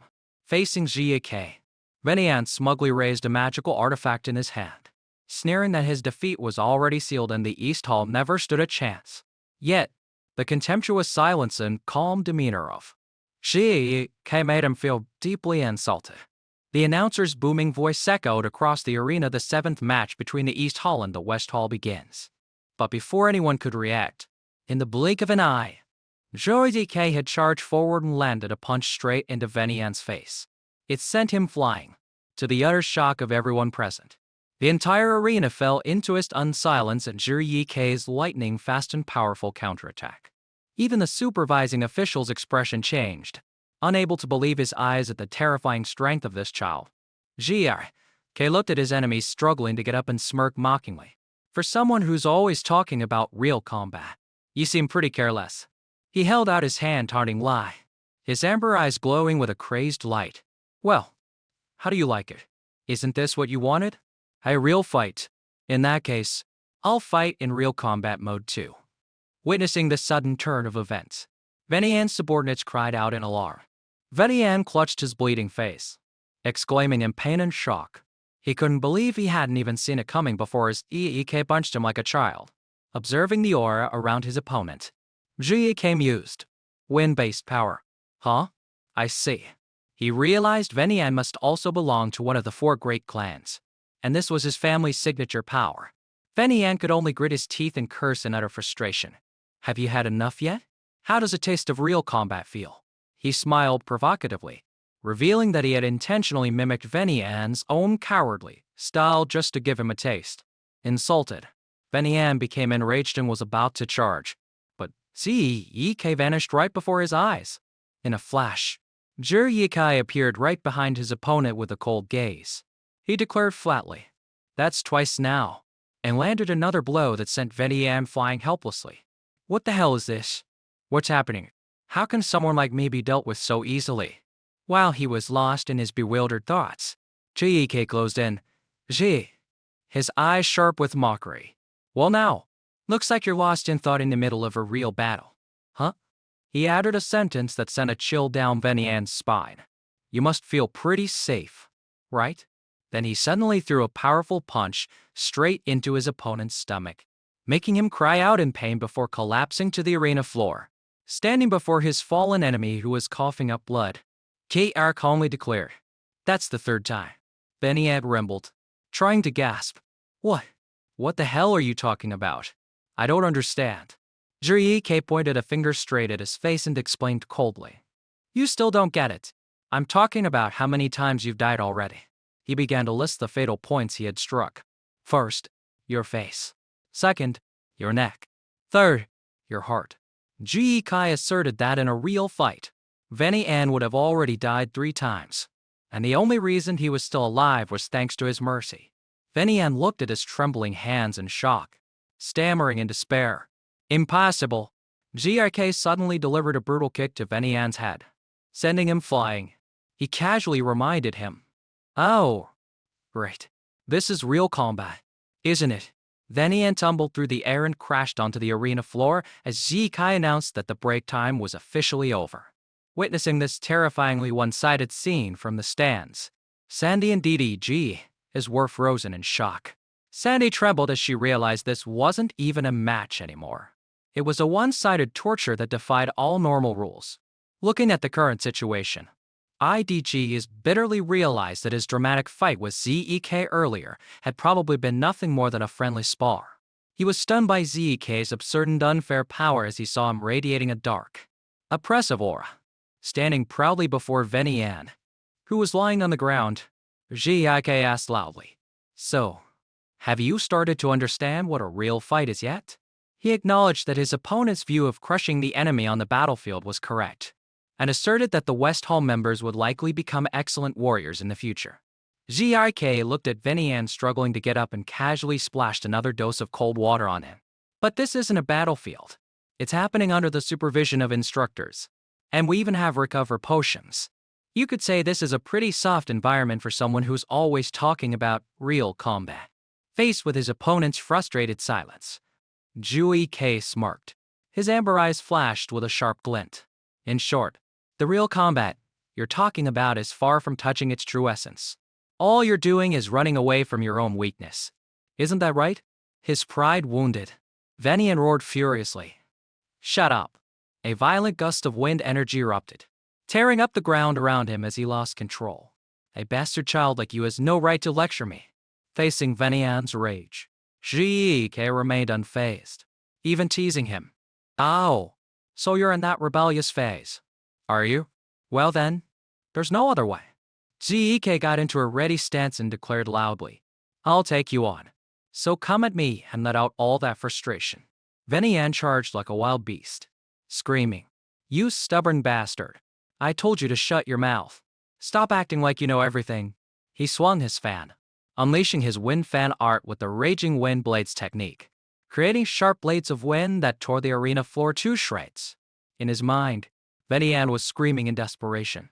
Just once. Just for a moment is fine. As long as I can touch him, even just a little. He attacked madly, putting his life into every slash with the faint hope of turning the tables. From the stands, Reincarnates is stared in shock at the crumbling ground, not understanding what was happening. Why is the ground cracking when I can't see anything? Another student explained that it was the power of the Fafner House, one of the 4 great clans.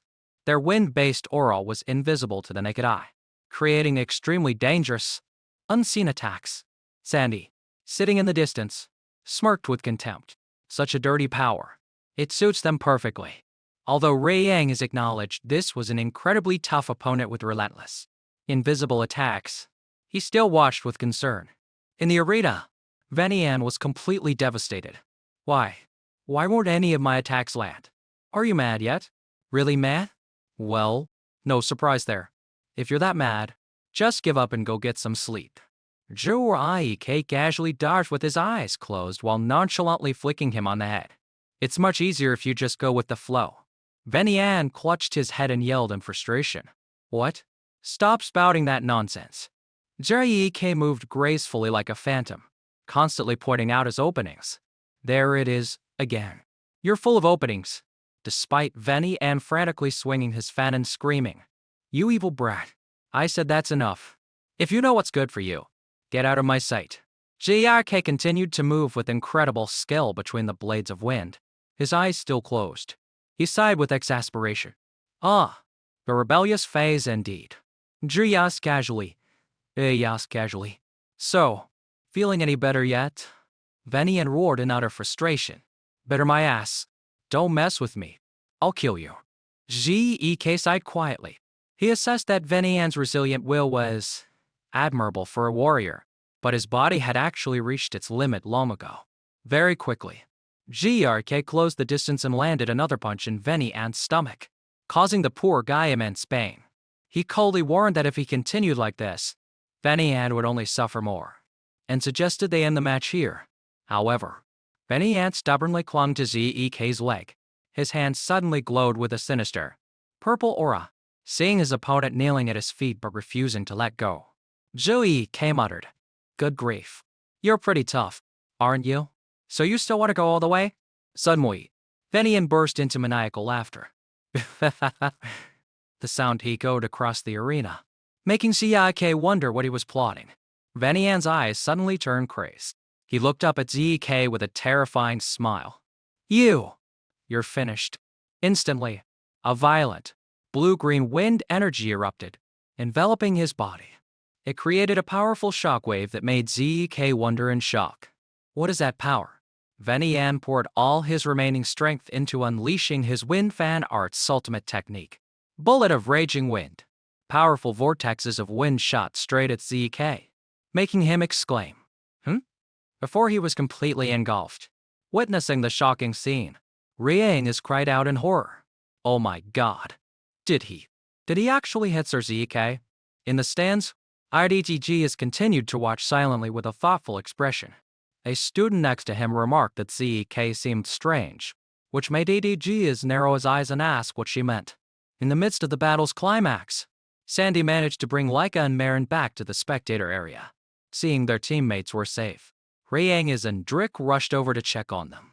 Lady Laika, Marin, are you two okay? Marin weakly apologized for making everyone worry. Rick looked towards the dust-filled arena and anxiously asked Laika, Lady Laika, do you know what's happening to Sir Zhou? Laika stared pensively at the arena, a shocking truth dawning on her. It's less that I know and more that I realize. He's just like me. She revealed that during her match, she had suddenly become unable to use her core energy. Reincarnates and Drick exclaimed in shock, not understanding how something so absurd could happen. Laika continued her analysis, noting that Leela had shown similarly strange symptoms during her match with Venian. She concluded with worry that if it was a secret tactic, then right now, Zhou was also in a state where he couldn't use his powers. On the arena floor, Venian laughed triumphantly at his opponent's predicament. Serves you right. That's the price you pay for looking down on me. He vowed to make sure Zhou could never get up again. He poured all his strength into unleashing his wind fan art's first secret technique. Raging wind of the great earth. A blinding sandstorm enveloped Zek. Venian roared, "Die!" while Reincarnates could only scream in desperation from the sidelines. Sir Zek, but from the heart of the storm, a steel fist suddenly shattered the raging wind. Zek didn't need core energy. He used pure physical strength to smash through his opponent's secret technique and punch him straight in the face. Venian screamed in pain as the lightning-fast counterattack slammed into him, sending him flying helplessly. Venian collapsed, coughing up blood in utter frustration. Why, you ask? Because you messed with the wrong guy. That's why. Witnessing the scene, Leica smiled faintly with admiration.